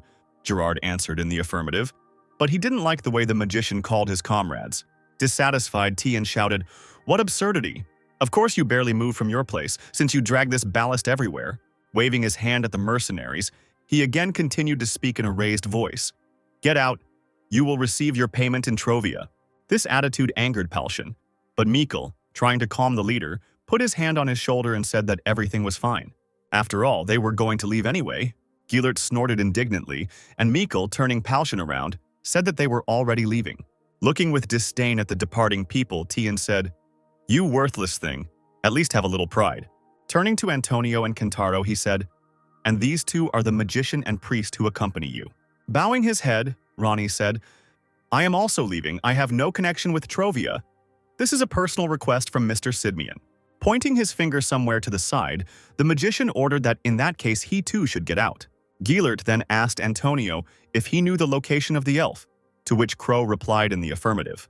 Gilert said that he would draw a magic circle for teleportation, and Antonio had to name the coordinates, to which Crow agreed. Entering the room, an aggressively disposed Paljan hit the bed. Mikkel said that it was even better this way, and after Dark became like this, the mercenary had a bad feeling, and Jimmy confirmed, "It's true, it's just inconvenient to travel everywhere with someone like him." At that moment, Ronnie also entered the room, which surprised Raven. Kentaro explained, "I don't really like him either. Can I sit with you?" Smiling, Palsion said they would be happy to take him on board. Then a stranger knocked on their door. The girl asked if there was a person named Palsion among those present. The leader replied that it was him and asked what happened. The stranger replied, "A guest named Sidmion asked me to tell you to bring your people to the stables for a short while in everyday clothes." After some time, the change team approached the stable, but someone hid in the shadows near it. Since the mercenaries themselves did not see anyone in the area, Palsion entered the stable and began to call for the knight. But at that moment, someone hit him in the back. Jimmy came in next, having heard a strange sound. Inside, he found Palsion unconscious and a figure in a black robe looming over him. This angered the mercenary, who tried to attack the enemy. However, before Jimmy could really do anything, he was hit with an uppercut. Losing consciousness, the man fell to the ground. The unknown man was pleased that they had already caught almost everyone. Finally, Ronnie and Dark entered the room, and upon seeing what had happened, Kentaro called the robed men fools and wanted to use Shy Heart's fury on them. However, the priest did not have time to do this. One of the enemies used a sleeping spell. Ronnie was losing consciousness, and Dark held him down so that Kentaro wouldn't get hurt. The indignant guy asked what the man in the robe did. The enemy was surprised and asked why it didn't work on Dark. However, the guy couldn't do anything either. He was knocked out by a blow to the back of the head. The men in robes said that they had little time and needed to quickly pick up the mercenaries. Meanwhile, Jared, Antonio, Tyan, and the rest of the knights arrived at Mount Grecian. Gilert said, after that incident with the Blue Dragon, they must suffer the heavenly punishment of the Corinth Empire, the guardian of peace and balance. Jared, standing behind, thought, "World peace and world balance does not include you hypocrites." Gilert commanded his knights to release Crimea. Accepting the order, the subordinates summoned the gray-yellow titans. Perched on the shoulder of one of the giants, Tion cast a displeased glance at Jared. He asked why Sidmion was just standing there and watching. Feeling awkward, Jared replied, "You said to awaken awkwardness." One of Gilert's subordinates said, "Mr. Tion, you have forgotten that we are Knights of the Iron Cross. They will simply get in the way." Snorting, Gilert called the Trovian Knights useless commoners and gave the order to move forward. Dominic asked if they shouldn't go after the Knights of the Cross, and Jared replied that they shouldn't have. Antonio also agreed with this statement. As the Knights of the Iron Cross approached the elf's house, the stones in the area began to tremble. Gilert watched as the boulders rolled from place to place, turning into golems. Covering his eyes with his hands, Tion said, "How primitive, as expected from someone who had lived apart from the rest of the world for the last 420 years. He then ordered his knights to destroy all the golems.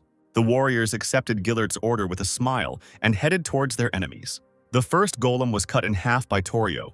The stone monster's hand flew straight at one of the titans but met with a metal shield. Then Gilnane finally destroyed the stone monster. Smiling, Lena swung her flail. Another golem was destroyed by a girl. Two enemies were heading towards one of the titans at once. When the golems reached the titan, he embraced the stone monsters. Then Jintin squeezed them so hard that the golems shattered into pieces. When all opponents were defeated, a smug Gilert declared that ordinary stone golems could not withstand the power of steel. At that moment, the boulders began to tremble again and reached out to each other. A crowd of golems appeared before the knights again. Dissatisfied with this, Tion shouted, "How annoying! Grind these golems into dust!"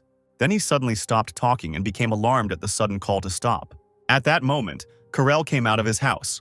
The elf said, "Lost wanderers, do not dare to harm this place." Snorting, Gilert said, "Finally you showed yourself, are you Kaidiris?" For a moment the owner of the house was silent. Then he turned away and said, "I am the elf Karel. I don't remember inviting you here. Get out of here." An angry Tian shouted, "It seems you don't understand the whole situation. We will take the dragon's heart with us, even if we have to kill you." Gathering mana in his hand, the mage decided to use a fireball.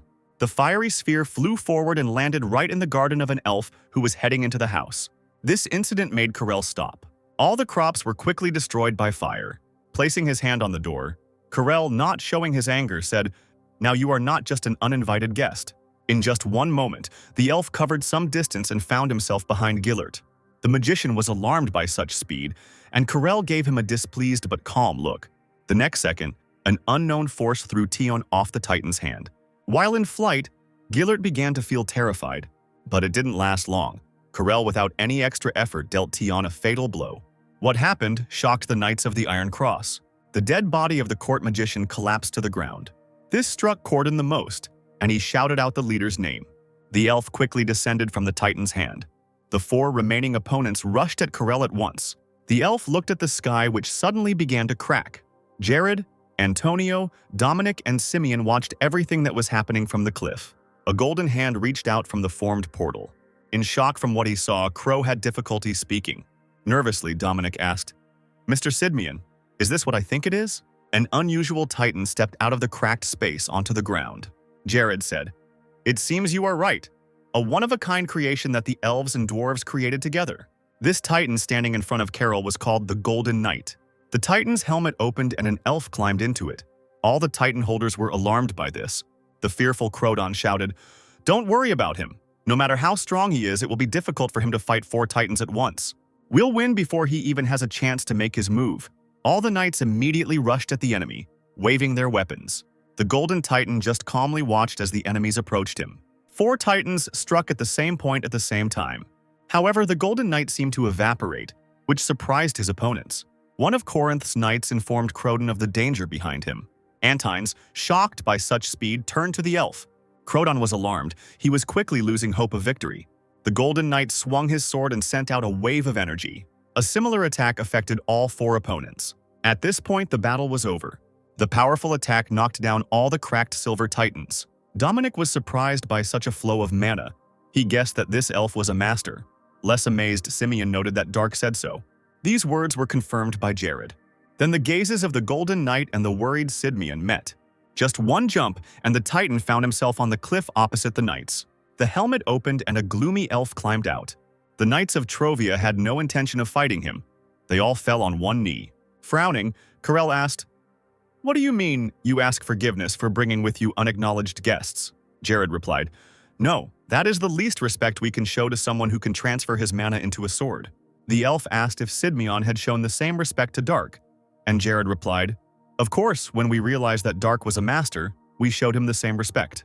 Carell asked, "Master, do you think he is worth just this?" A moment later, the elf jumped off the Golden Titan. He approached Jared and said, "The only reason I showed mercy to your people was because you accompanied the only person I recognized." Carell demanded that people leave. Casting a worried glance at the elf, Simeon said that they would do so. Jared, Dominic, Simeon, and Antonio walked away, and Carell watched them go.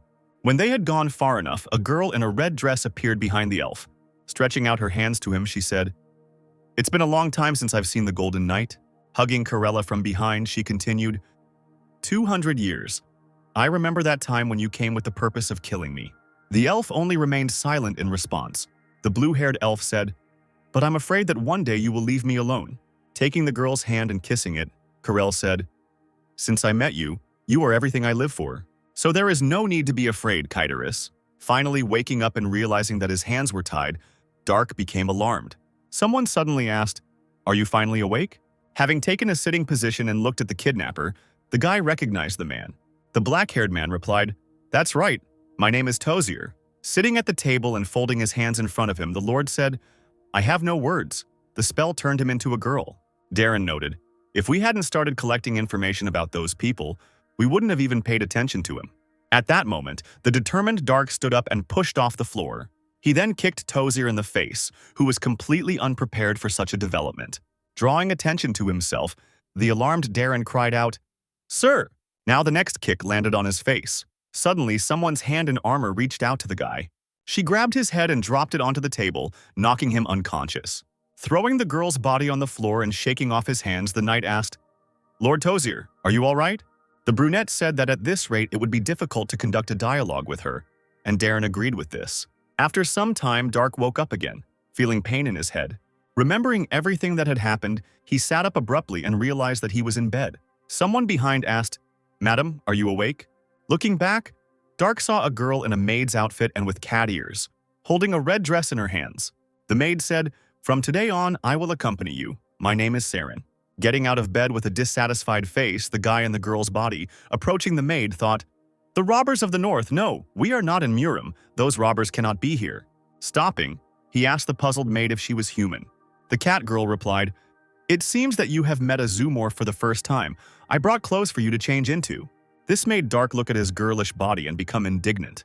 He was unhappy that he was wearing a woman's nightgown. And Serene, handing him the dress, said, "I changed your clothes, madam. If you don't like it, put this on." However, Dark demanded that Saren bring him the clothes he was wearing before.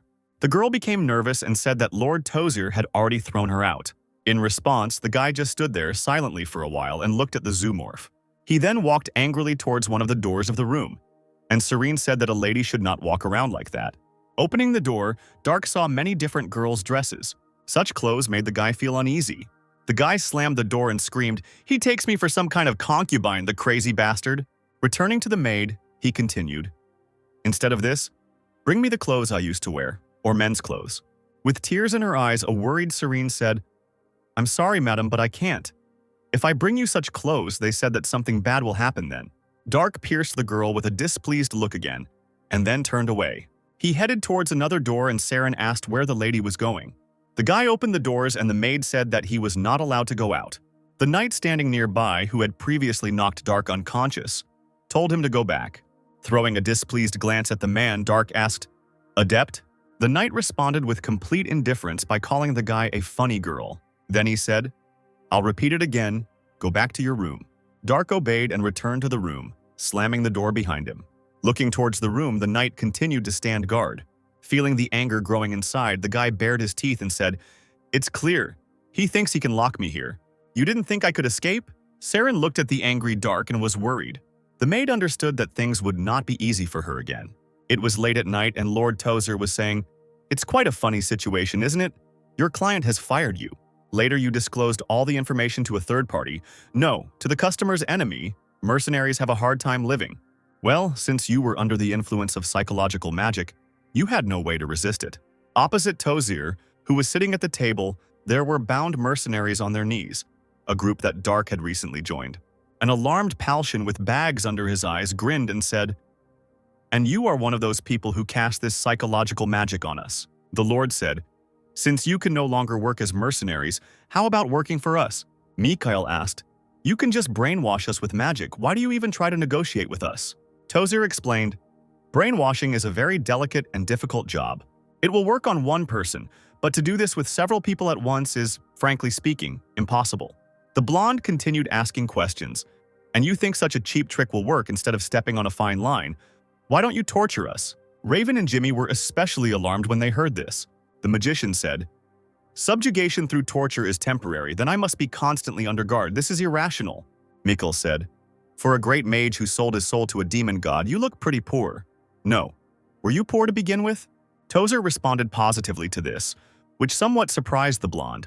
The magician explained, "We were once called the Great Empire, but now we are only 1/10 of what we were then. We are surrounded by a mountain range, and therefore we have no opportunity for potential economic growth. Constant deception by the local government and corruption only ruin us even more. For the sake of rebuilding my country, I gladly sold my soul. Don't you think that's a pretty good reason?" Media repeated, "A dying empire, with 1/10 of its former possessions, located in a mountain range." She expressed her guess. "This means this place is Kratau." Jimmy cried out in surprise. "Krataus? The empire that invaded Corinth but was eventually nearly destroyed by the counterattack?" Gaston shouted his name, hinting that the boy should keep quiet. The situation became somewhat tense, and Jimmy, alarmed, remained silent. An agitated Gaston explained that it was wrong to treat those who had fought in the war with such disrespect. Tozier said, "How naive it is to call a defeated country simply a participant in the war. Yes, that is what all outsiders think about our country Krataus."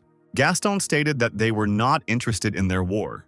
The Lord replied, "You are already in it. Whether you want it or not, you are from Trovia, yes?"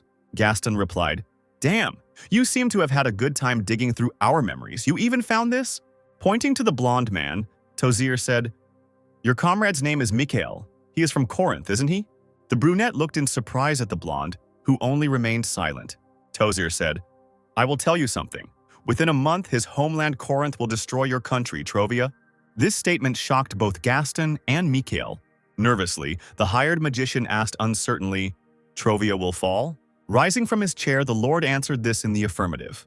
Tozer said, trying to revive the demon god with the dragon's heart in order to fulfill one's wrongful desire to conquer the world is a grave sin. Is that enough? The hired mage stated that it was all a lie and that it was actually happening because of Tozier. The Lord replied, yes, you know, it is our doing. Despite this, Corinth will turn Trovia into ruins as a way out of his inability to find the culprit. Gaston cried out, you say so because it does not concern you. Tozier said, do you think that such actions should be forgiven? The surprised hired magician asked what this meant. The Lord explained, it is not in their interests, but in order to calm their anger, they can afford to destroy another country even for this reason.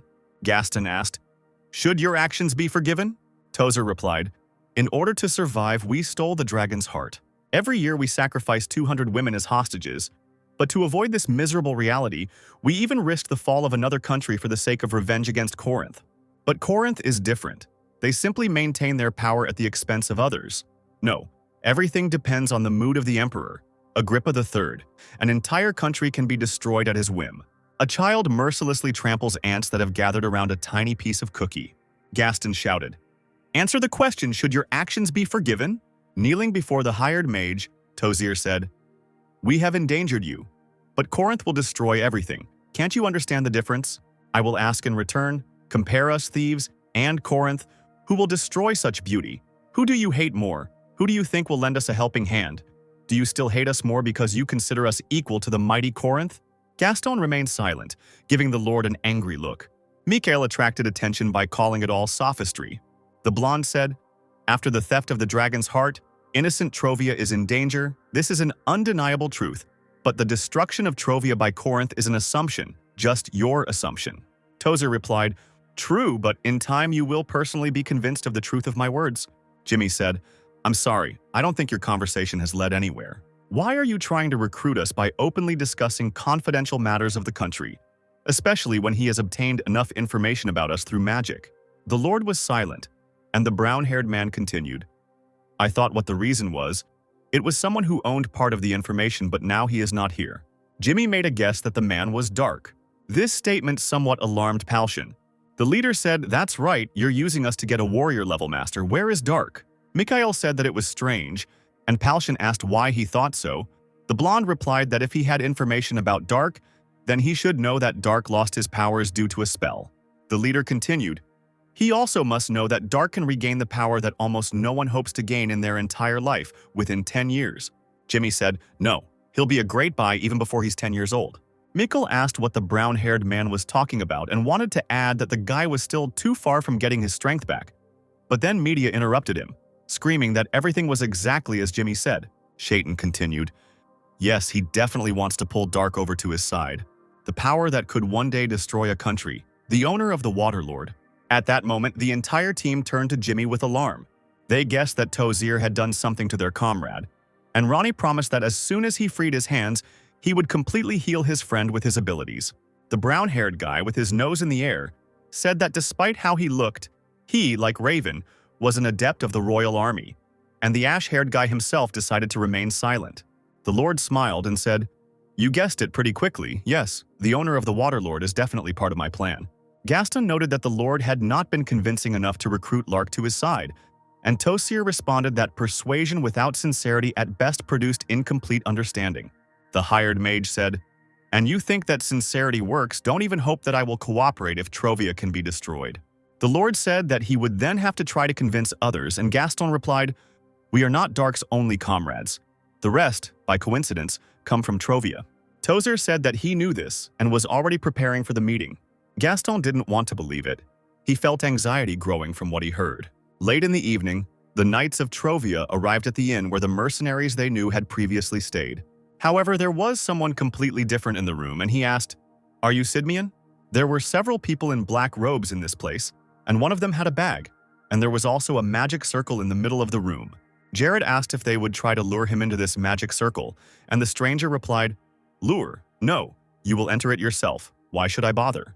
Nervously, Sidmian said, Okay, I'll grab you and interrogate you. I think it will be much more interesting.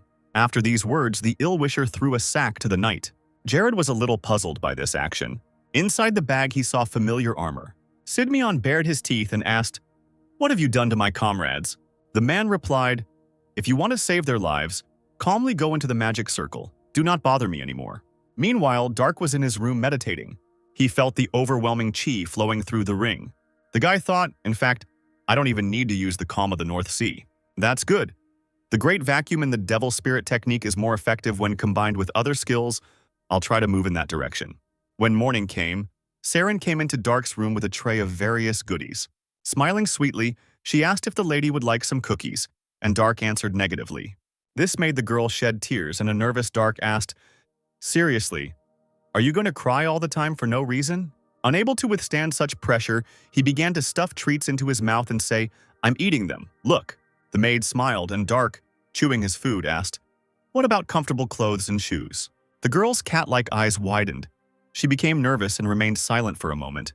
Then tears started appearing on her face again, and she started explaining what would happen if she brought such clothes. And Dark said that he understood everything and asked her to stop. The guy began to remember how once on your life path you met a girl named Sayung. She was very annoying and cried all the time. Dark demanded that Saren immediately inform him if anyone came. He also ordered that the girl should not dare touch him at this time. Someone shouted Sidmion's name, causing him to wake up. The man jumped up abruptly and tried to catch his breath. He was covered in cold sweat.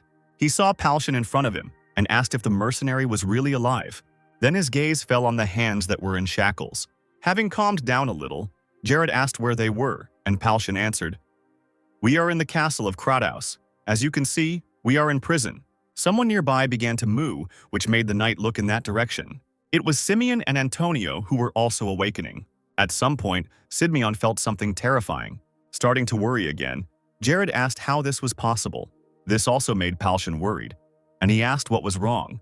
Sidmion explained that Kuma, his titan, had disappeared. All the captured mercenaries and knights were in one cell and discussed what had happened. Jared voiced, "It is clear they collected information about us using psychological magic."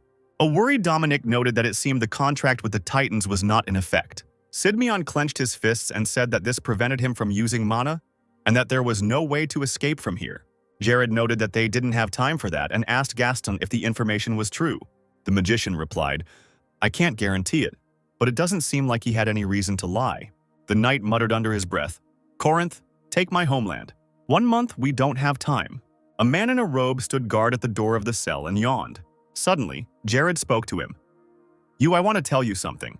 The guard asked what Sidmion wanted, and the knight said, "I will negotiate. Let me meet with the royal magician." The stranger said that Sidmion seemed to be out of place, and Jared said, "A prisoner. But you are not in a position to negotiate with a prisoner of Trovia, are you? If you want to get anything from us, then call him immediately.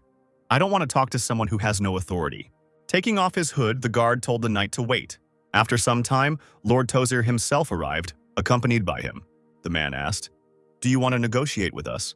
Jared told the Lord that he was joining him. This statement disappointed Dominic, who was standing behind him. Tozer asked, "Do you want to change your citizenship since your country will be destroyed?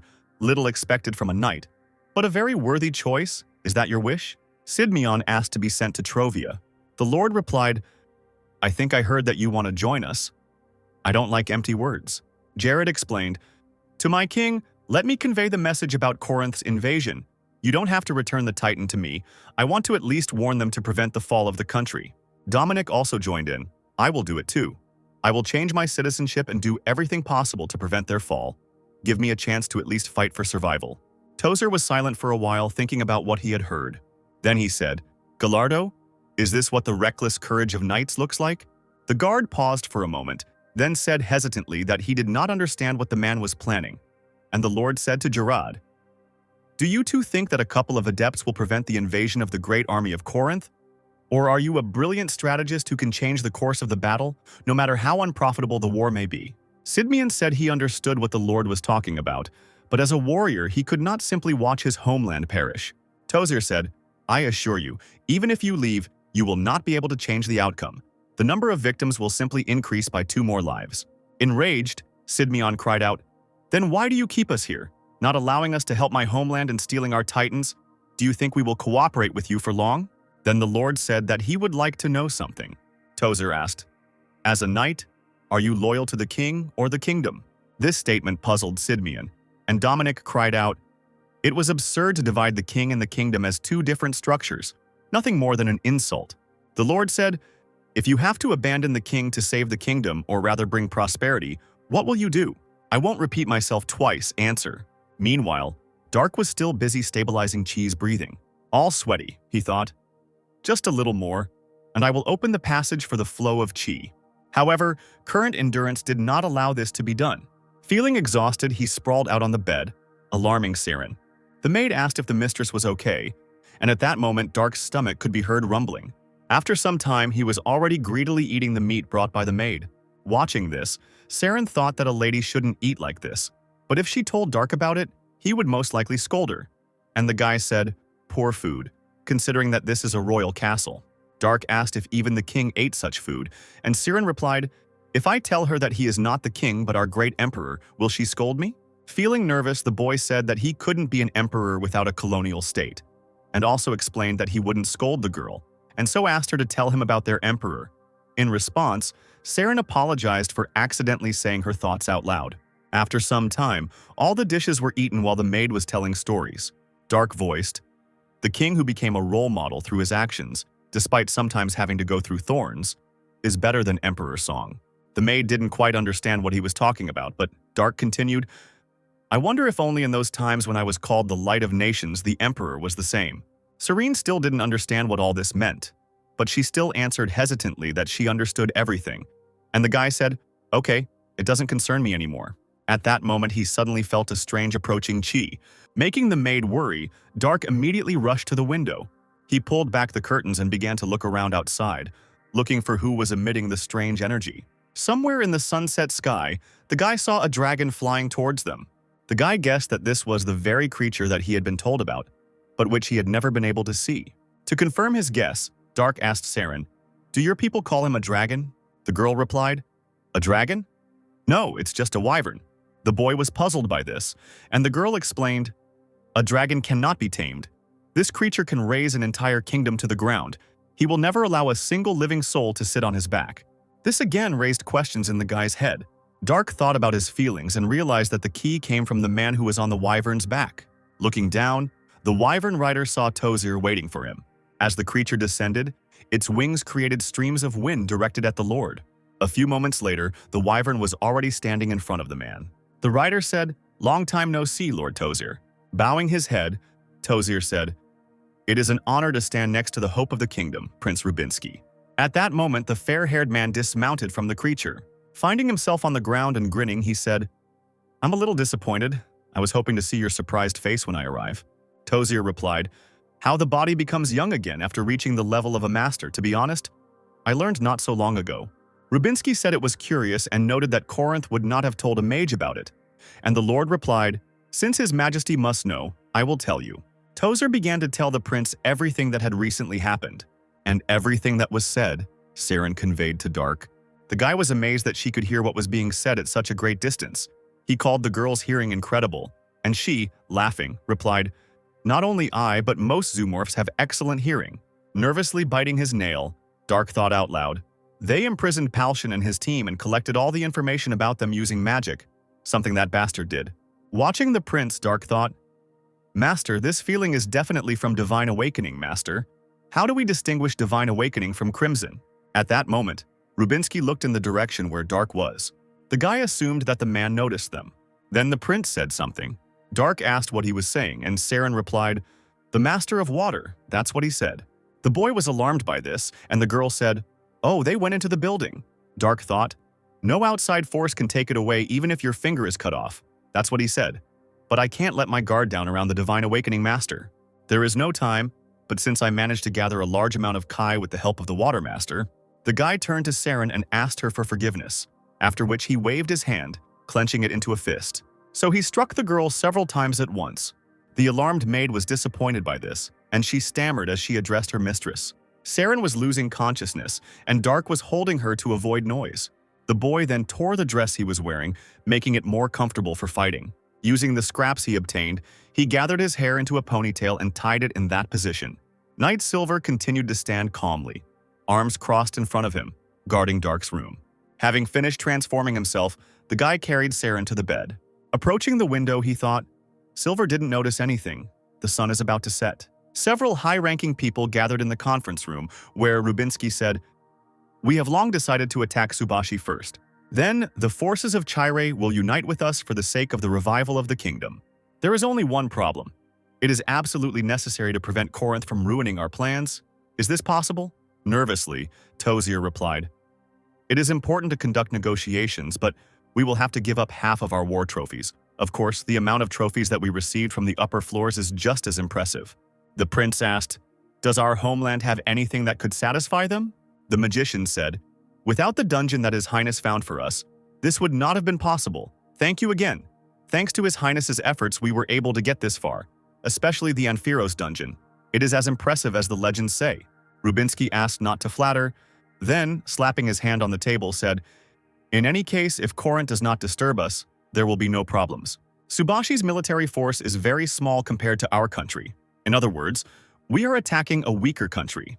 However, they believe that their military might is superior to ours, and for the last 30 years they have trampled us, not realizing that we have patiently waited to disappear from Corinth's sight, and it is time for them to pay for their lack of defense, diplomacy, and intelligence." All those present unanimously agreed with this. The sun had already set, and the stars and fading moons were shining in the sky. While in his room, Dark began to run. Then he jumped out of the window and pushed off the wall. Moving across the rooftops, he passed most of the guards. At some point, Dark became too noisy, causing the guards below to become alarmed.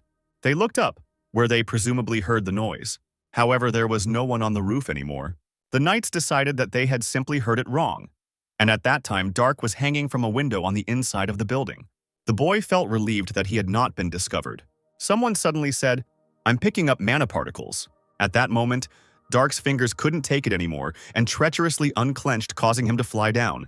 Since the fall was unexpected, the guy was unable to land softly. He raised himself up and grabbed his leg, which was pierced by pain. Someone unknown who was in the same room asked who the guy was.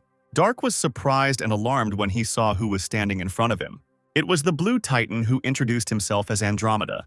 He said, "You seem to be well versed in how to control mana. Your abilities are not encouraging, but you meet the minimum requirements for a contract. Will you make a contract with me?" This made Darka think for a moment. Putting his hand on his chin, he said, "That doesn't sound so bad now that I've injured my ankle just in time." Indignantly, Andromeda said, "Ankle? Are you going to use me as a cane?" The guy replied, "What difference does it make whether you sign a contract with me or not? I have nothing to lose." Andromeda said, "Since you agree, from this moment on, you and I, according to the ancient contract of the golems, are master and servant. My name is Andromeda, and yours?" Dark introduced himself, after which the Titan's helmet opened and Andromeda told him to get inside. The indignant guy said that he had already said that he had twisted his ankle, and besides, he couldn't see anything because it was very dark in that place, in response to which the Titan picked up the girl's body. Andromeda then placed Dark inside himself. Once in the Titan, the guy asked, "How do I control this?" Andromeda replied that he had to take the lever and imagine that it was moving. Dark obeyed, grabbed the lever, and tried to use his imagination. At first, he moved the Titan's leg slightly but noisily. Then he made Andromeda doubt his abilities by lunging forward. The disgruntled Titan asked if Dark always walked like that, and the angry guy said, "That was damn loud. Do you want everyone to know we're here?" Andromeda replied that it wasn't his fault and that Dark didn't know how to pilot. Then the guy said, "Damn it, stupid stick, let me go, I'll go myself." Titan obeyed and put Dark on the ground. An indignant Andromeda stood and remained silent, while the guy mentally insulted him. Then the Titan asked if he should wait here. Dark replied, "That's right. Kuma went to some other dimension or something like that. Can you do the same?" Andromeda replied, "I don't know what kind of Kuma this is, but I understand you." Disappearing into some portal, he added, "I will wait for your call in another dimension." Dark sighed, finally alone. However, the problems were just beginning. Somewhere behind a door opened. There were two guards standing behind her, one of whom said, "You see, I told you that I heard something strange. Some sounds were coming from here." The puzzled knight noted that someone was inside. Then he cried out, "Alarm! One of the Azure Knights is missing." Silver flew back from the blow he received in the face. The blow came from the prince, who said, "You useless bastard, and you call yourself a royal guard?" They were in Dark's room, where the knight, kneeling and bowing his head, asked for forgiveness and said that he would bear any punishment, and Rubinsky said to declare that he had no idea. Then he turned his attention to the bed. The knight and the magician looked puzzled as the prince approached the furniture on which the girl lay. He stood for a moment and looked at Saren, who was still unconscious. Tozier approached him, and Rubinsky said, "Unbelievable, the flow of mana was stopped. How did this happen? This is impossible without full control of mana. Who is looking for it?" The lord replied, "We are searching for her with dogs right now, your highness." Rubinsky said, "This is not enough. Send some adepts to reinforce. I and the wyvern will personally join the search." Meanwhile, Dark was already running into the depths of the forest. He continued to move away from the castle, despite the severe pain in his leg. Tired of running, the guy sat down to rest, leaning against a tree and trying to catch his breath. He grabbed his leg, which was hurting even more unbearably. He then gave it a quick, repeated slash with his finger, causing the limb to turn red. Grinning, Dark thought, "I provided first aid, but it won't last long. At this rate, this is not a solution. I need to somehow heal my leg." Somewhere above the forest on a cliff stood someone in a robe. In just one moment, this man disappeared somewhere. He quickly made his way through the trees, heading towards the boy. When he got close enough and stopped, Dark said, "I don't know who you are, but if you weren't looking for me, can you pretend you didn't see anyone?" In response, the unknown person chuckled thoughtfully. Then, smiling, he said, "You are doing something interesting." Dark said, "If you understand what I am doing, then I beg you even more to do as I ask." Calling the guy a polite lady, the man agreed not to interfere with him, and Dark began to stabilize Kai. The stranger watched what was happening carefully. Energy began to emanate from the ring. At that moment, Rubinsky was flying over the forest. He noticed how the mana was flowing into one point, which helped him find Dark. Seeing a wyvern above the forest, the stranger extended his hand towards the guy, after which a bright light appeared. The man used magic that made the boy dissolve into space. The prince directed the wyvern towards the mana flow, and they rushed forward. However, the winged creature suddenly began to behave strangely, and Rubinsky demanded that it calm down. However, the wyvern did not obey and lost consciousness, and foam began to flow from its mouth. The alarmed prince could not understand what was happening. The wyvern and its rider fell to the ground right in front of the robed man. Rubinsky cleared his throat, still not understanding what was happening. Looking ahead, he saw a stranger among the dust that had been raised up. Rubinsky asked, "Did you do this?" To this, the man answered in the negative, removing his hood. The prince demanded that the stranger identify himself. The red-haired man said, "Today's youth have no manners. I am the master of this mountain Artias." Rubinsky thought this was some kind of nonsense. He said, "Mount Maltorio is under the jurisdiction of the Kratos Empire. You live on our territory and don't know the law prohibiting the appropriation of large areas into private property." Artias replied, "Kratos, are you speaking of that pitiful spectacle that was thrown back here 30 years ago after a humiliating defeat in war?" This statement angered the prince. The calmer man said, "I'll say it just once. Mount Maltorio has belonged to me for 4,000 years. Alarmed, the prince swallowed the lump in the city with difficulty. He asked if it was really a red dragon standing in front of him. The indignant Artias cried out, "How rude! I am a royal golden dragon. How dare you compare me to a stupid red one?"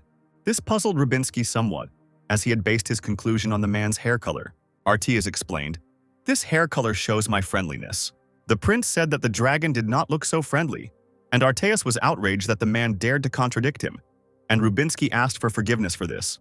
The dragon coughed and noted that he was unnecessarily angry, but then Artias pointed out once again that it was his territory anyway. He cried out again, "I will let you pass because I am extremely benevolent, so don't even dare to claim that you are the master of the mountain." With a displeased face, he asked if the prince had any problems.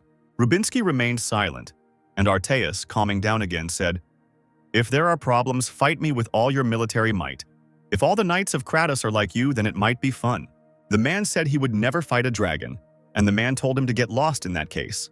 The prince said, "Excuse me, but I would like to ask a question. Have you seen a fair-haired girl nearby?" Turning away, the dragon replied, "Don't make me repeat it. Get out." A frightened Rubinsky picked up the wyvern and quickly walked away. Artias watched him leave in silence. He then turned to the tree, extended his hand and used magic again. After this, Dark became visible again. Smiling, Artias asked, "Is your ankle okay?" The guy replied, "Yes, thank you. I was able to open the mana flow." With a thoughtful face, Artias said, "Yes, now the mana in your body is circulating properly. I wonder what you have done in such a short time. Now go away. I have done all I could." Dark said he wanted to thank Artias. The dragon pointed out that the boy's manner of speech did not suit his image of a girl, and said, "There is nothing you can do to repay the debt." Understanding this, the guy confirmed this thought. Then he folded his hands in a gesture of gratitude. This action somewhat puzzled the dragon. Dark rushed away, and Arteus thought it was a strange greeting. The dragon suddenly saw people running past with dogs who were clearly chasing the girl. Arteus knew that Dark would be caught fairly quickly. However, the man decided not to interfere in this, assuming that Naiad would certainly sort everything out. No longer in pain, Dark ran forward. He wondered if Brother Homa or Karel had such a perfectly organized Kai. This means that this is a stage that no one in Murim has even reached yet, the true enlightenment of life and death. The alarmed wyvern had already regained consciousness and was flying forward. Rubinsky on his back said, "Smart bastard. All this time you pretended to pass out, but given the situation, nothing would have changed. Never heard of a dragon living on this mountain before." The prince thought, and this air, by its sensations, is much higher than the level of a master, at least a worm or, most likely, an ancient one. Arteas, I seem to have heard his name somewhere. The man suddenly remembered the title Requiem for Arteas. Out of breath and sweating, Dark stood at the precipice. In front of him were knights with dogs, led by Silver, and the guy himself said, "Wherever I run, there will be a cliff at the end."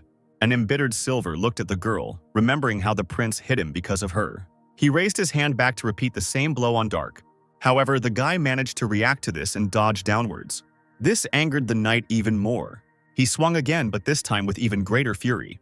Now Dark was unable to avoid the attack, causing him to be thrown straight into a tree. Silver said that the girl seemed to need a little teaching, which made Dark laugh. The embarrassed knight asked what was funny about this. The guy in the girl's body grinned and said, "Yes, this is your only chance to beat me up surrounded by adepts. You won't have long to look down on me like this." Silvar flexed his fingers and said through his teeth, "Blows are the best cure for madness." The magician didn't like what Tozir saw next. The knight turned the girl, lying unconscious on the floor, into a bloody mess. Silver claimed they could heal her, and the lord shouted, "Idiot! Healing magic won't work on her because of the Water Lord." Now the knight himself became alarmed, and Tozir continued, "Damn, how could this happen? If she dies here now instead of borrowing this power, we will have to face the wrath of the king's spirit." When Dark's ring began to emit light, everyone around became alarmed. A moment later, a human body materialized in the blue light.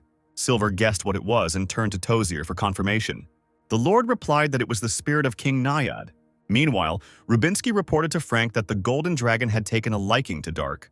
Kneeling, the prince said, "I believe he has been living for more than 4,000 years. Frank asked if it was really impossible to get along with the owner of Mount Maltorio, and Rubinsky replied that he doubted it.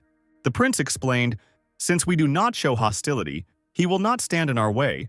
Frankly speaking, this mountain system is not very big." Frank said, "Golden Dragon Arteus. Uncontrolled variable. Right before the war, this is not good." Rubinsky noted that given that it hasn't caused us any problems in the last 30 years, in fact, we didn't even know it existed. That's a good sign. In any case, I think we should refrain from excessive cutting of trees on the mountain. The emperor noted that then Subashi and Chire would take over production, and when we received the lands of Kronos, we would have nothing to do on Mount Maltorio. Rubinsky confirmed, "Yes, everything will be settled as soon as we restore the former capital of Cradia." After some time, Dark finally woke up. He was unhappy that he was back to square one again. Peeking out from behind the canopy, Saren asked, "Madam, are you awake?" The guy sat up in bed and looked at the girl. What he saw outraged him, and he asked, "What happened to you? What happened to your face?" The girl's entire arms and face were covered in bruises and abrasions. Dark asked, "Were you beaten because of me?" The girl moaned, shedding tears.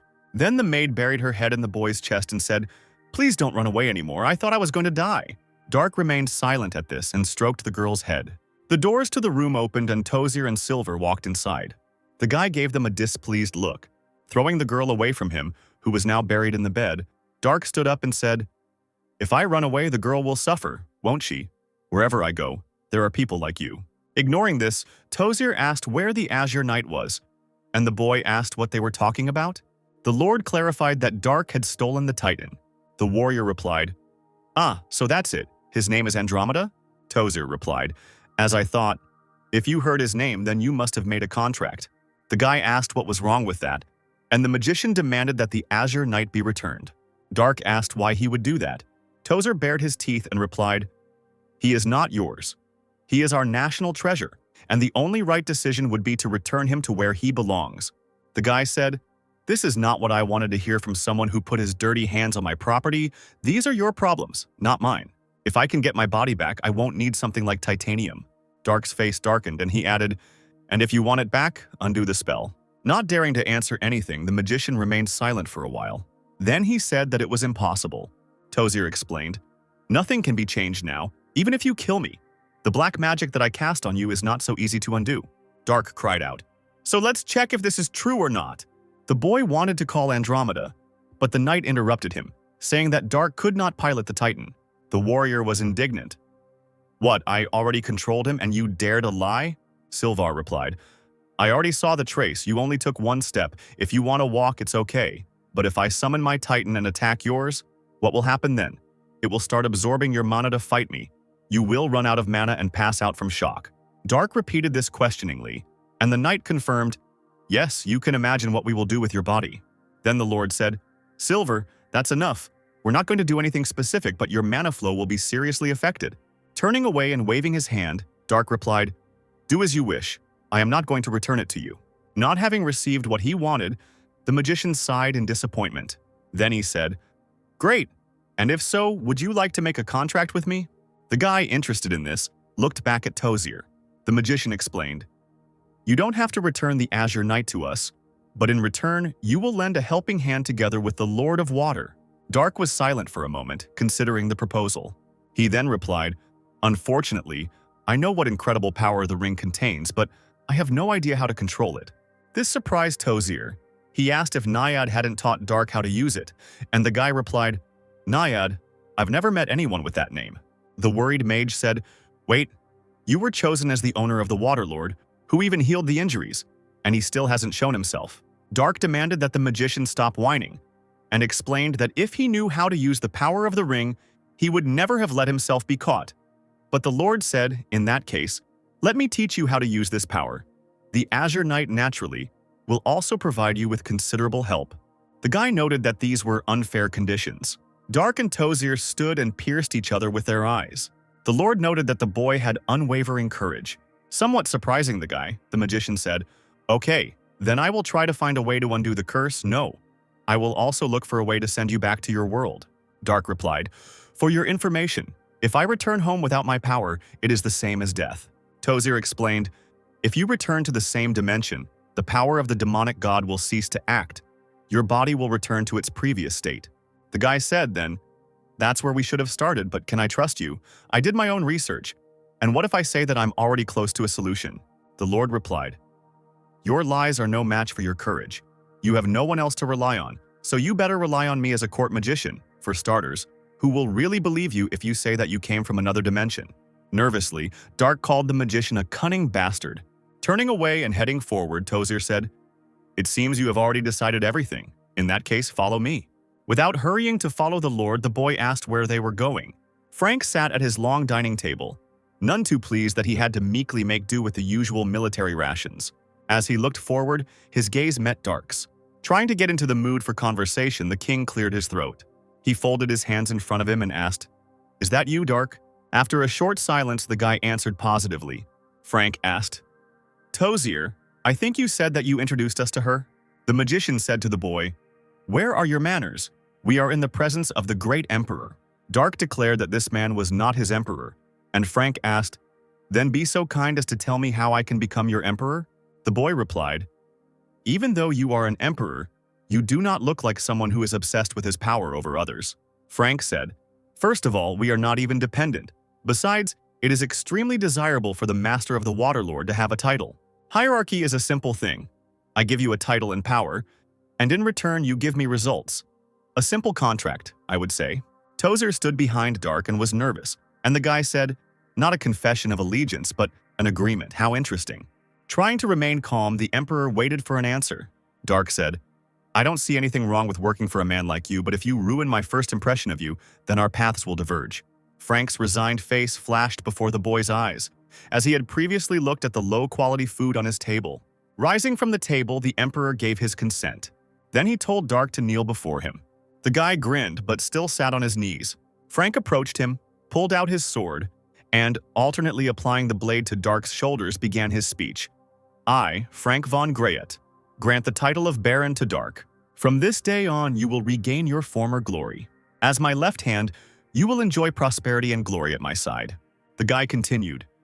I, Dark Clyde, gladly accept your command. It was already approaching late evening.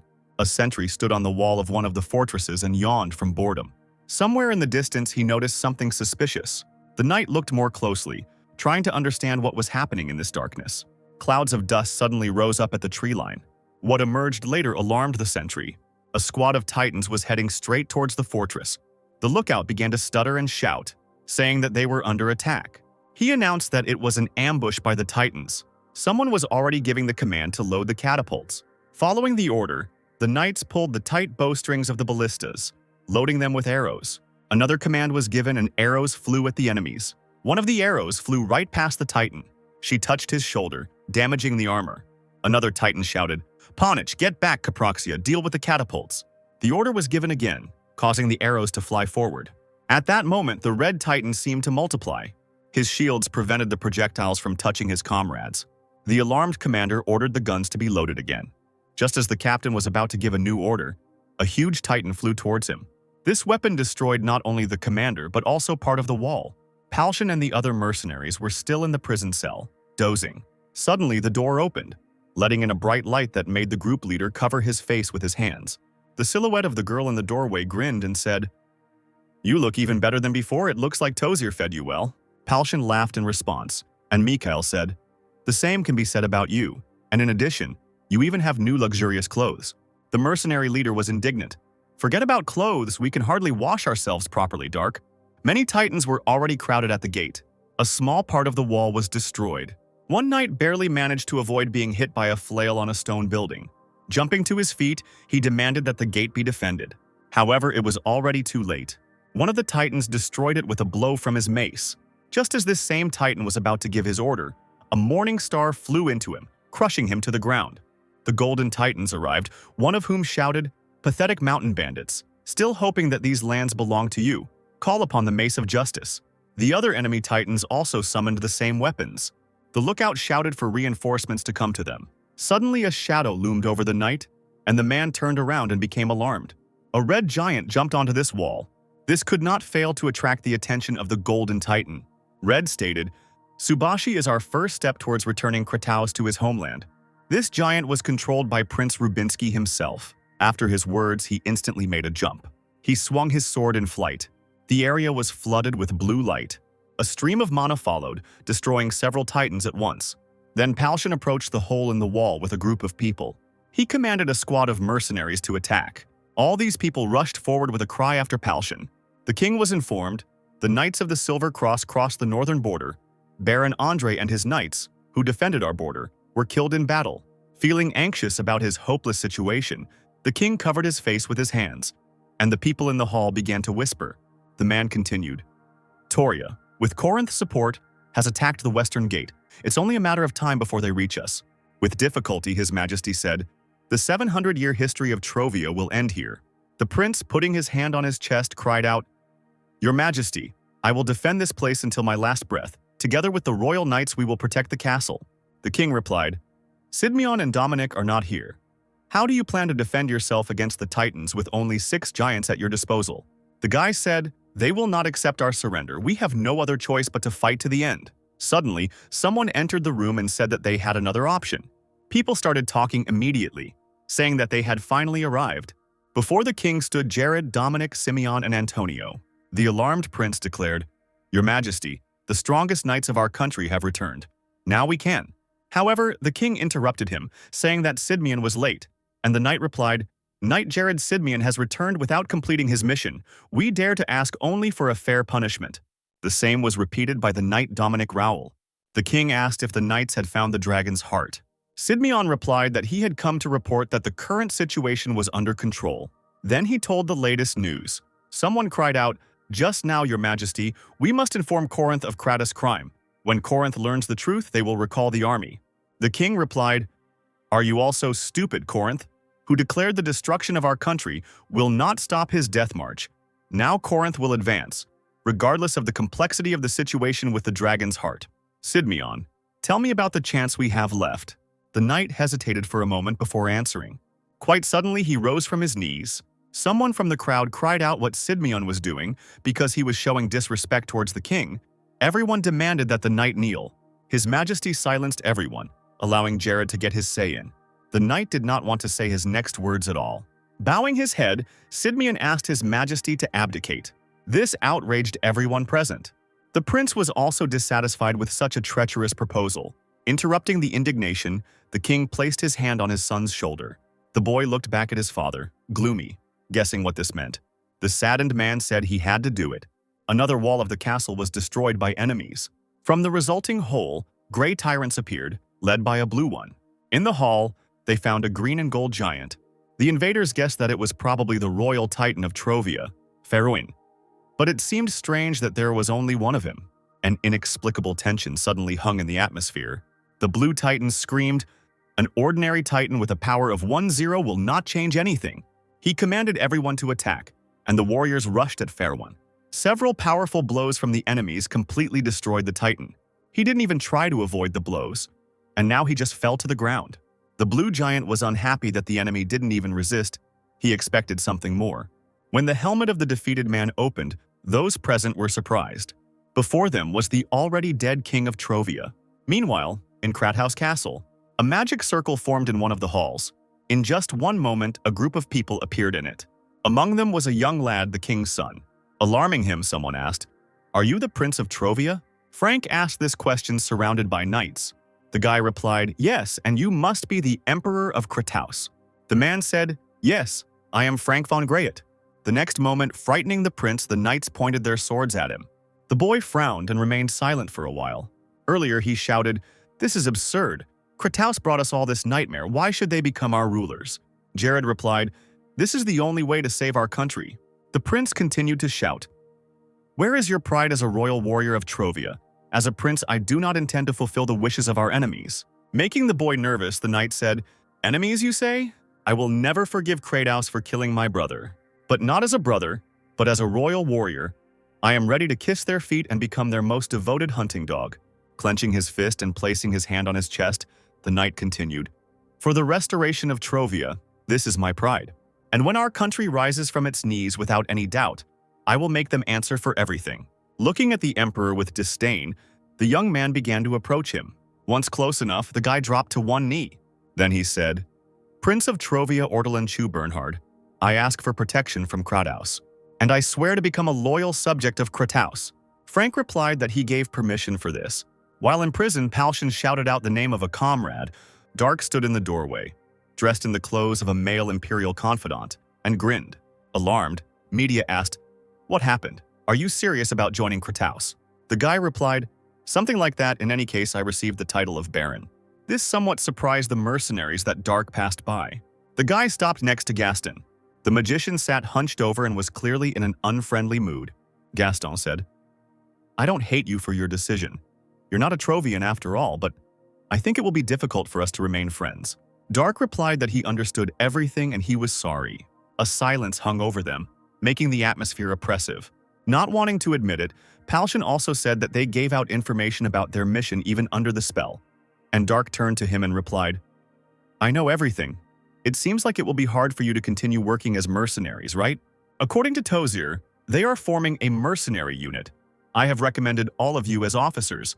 The mercenaries were shocked that they could be given such ranks as officers. At that moment, Tozir and Silver appeared in the doorway.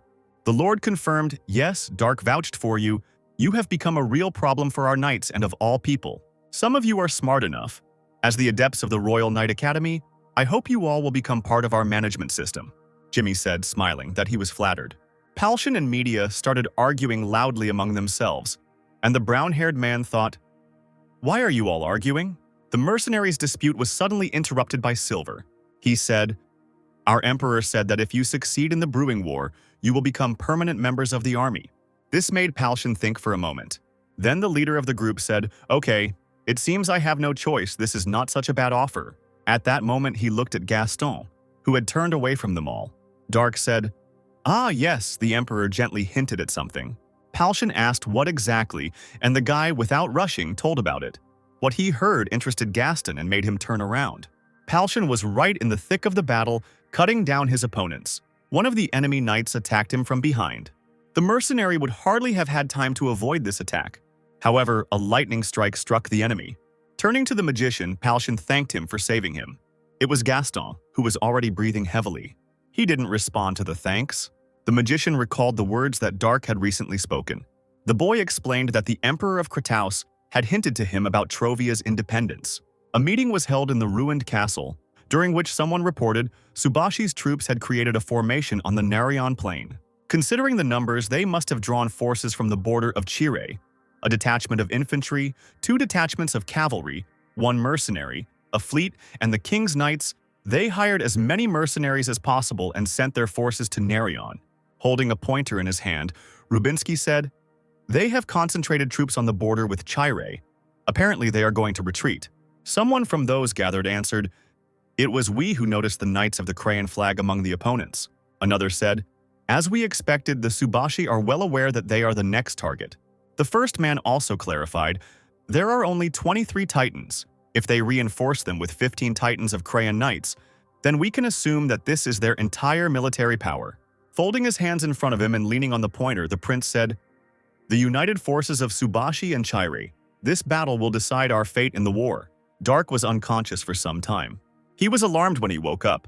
There was only darkness around the guy, and he couldn't figure out where he was. Dark began calling Saren in the hope that she would finally respond.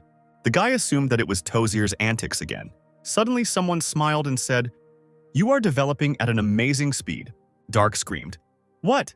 Where are you? Is this your doing? What the hell are you doing?" Someone, continuing to grin, called the guy a brat and said that he had no right to know this.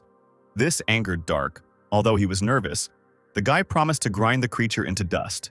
The stranger laughed and said that it would be funny to break Dark's spirit a little, and the guy replied, "Chatting is the only thing you are capable of, since you are hiding in the darkness." The unknown creature did not like this statement and decided to use its magic. Dark looked around, waiting to see what would happen next. The next moment, the creature used the spell Water Sword, after which a blue beam was directed at Dark, which the guy barely managed to dodge. But part of his hair was cut off by this attack. Grinning, the warrior thought, "A sword? No, it doesn't look like metal magic? I must gather Kai to create divine steel." Concentrating, Dark tried to do what he had planned. However, someone shot a water arrow at the guy. Dark crossed his arms in front of him to protect himself from the attack that sent him flying backwards. The boy screamed in pain and hit the ground several times. He stood up and began to insult the stranger. Dark glanced casually to the side and discovered part of an arm.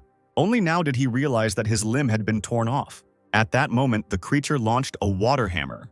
This time the blow hit the guy's leg, and again he was pierced by incredible pain, causing the warrior to scream and grab his limb. Without giving Dark a chance to rest, the unknown person once again launched a water hammer at the guy. The warrior had no chance to avoid it. Now his body was shattered. It turned into a bloody mess. Laughing, someone said, "It seems that's enough for now. Next time I'll make you mine." Dripping with cold sweat, the alarmed Dark stood up abruptly. After the nightmare he saw, he was breathing heavily. Dark lay down again and began to examine his hand, trying to understand where he was. And Saren, who was standing next to him, asked, "Madam, are you unwell? Should I call the priest?" The guy stood up again and replied, "Forget it. Healing magic won't work anyway. Did I fall asleep? I clearly remember that I trained in Kai stabilization." The maid said worriedly, "I think so. You suddenly fell on your side. You told me not to touch you under any circumstances, so..." For a while the guy just remained silent. Then he said that he wanted to take a bath and get some air, and Saren replied that she would prepare everything. After some time, Dark was already walking through the garden, accompanied by Saren, carrying a basket and silver. He remembered the last words that the unknown person had said to him. Dark thought that it was too realistic to be a nightmare, which meant that it was another curse. Glancing to the side, the guy suddenly stopped near the white flowers. Looking at them, the maid said, "You like chrysanthemums. There are many of them in the garden because they reflect purity and honor." For a few moments, Dark did not answer. At that moment, he remembered his life before he came to the new world. He recalled how he held his comrade Gook on the cliff, and this man said that it was an honor for him to serve Dark. Hook's entire back was covered in arrow wounds. Then Dark asked his dying comrade for forgiveness, and the next moment Gook flew down the cliff. Daru said, "Honor, not quite suitable for him." Siren, not understanding what was being said, was worried. and the guy moved forward, thinking that innocence was even more unsuitable for that person. The battlefield was strewn with the dead and the living. Among them walked titans, helping to clear away the rubble. People piled the dead into piles or tried to help the wounded. Palshan and other mercenaries were also in this place. Smiling, Rubinsky concluded that they had won, and Tozier confirmed this.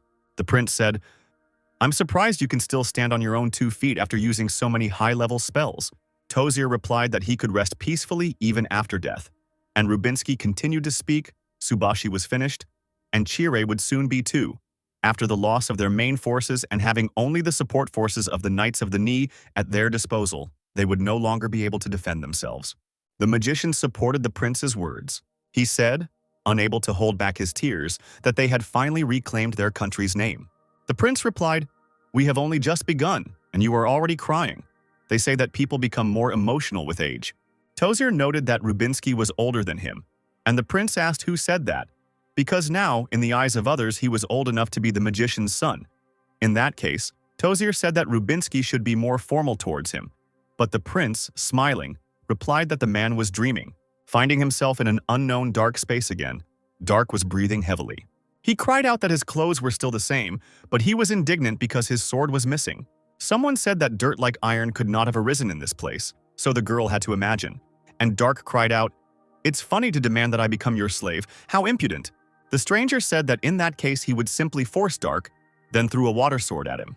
Once again, the guy was unable to avoid such an attack and was tortured. He woke up screaming and in a cold sweat. Sitting in the lotus position and with a sword on his feet, he was breathing heavily. Saren stood nearby with a tray and a glass, saying that she had brought water for the lady.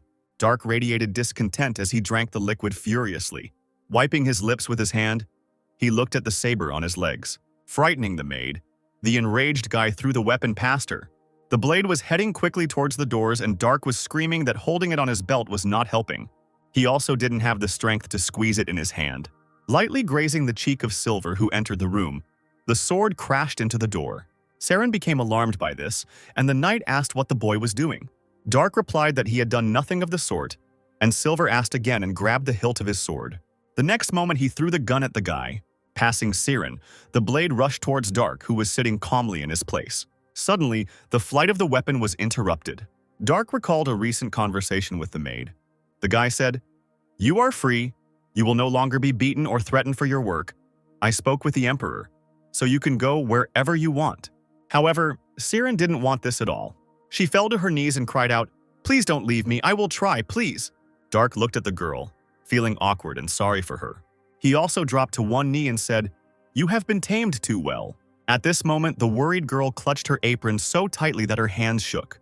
But the tension immediately disappeared when Dark said that he understood everything, and from that day on she was his forever. He also added that he will never leave Serene. Now, standing in the doorway, Silver said, "I forgot. When beastmen protect their master, they awaken their wild instincts." The girl sat on all fours, digging her claws into the floor and hissed at the knight. Dark, who was behind, told the maid to calm down. The worried girl was not very willing to agree with this, and the guy said arrogantly, "Do you think I will die from such a slow attack?" Silver was outraged by this question. He asked, "With the ordinary title of Baron, you dare insult me, a royal guard?" Dark replied, "The title is just for show. As I said, you won't be looking down on me for much longer." The knight said, "You say you can meet me face to face?" Dark asked, "Do you want to check, Adept?" Clicking his tongue and holding his hands out in front of him, Silver said, "I give up. If I ruin your face, I'll be in trouble because you won't be able to take part in the ball." When Serene heard about the ball, her eyes sparkled. Dark asked what it was, and the girl enthusiastically replied, "It was a place where the nobility gathered to dance and socialize." The indignant guy asked, "Why the hell should I go dancing?" Pointing his finger at the warrior, the knight replied, "Celebrate the victory. Today is a holiday, and tomorrow is a ball. Sort out your appearance and manners." After these words, Silver left, leaving Saren and Dark alone. The guy was still indignant, and the maid asked the mistress to leave the outfit for the ball for her. Rose petals flew in all directions along the main street and fanfares sounded. The knights carried a banner with white and black stripes, in the middle of which was a three-headed dragon with two swords in its paws. In front walked Prince Rubinsky, Lord Tozier, and other high-ranking warriors. The rest of the knights who brought victory followed them. Someone in the crowd was discussing, "It's him, of course, Rubinsky. How handsome, really. The prince is surprisingly so young. Siren looked at all this with admiration, and Dark with deep displeasure. The guy thought, a holiday, I'm sure, is a great way to increase support from citizens. But I don't see Palshan's squad. Where are they? Suddenly, someone called out to Dark. This person shouted, "Hello, girl with blonde hair. Lady knight with long hair and a beast-man servant." Siren became nervous and said that it seemed like it was Darka's name, but the guy replied that it wasn't him. Finally, he looked in the direction of the voice. The tall, blonde man said, "You're finally paying attention." Then, alarmed and covering his mouth with his hand, he said, "Oh my God, child, when I looked at you from behind, you didn't look like a child. I was wrong. Do you have an older sister looking at you? I bet your sister will be just as beautiful." Dark was outraged by this behavior. Looking at the smiling man, the guy recognized the master in him. Dark replied that he didn't have an older sister and asked who the man was. Ignoring the question, the stranger said, You are a noblewoman, but your outfit, well, it doesn't matter." At some point, the stranger saw another girl with her back turned to them. After saying goodbye to Dark, he immediately headed towards her. However, when the man saw that it was not a girl but a dog, the stranger did a forward somersault, passing the animal. Silver approached Dark with treats, and the boy asked if there were any more masters in this country, and the knight asked if Dark had spoken about that man. Giving the treat to the delighted Siren, Silver said, "Just don't tell me that you can tell whether the person in front of you is a master or not, just by looking at him."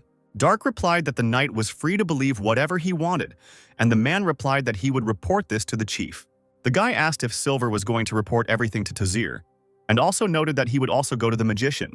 But then the guy looked at Siren, who was eating the treat with gusto. She said that it was delicious, and Dark said that Tozir was a little busy now. He suggested going to the magician a little later and asked to give him a treat too. After some time, Dark and Silver were already in front of Tozir, who said, "I will pass on the report to Prince Rubinsky. He knows better because he is the master." Tozir also asked what Dark wanted from him. The guy clarified that it concerned the ring. He asked if it could cause nightmares for the owner.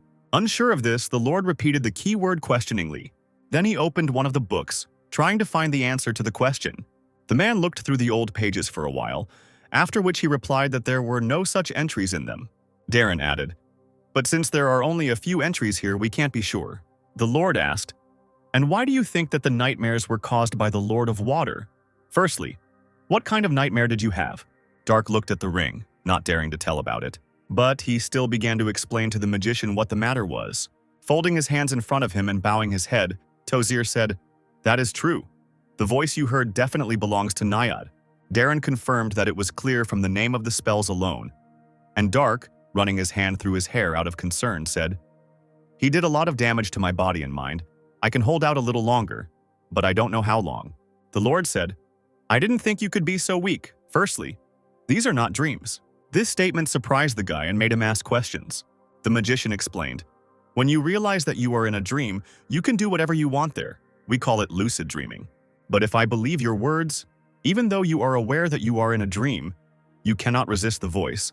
I want to say that this is not a real dream, but rather psychological magic, maybe even a spatial field." Dark wanted to ask how to deal with this, but Tozir interrupted him, saying that nothing could be done about it. The Lord explained, "Naiad is the king of spirits. I'm sorry, but I can say with confidence that there is no magician who can compare to his magic." The disgruntled guy cried out, "Wait, but this bastard chose me as his master. Is that why I can't take him off?" Tozir thought, looking at the ring and scratching his beard. Then he made his guess. "Maybe you were chosen as a slave or something like that?" The words spoken by Naiad sounded in the boy's head again. "Become my slave." Enraged, Dark shouted insults at the Waterlord and slammed his fist on the table. Now the boy wondered why Karel gave him this ring. Tozir looked nervously at the dent on the table, and Darren said, "But this is strange.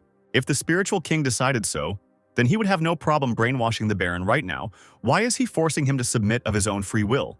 The Lord agreed. True, it was very strange. Unconsciousness in addition to illusions would be enough to make him do whatever he wanted. Dark was indignant, declaring that it didn't matter whether it was strange or not because he almost died.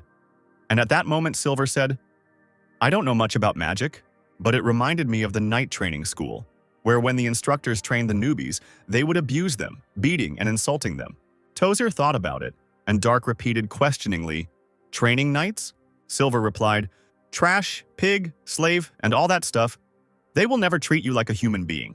They will beat up anyone who can't stand the training, trample them, or use clubs. This method will put any impudent person in their place. The magician said that this was clear to him and asked him to continue the story. The knight said, "After all the abuse, most become excellent pawns who will carry out any order, although their eyes are devoid of all life. But sometimes there are a few among them whose eyes are still full of energy. Most of them strive to become adepts or higher." Dark was silent, thinking about what was said. Tozer asked whether the magician's guess about Naiad was correct. Silver responded positively to this. The knight spoke the sacred words to the warrior. "He is mocking you." Dark was in the dark space again and dodged the water hammer. Straightening up, he cried out, "Scoundrel, and you call yourself a king, but you cowardly hide in the darkness and attack after you take away my weapon?" The Lord of Water replied, "I take away your weapon. You are armed with a more powerful weapon than this." The guy was indignant and asked if Naiad was laughing at him, since there was no weapon nearby. At that moment, the ring on the guy's hand lit up, forcing Dark to look in his direction. Feeling uneasy, the warrior looked at the ring and remembered the words of the worried Tozier, who asked if Naiad had not told him how to use the power. Without allowing the boy to think for long, the Lord of Water again released a stream of magic towards him. Putting his hand forward, Dark tried to summon a water sword. To the guy's surprise, a sword made of water actually began to materialize in his hand. The warrior immediately tried to repel the attack directed at him. With a swing of his sword, Dark cut through the stream of water rushing towards him. The magic hammer, like the sword, disappeared, and water flowed down the guy's lowered hands. The all-wet warrior grinned and said, "Seriously, are you trying to train me, Naiad?" Somewhere ahead, a bright silhouette of the Water Lord appeared, saying how funny it was. Dark summoned the water sword again. Then he rushed forward and cried out, "Taste your own medicine." The guy was already close enough and ready to strike his opponent. However, when Dark swung his sword, Naiad blocked the attack using a water shield. The warrior made several more lunges, destroying the structure of the shield. The guy said that now everything will be different. Smiling and licking his lips, the Water Lord said that they were fighting as Dark wanted. The Naiad decided to release the arrow, and at that moment a water vortex was forming behind his back. Then a multitude of powerful jets of water flew at the warrior. At the last moment, the guy made a jump, which allowed him to avoid injury. His flight was directed straight at the Lord of Water. Dark raised his sword back, waiting for the moment when he was close enough to attack. However, he was unable to reach Naiad, as the enemy released a water hammer, which crushed the guy's phantom body. Dark jumped up in bed again, breathing heavily and sweating. However, now he was smiling because he was able to fight back, which meant that the guy had a chance. It was already late evening when stars and 2 full moons could be seen in the sky. Walking along the stone-paved path, Dark was indignant that for some reason he had to participate in the ball, and Saren, who was accompanying him, was wiping away tears with a handkerchief because she had prepared a cute red dress. But the lady did not want to wear it at all. The maid also answered Dark, "We have no choice, since the ball was organized by none other than our great emperor. As a representative of the nobility, you must take part." The guy said, "Anyway, I'll just sign in the guest book or whatever it's called, okay?" The girl answered positively when suddenly she heard something. Puzzled Dark, Saren said, "Madam, I think there is a wounded person somewhere in the garden. I heard someone." The girl began to listen to the sounds, which soon made her blush with embarrassment. Now, groans began to be heard from different parts of the garden throughout the entire garden, but not from pain, but from pleasure. Dark was only indignant, believing that the moaning people in this garden should be ashamed of such behavior. Suddenly, someone sitting on a tree branch said with a smile, "What an extraordinary lady." Most of them blush and run away from here, or out of curiosity they slowly creep up to the source of the sound. I have never seen such a reaction before. An indifferent Dark replied that for someone who secretly peeked from a tree, he was too talkative. Jumping from the branch, the man exclaimed, "Who's peeping?" The stranger who landed successfully turned out to be the same man who had previously met Dark during the knight's procession along the main street, he explained. "I was only looking for a lady with whom I could go to the ball." You shorty, are you really participating dressed like that?" The guy folded his hands in front of him and replied, "What about her? I'll just write my name in the guest book and leave." Placing his hand on his chin, the embarrassed man said, "Oh, how come I didn't think of that before?" Then the stranger extended his hand towards Dark, puzzling the guy with such behavior. Winking, the man said, "Come with me, my lady." However, Dark merely passed by, calling the man shameless. The confused stranger turned around and followed the girls. The doors to the hall opened and someone announced, "Baroness Dark Clyde and Count Camille Claudien of the Corinth Empire." Everyone immediately became alarmed and looked towards the opened doors. wanting to see the unusual couple. Dark was a little puzzled by such attention and silence. As the Baroness and the Count walked forward, many looked in their direction with disdain. Dark suggested that the people at this ball did not like Camille, and a nervous Claudine replied, "My nationality, that's why I don't want to go to Krat House." Suddenly, a girl in a green dress and with a fan approached them. "Where did you meet this girl? God, what's wrong? Are you even ready to lay your hands on a child now?" Clyde gave her a displeased look, and Camille, smiling, replied, "Such words could end me, woman. Who lays hands on whom?" The next moment, the stranger closed her fan. Then she switched to Dark. "My name is Irene Cabrinia, and yours?" Clyde introduced himself, and Irene asked, "If I'm not mistaken, you are not the Baron's girlfriend, but you bear the title of the Baron himself, right?" The frowning guy asked. "Is there a problem?" The girl replied, "I wonder, you didn't have a father, let alone a mother who held any title, and you don't have any other relatives. You're probably an orphan." Dark noted, "Quite a rude first greeting. Have you thought of other possible options?" Opening her fan and covering her face with it, Cabrinia said, "Oh God, forgive me, but in the end, this is normal communication, of course, if it is not what I thought. Perhaps you somehow managed to seduce the Emperor?" The guy was silent, and the girl continued, "The Emperor is really so easy to deceive, he lacks self-control or something else. In any case, there will be simply magnificent gossip, right?" Alarmed, Camille said his interlocutor's name, hinting that she should keep quiet, and Clyde chuckled. Puzzled by this, Irene suddenly became nervous. Dark began to speak loudly. "What, Miss Cabrinia, is the Emperor of Krataus a womanizer?" Alarmed, Irene immediately shut his mouth and began telling everyone not to pay attention to it and that everything would be fine. Dark asked one of the passing waiters where the guest book was, and the drinks waiter offered to show him the way. Turning to his interlocutors, Clyde said, "I'll be going. I hope you have a pleasant evening." Irene was shaking with anger towards Dark and clutched her fan tightly in her hands, declaring that she knew that this child was different, and that this time the girl had lost. Claudine barely held back his laughter at the expression of alarm on Cabrinia's face. Having calmed down, the girl said, "You managed to find her here too.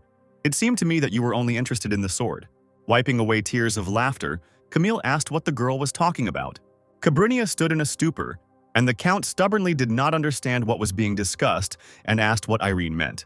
Cabrinia looked down in displeasure, noting that Claudine had always been like this. Camille asked to stop speaking in riddles and explain what was going on, and Irene replied, "This child is a medium. I felt incredible strength of spirit. These are not the spirits of fire or wind that I worked with, nor the earth or water that my sister used. Only the spirit of thunder remains." Pointing his finger at the girl, Claudine said, "Is it possible that she controls a spirit that even your sister cannot cope with?" Irene replied, "Idiot. What nonsense. If she can control a high-level spirit, then she can summon any lower-level spirit, but that doesn't mean I can't sense it." Upset by the insult, Camille thought about the spirit of thunder. Claudine asked if Dark had inherited his power. Irene replied, "This happens less often with mediums than with magicians, and since she bears the title of Baron, we can assume that she is quite close to the spirit." Bringing the cup with the drink to her lips, the girl asked if Dark could become a monster in the future. Taking the cup from the puzzled Irene, the man replied, "Desirable." Approaching Irene, Claudine whispered, "Maybe we should kidnap her?" This surprised Cabrinia, who asked if Camille was serious about what he was saying. The Count grinned and looked slyly at the girl. After another battle with the Waterlord, somewhere in the subconscious, a sweaty Dark woke up and was breathing heavily. The dissatisfied guy grabbed his head. This time he lost again. Clyde asked Serene to give him some water, but looking ahead, he realized he was in danger, so he immediately grabbed the hilt of his sword. In front of him stood an armed man in a robe, whom Dark decapitated with a swift dash and a swing of his weapon. The dead body fell to the floor, and the warrior, meanwhile, found himself outside the bed. Looking around, he saw several more ill-wishers. Behind one of these people lay an exhausted and wounded Siren. Enraged that the stranger dared to hurt his servant, Dark bared his teeth. The ill-wisher immediately rushed towards Clyde. Once at his target, the man pointed his weapon at the warrior. However, Dark made a jump, allowing him to dodge the attack and get closer to Siren, who was having difficulty addressing the lady. In front of the guy stood two ill-wishers, and behind him lay a maid, to whom Dark told that she had done a great job, and the girl replied that she had tried her best. The next moment, one of the opponents attacked the guy. He attempted to strike, which Dark successfully blocked. Seeing another enemy approaching the lady, the girl became alarmed. However, Clyde jumped again, avoiding two simultaneous attacks. But this did not improve his situation much. One of his ill-wishers tried to deal the warrior another blow. But at that moment, the sword suddenly disappeared from his hands. Saren contributed to this by tearing out the blade with her teeth. The angry man tried to grab the cat girl, who immediately jumped away from him. He heard his comrades wheezing and looked in his direction. As it turned out, Clyde had pierced him through and through, causing the body to fall onto the girl's back, dropping the weapon. The last nervous survivor reached into his inside pocket to pull out a roll of paper. Not wanting to let his enemy get away or allow another attack, Dark kicked the enemy's dropped weapon away. At that moment, the ill-wisher tore the scroll, bringing with it a blue glow.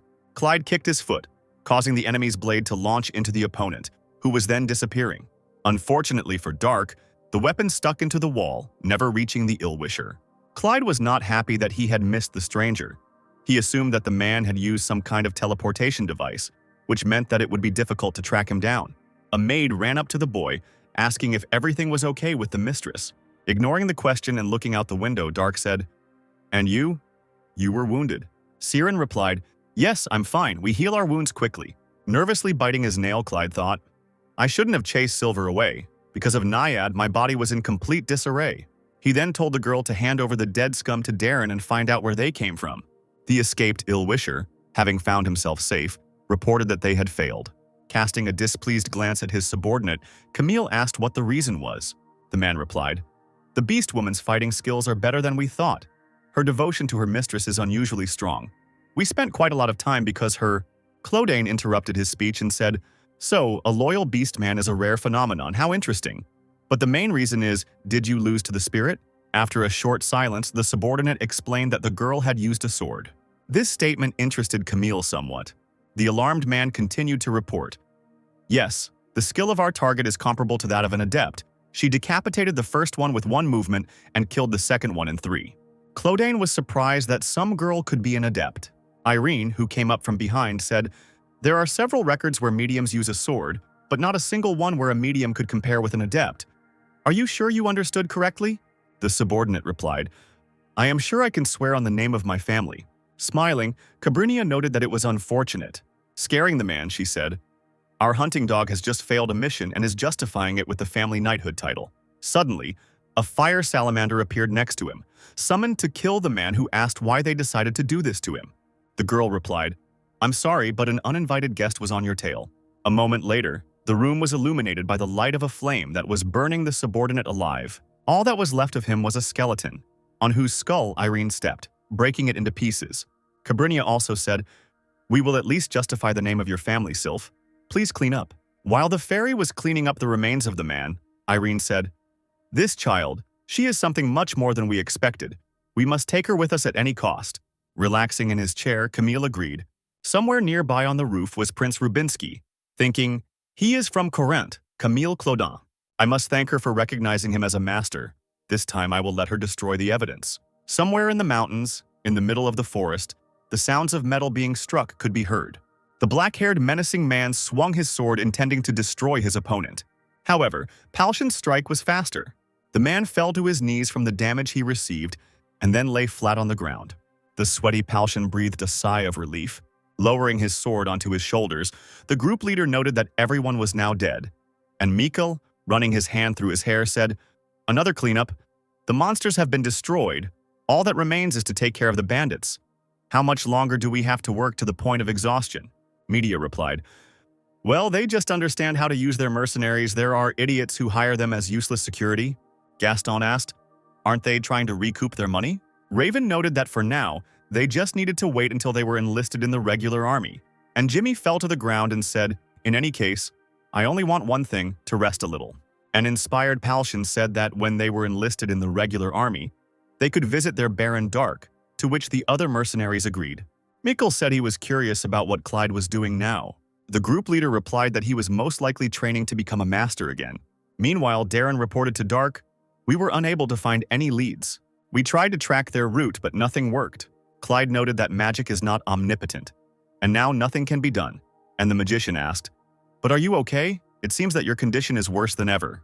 Behind Dark stood a worried Siren, and the guy with bags under his eyes answered, "I wouldn't say that he's okay. We met on time. I was going to see Tozier, tell him something." Darren agreed to this and asked what exactly needed to be conveyed, and the guy replied, "Prepare a place for me where I can train. This sudden request surprised the magician. Dark continued. In general, there should be an open ceiling and direct sunlight from the sun and moon. An open space protected from external threats. After thinking, Darren replied, I think I know a suitable place. I will pass it on to the master right now. Turning away, the man hurried towards Tozier. When the magician left, Clyde lost his balance and almost fell, but the maid caught him. Siren noted that Dark would do well to rest a bit, and he replied, I won't be able to rest even if I sleep. After all, nothing is free. The Subashi fleet port was quite busy. There, in the middle of the crowd, beautiful girls in long skirts and short tops were dancing. Looking at this, Palshan said, Just look, the war ended only recently, and they are already having fun. Subashi, of course, are rich, as always. Media, standing behind him, said, Wipe your drool first. After all, the ports weren't hit during the war. A carriage covered with flowers passed by them, which caught Mikhail's attention. A fair-haired girl sat among many flowers. Mikhail asked what it was, and Jimmy guessed it was a bride who was about to get married. Ronnie asked one of the locals what was going on here. The man replied that it was a sacrifice, which somewhat confused the mercenaries. He explained, after the fall, the ocean became a bit rough. In winter, it got to the point where it became dangerous to go out to sea. So at the autumn festival, we will make a living sacrifice to the silver dragon Zebraltal, so that we can safely go out to sea. Kentaro asked if it was true that a human sacrifice would calm the sea. The positive answer received alarmed the mercenaries even more. The local said, The silver dragon can control the weather at sea, and Zebraltal has lived for 3,000 years, so I guess he is much stronger. The priest said that for the death of one, the city would gain prosperity, and the man replied, Outsiders may consider this a barbaric tradition, but this port lives off trade with Chire and Argon. This is the most logical option for us.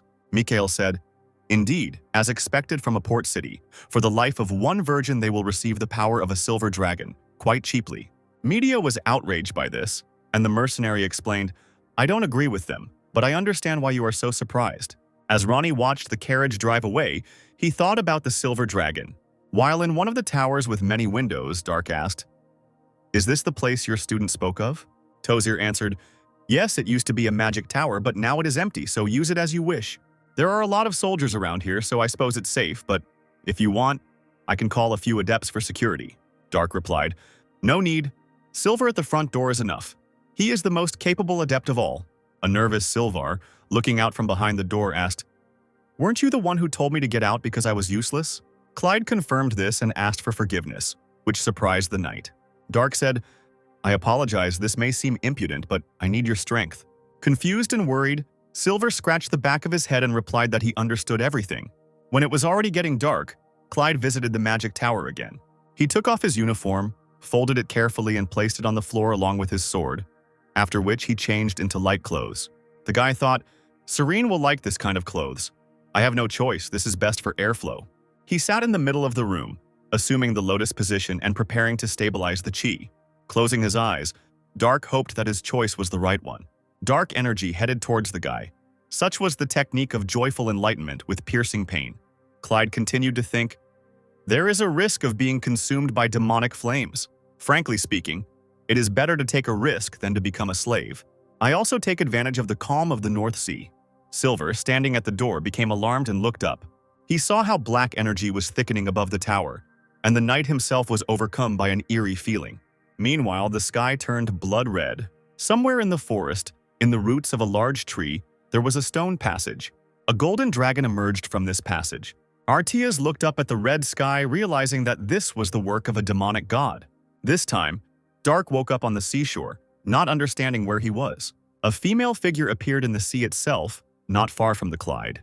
It was the water mistress Naiad who said, This is my personal dimension that I created in a corner of your consciousness. Somewhat puzzled, Dark grabbed his head. Naiad asked, What the hell did you do with my body? Still clutching his head, Dark said, Who are you? My head is splitting, so don't talk to me. The water mistress noted that Clyde still seemed to be having some mental problems. She also stated that she prefers to be strict in disciplining her slave. After this, Naiad summoned water arrows aimed at the boy. Dark glanced at them through his fingers, and the next moment the arrows suddenly disappeared. The water mistress was somewhat surprised that the water arrows instantly evaporated. The guy's hot hand contributed to this.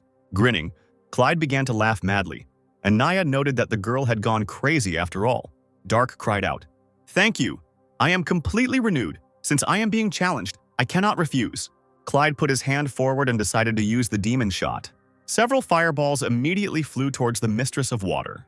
However, they were unable to reach their target as Naiad used a water shield. The guy noted that she wasn't that bad. Smiling madly, he asked why they didn't continue warming up. At that moment, an incredible pressure pressed the guy's legs into the ground. Bloody mana began to gather towards Dark. He collected the received energy in his hands, forming a ball. In this way, he called for the silent dragon to ascend to heaven. When enough ki had been gathered, the boy released the spell. The water mistress immediately used her water shield. The multiplied shield and the guy's attack were approaching each other. After a few moments, they finally touched. Dark's energy flow easily destroyed the Naiad's water shield.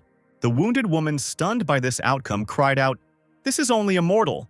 Clyde said, "How interesting. Your base is water." Naiad looked up to where the dark energy was gathering, and behind her stood Dark, holding out his hand towards her. Placing his palm into the water body, the boy said, "If I evaporate it all with my life energy, will I be able to see your true face?" This statement alarmed the Mistress of Water. Clyde's hand inside Naiad's body began to heat up, evaporating the water and causing pain to the woman. The mistress demanded that the boy leave immediately. Clyde disappeared, and Naiad, falling to her knees, thought, "This damn spawn. There are people like Corel. It's incredible. Well, whatever. At least I was convinced that she would be useful for our plan. In fact, her madness is beautiful. Because you will eventually cross the river of human blood." When Dark woke up, there was a flame in his eyes. A ray of light reached out from the magic tower towards the bloody sky. The knight standing nearby looked at what was happening with concern. A worried Silver pointed at the beam of light, not daring to call it anything. Soon, Dark also rose into the sky in this light. He turned his blazing gaze on Prince Rubinsky. The prince thought, "Her body has changed. It was the same when I became young again. And this wild desire to kill." He saw the same thing in the eyes of the Golden Dragon, who demanded that he leave his mountain. A nervous Rubinsky was uncomfortable with the idea of putting his life on the line. He commanded the knights, everyone except the adepts with the titans, retreat. Otherwise, we will only increase the number of corpses. The prince admitted this. "The enemy is of the master class, Your Majesty. I cannot guarantee your safety." The emperor replied, "I understand perfectly well that if we lose you, then our country is doomed in any case. I personally will remain to watch over the hope of our nation and its future." At this moment, the flame of apocalypse was used, emitting the same dark energy as Dark's magic. Rubinsky looked back, shouting the name of the court magician. Tozer stood with Darren on the wall adjacent to the magic tower and directed a spell towards the levitating guy. The flames of the apocalypse were rapidly approaching Clyde and were about to engulf him. Darren was worried about the Lord, who grabbed his hand and tried to catch his breath, but Tozer was sure that since what happened was his fault, it was up to him to end it. Against the mage's spell, Dark used the Great Night Sky Absorption, which caused the energy directed at him to disappear. Seeing the kind of power that Clyde possessed, Tozer became alarmed. Smiling madly, the guy said, "I see. How curious. It looks different, but this is definitely a demonic technique. But to use a demonic technique on someone who has stepped onto the demonic path is like a foolish foreigner." The next moment, Clyde dropped down and found himself right in front of Tozer. Then, straightening up, he placed his palm on the magician's face. Worried about his teacher's life, Darren instantly made the decision to teleport. Just one moment, and Tozer and his student disappeared, not allowing Dark to do anything with them. Lowering his hand, Dark chuckled questioningly. Looking at Darren and the Lord, who were on the neighboring wall, the guy said, "Fast, or am I too slow?" The magician's apprentice noted, "Master, it was the same before the curse." The Lord replied, "No, it's different here. The mana density is less than it was last time." Tozer was alarmed. Fear was visible in his eyes. Being next to Dark, he experienced exactly the same sensations as when he made a contract with Cronetio.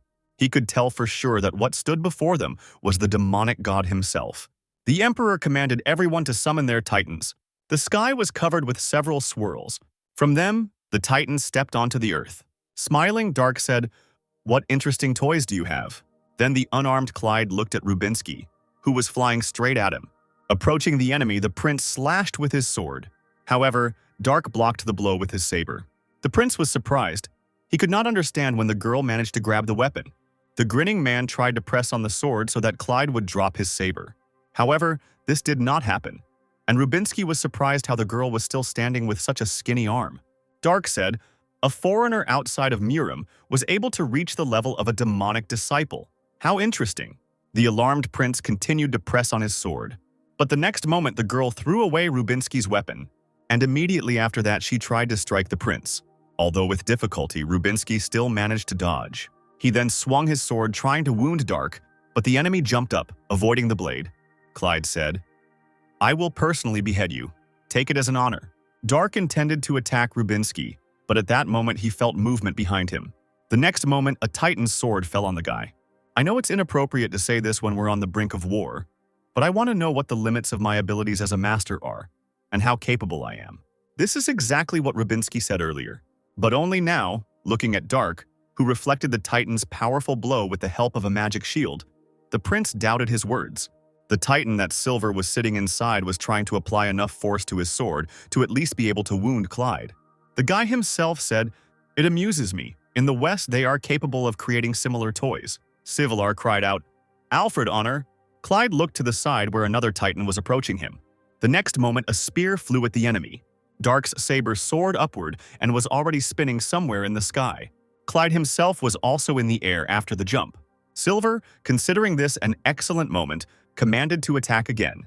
Dark, meanwhile, landed on his levitating saber. The two Titans approached Clyde, but he used containment against them. The knights were alarmed. They suddenly lost the ability to move. Energy accumulated around the warriors' weapons. Looking at this, Rubinsky wondered, "What is this? Mana is preventing the spears from moving. What an incredible density of mana. How is this possible without the use of magic?" Darren also asked Tozier what kind of magic it was, and the Lord replied, "It is not magic. Even mediums cannot use their mana like that." At that moment, Clyde stepped onto the Titan's spear with his saber. He walked along the blade, closing the distance between him and the giant. This made Silver, who was inside the metal golem, even more worried. Forcing a smile, the knight thought, "Even now I can't even imagine looking down on you. The difference is too great." Clyde used the fluttering blade in the key movement technique, causing his saber to point towards the Titan. The powerful, inevitable attack easily destroyed the enemy. After this, Dark calmly descended to the ground. However, he was already surrounded by several Titans. Clyde glanced at Rubinsky, who was focusing energy into his sword. The boy chuckled and said, "That's right. While I was playing with the toys you created, you prepared something grand." Summoning a saber into his hand, Dark said that he would still play with the prince. Rubinsky then used Mana Burst to its maximum. A stream of energy was directed towards the maddened Clyde. Swinging his saber, Clyde also released mana onto the enemy, using a crushing moonrise to the sky. The two attacks connected with each other, creating an explosion that raised clouds of dust. Among these dark clouds and debris, Dark stood confidently on his feet, and opposite, holding onto a sword thrust into the ground and hiding from flying stones, stood the prince. Breathing heavily, he wondered if this was the end. Dark said, "Amazing, I wish it had been like that a long time ago." He wanted to say something else but was taken aback by the fact that blood suddenly started pouring out of his mouth. Then the guy started coughing and fell to his knees. He looked at his bloody hand with an uncomprehending look. Clyde realized that he was being consumed by demonic flames. He fell back and declared that it was impossible, while a worried Rubinsky just watched what was happening. Dark continued to cough up blood, and at that moment dark energy emanated from him. Clyde was held by the back of his head by a golden dragon. Arteas said, "You were under the control of a demonic force." After these words, the dragon used his magic on Clyde, which made him emit a bright light. Standing at the entrance to the castle grounds, Irene said, "So this is how Kratos greets the ambassadors who came to congratulate them on their victory." In front of her and Camille stood Longart, a couple of knights and several red titans. The commander closed his eyes and said he apologized. Cabrinia asked haughtily, "So, you are fighting now and you don't want us to leave?" Pruian responded that they were simply asking for people to remain in place so they could ensure safety. Irene said, "Really? The sky is red and the spirits are scared of the demonic force spreading around, and we should stay where we are." Longard apologized again, and the woman asked brazenly, "Can't you talk?" Enraged, Cabrinia held out her fan, spread it out, and, ready to release the fiery spirit, declared, "Do you want to be burned to ashes?" At that moment, Camille jumped forward and hit her in the throat with his palm, forcing her to shut up and cough. Smiling, he said, "Irene, stay calm. Prusian Longart, proud knight of Kratos. I heard you distinguished yourself in the war. Why don't we have one fight?" While behind the count, Irene was indignant. Longart replied, "I am proud of my abilities. However, I am not so stupid as to deliberately fight the master. Cabrinia was surprised, not understanding how the commander-in-chief knew this, and the nervous Camille said, Kratos' spies are even better than I thought. Now I understand why you brought so many Caproxy Titans here. Pruyan replied, That is correct, and if Sir decides to take one step, we will make sure that you will not be able to summon your Titan. Camille said, Even so, it doesn't explain why you keep us here. I have every reason to destroy all of you and get out of here for my own safety. Longheart said, You are quite difficult to please. Besides your safety and not Baron Dark's, Irene and Camille were a little worried. They saw a bright light coming from behind the castle walls. The girl covered her face with a fan, and everyone was silent for a while. Then Cabrinia asked, Do you admit that this whole situation arose due to the fault of that young lady? The commander replied, You can ask this question to your spirits. Other actions will be considered as interference in the affairs of our state. Irene said, Now, you speak as if nothing like this has happened in the last 30 years? Kisley and the second knight became worried. The grinning brunette was ready to take aggressive action, but Longart held out his hand, forcing him to calm down. Then Pruyan said, Yes, everything is different now. He declared that Kratos was now an empire. After a while, the bright light that made everyone squint finally faded. Darka, who was unconscious, was picked up by the Golden Dragon. Frank, passing by Rubinsky, asked if it was really him. Seeing the Emperor heading towards Artias, the prince cried out that it was dangerous, but Frank stated that it was his business.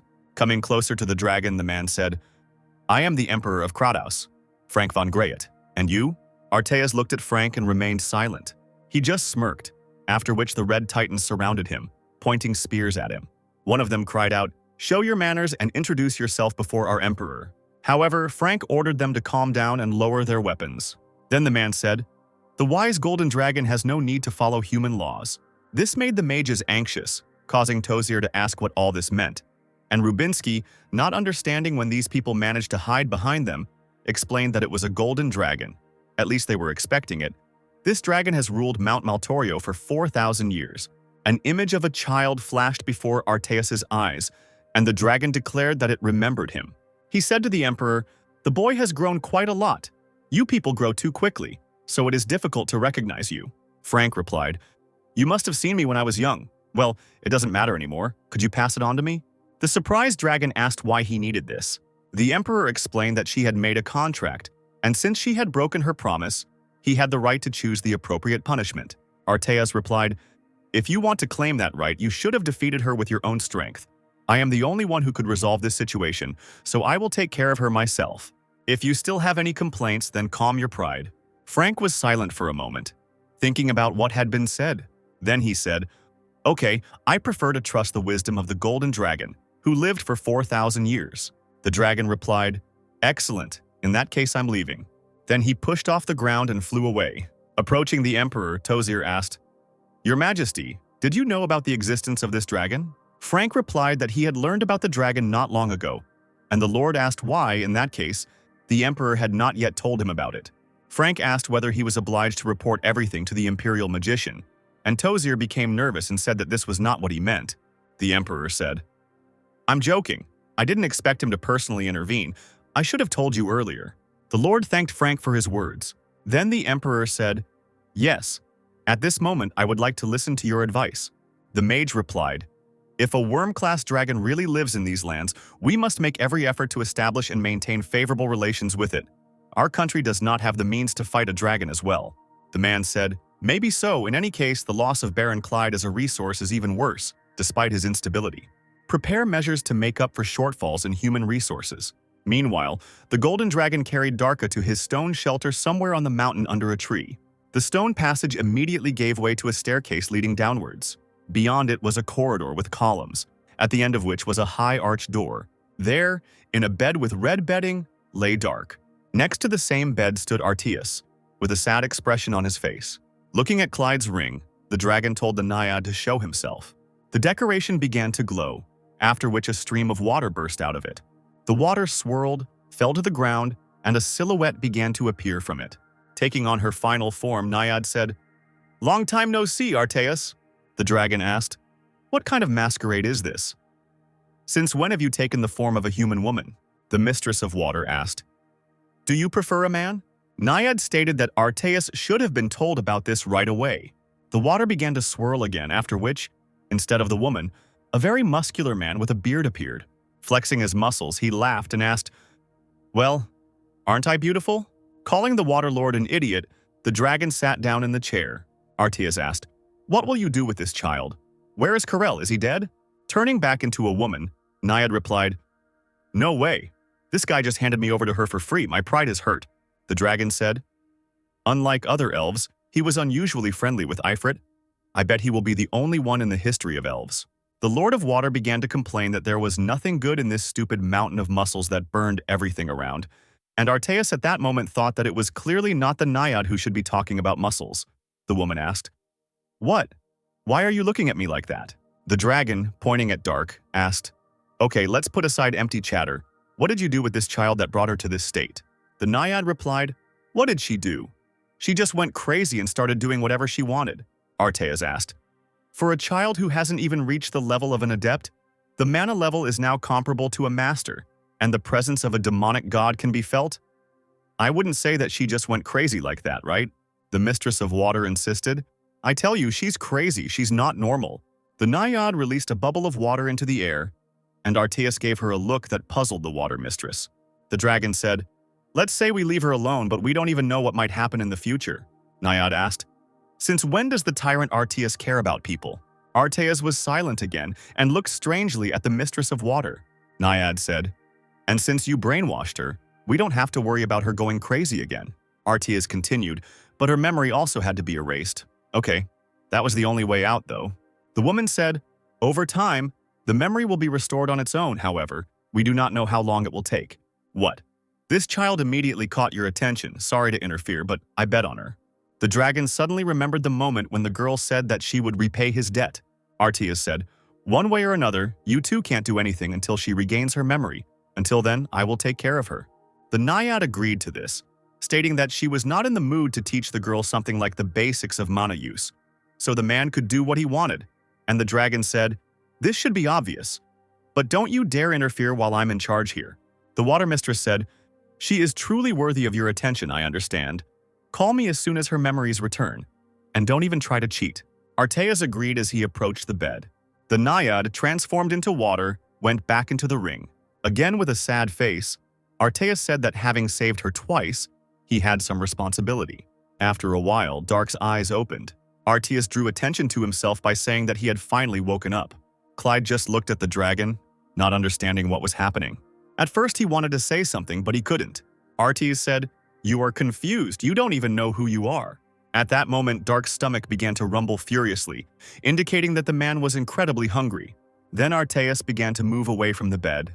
Stopping, he said, "I have already prepared the food, so let's go eat."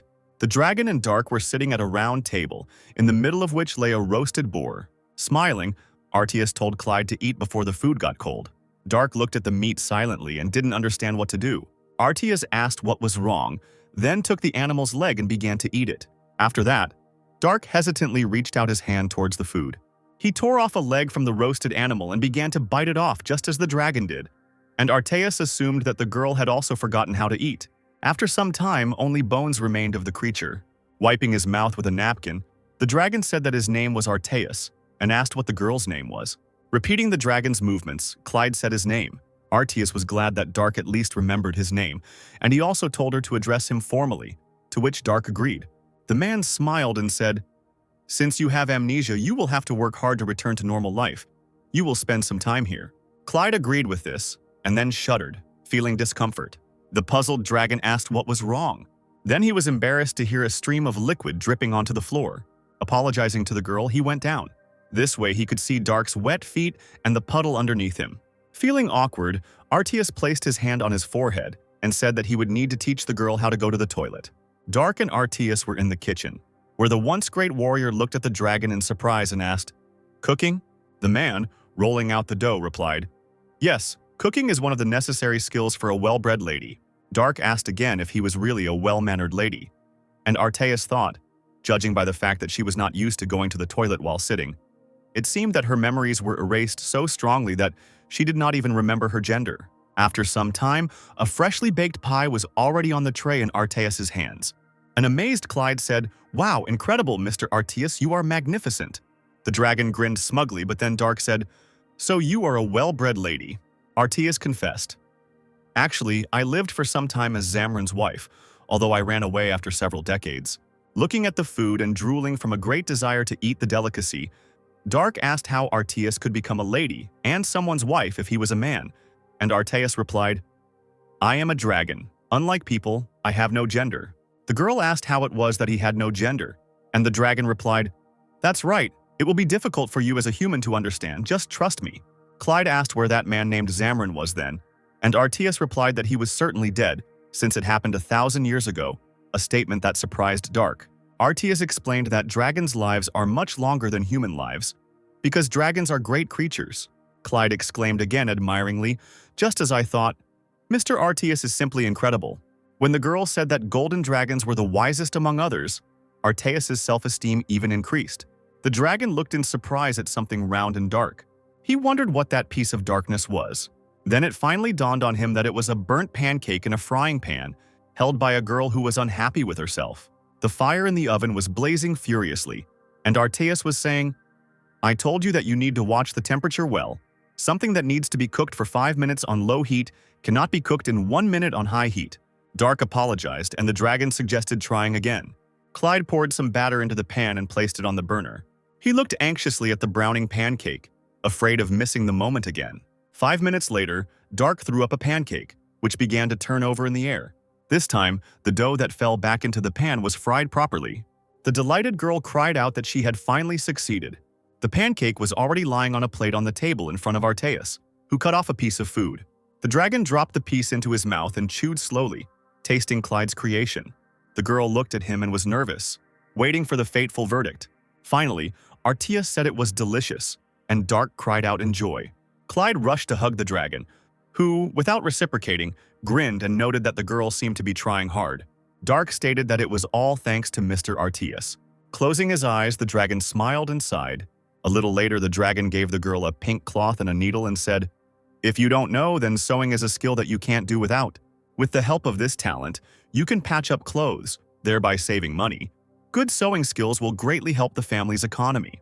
The nervous girl listened to the dragon and pierced the fabric with a needle and thread, but in the end, it didn't work out very well. Looking at the tangled thing, the dragon wondered what this strange piece was. He dropped to one knee and took something in his hand and said, "Ah, so it was a handkerchief." The upset girl said, "I don't think I have any sewing skills." In response to this, Arteas condescendingly stroked her head. He said, "I have lived a very long life, and I want to say that I have almost never seen a person who could do everything right from the start. If there were such people, then it was a very small number of people with innate skill." Smiling, he continued, "They say that you need to invest time in everything you do, just like yesterday when you started making pancakes. Well, it's just that sewing is not your skill, so don't worry." There they were, two creatures standing next to each other and looking at each other, one of them exuding dark energy and the other light. Seeing the dragon's goodwill and hearing his encouraging words, Dark smiled. After some time, a girl ran up to Arteas, who was sitting in the library and reading a book. Clyde held out pieces of fabric in front of him, which were neatly sewn together. Seeing this, the dragon smiled and began to clap, saying that the girl had finally succeeded. Joyfully, Dark asked, "Mr. Arteas, perhaps you have some tattered clothes?" This surprised the dragon, and Clyde explained that he wanted to sew it up for the master. For a while, the dragon just looked at the girl silently. He then gave her all the holy clothes, which Dark happily took and carried to himself. After watching Clyde, the dragon placed his hand on his face. Then he thought, "This is what you feel when you raise your children. Now I understand why Kyderis told Karel she wanted children." Dark sat in his bed under the blanket and said goodnight to Mr. Arteas. Leaning towards the girl, the dragon asked if she had forgotten anything. Clyde then kissed Arteas on the cheek and wished him goodnight again. Walking along the corridor, the dragon thought, "The body and mind are beginning to come into harmony. This means that memory will soon begin to return. Will everything be okay? Even if all memories were returned, would a master-level warrior be able to cook, sew, and continue living a normal life? I destroyed the evil energy so it won't go back to that state, but the responsibility I felt towards her from the very beginning. Is it possible that it was just my selfishness? Perhaps from tomorrow we will start new training." They stood in the middle of a hall with a transparent ceiling, where Arteas was explaining something to Dark. Clyde repeated the word the dragon had spoken questioningly. "Magic?" Arteas responded positively, explaining that it was a power that would be very useful in the future. Putting her hand forward and concentrating mana in it, the girl tried to summon light. A moment later, a ball of light formed above her palm, which made the dragon happy. Dark cried out that he had succeeded, and the dragon, smiling, replied, "Well done, you were able to gather mana from outside so quickly. Okay, now try to collect the Waterlord's mana." Clyde grabbed his hand, trying to concentrate on the ring. The decoration sparkled, and suddenly, an idea came to Dark. The dragon asked the girl what happened. Looking at the ring, Dark said, "I think I can use this." Artias was somewhat surprised by this, and the girl put her hands forward. The dragon watched what was happening carefully. Clyde summoned a water shield that headed straight for Artias. Alarmed by such a surprise, the dragon put his hands in front of himself, trying to defend himself from such an attack. Seeing Artias collapsed on the ground, the girl became nervous. She immediately rushed to the master. Holding his head, Artias groaned, and the girl, approaching him, asked if he was okay. Instantly rising from the ground, Artias cried out, "Brat, it is dangerous for a newbie like you to use the power of the Naiad as you please." Tears began to accumulate in Dark's eyes, and he himself said, "Forgive me. I just wanted to show Mr. Artias how well I can." Seeing how upset he was making Clyde, the dragon became worried. He smiled and said, "It's okay. There is no person who is good from the start. No, you are good from the start." The girl burst into tears and noted that Mr. Artias had gotten hurt because of her. And the dragon said, "What are you talking about? I'm completely fine. The water shield is nothing for such a powerful me, Mr. Artias." And at that moment, the dragon became fixated on the spoken spell. This somewhat puzzled the worried girl. Artias asked, "Dark, some time ago you said water shield. How did you use it? Where did you learn these words?" Clyde replied, "I'm not sure, they just came to my mind." The dragon thought, "Memory is returning. No, something else is more important." Placing his hand on the girl's forehead, Artias asked her to close her eyes. Dark obeyed, and the next moment, losing control of his body, began to fall. Without letting her fall, the dragon picked up the girl in his arms, carried her to her room, and laid her on the bed. Looking at her, Artias thought, "It seems that I will have to forbid her from using the power of the ring for some time, because I cannot figure out with what intention the Naiad gives her his powers." He took a closer look at the girl, examining the accumulation of chi in Dark's stomach area. The dragon then placed his hand on the center of the accumulated chi. He thought, although her magic ability is not that great, she is still a master-level warrior. The magic is not that good because of the spell-casting time. A magic circle suddenly began to form under the dragon's hand, emitting a bright light. Artias continued to think, but if this is the language of dragons, then everything will be completely different. Finally, the light faded and the dragon exhaled. The next moment, the Naiad's ring sparkled. The puzzled dragon became alarmed, and a stream of water burst out of the decoration. He went into a rage, after which he revealed to Artias the Lord of Water, sitting in a shell in the form of a mermaid. Naiad said, "Well, you had a good time. It seems like a whole month has already passed." The nervous dragon asked, "How unexpected. What kind of species is this?" The Naiad replied arrogantly, "No matter how attractive I look, I did not want you to desire me in this form. The lower part of my body is a fish, so you will not be able to." Artias interrupted the Water Lord's speech. "Stop talking nonsense. The fact that this child was able to use a water shield, was it you who taught him?" Naiad replied, "It's not interesting. He was trying so hard to hurt me, so I decided to joke a little in response. He was so cutely angry." The dragon noted that, apparently, Naiad knew about Dark's abilities, and the woman replied, "What, some kind of problem? If you believe Karel, this is a grown man who is already over 70 years old. Besides, they are almost the same level." The dragon repeated questioningly, "The level of a great master? Human?" The Waterlord said, "Apparently yes, to be honest, I didn't believe it either. But after a few of my attacks, he began to awaken quickly." Artias asked what Naiad was going to do with this child. After a moment of silence, the Waterlord finally answered that he was planning a purification.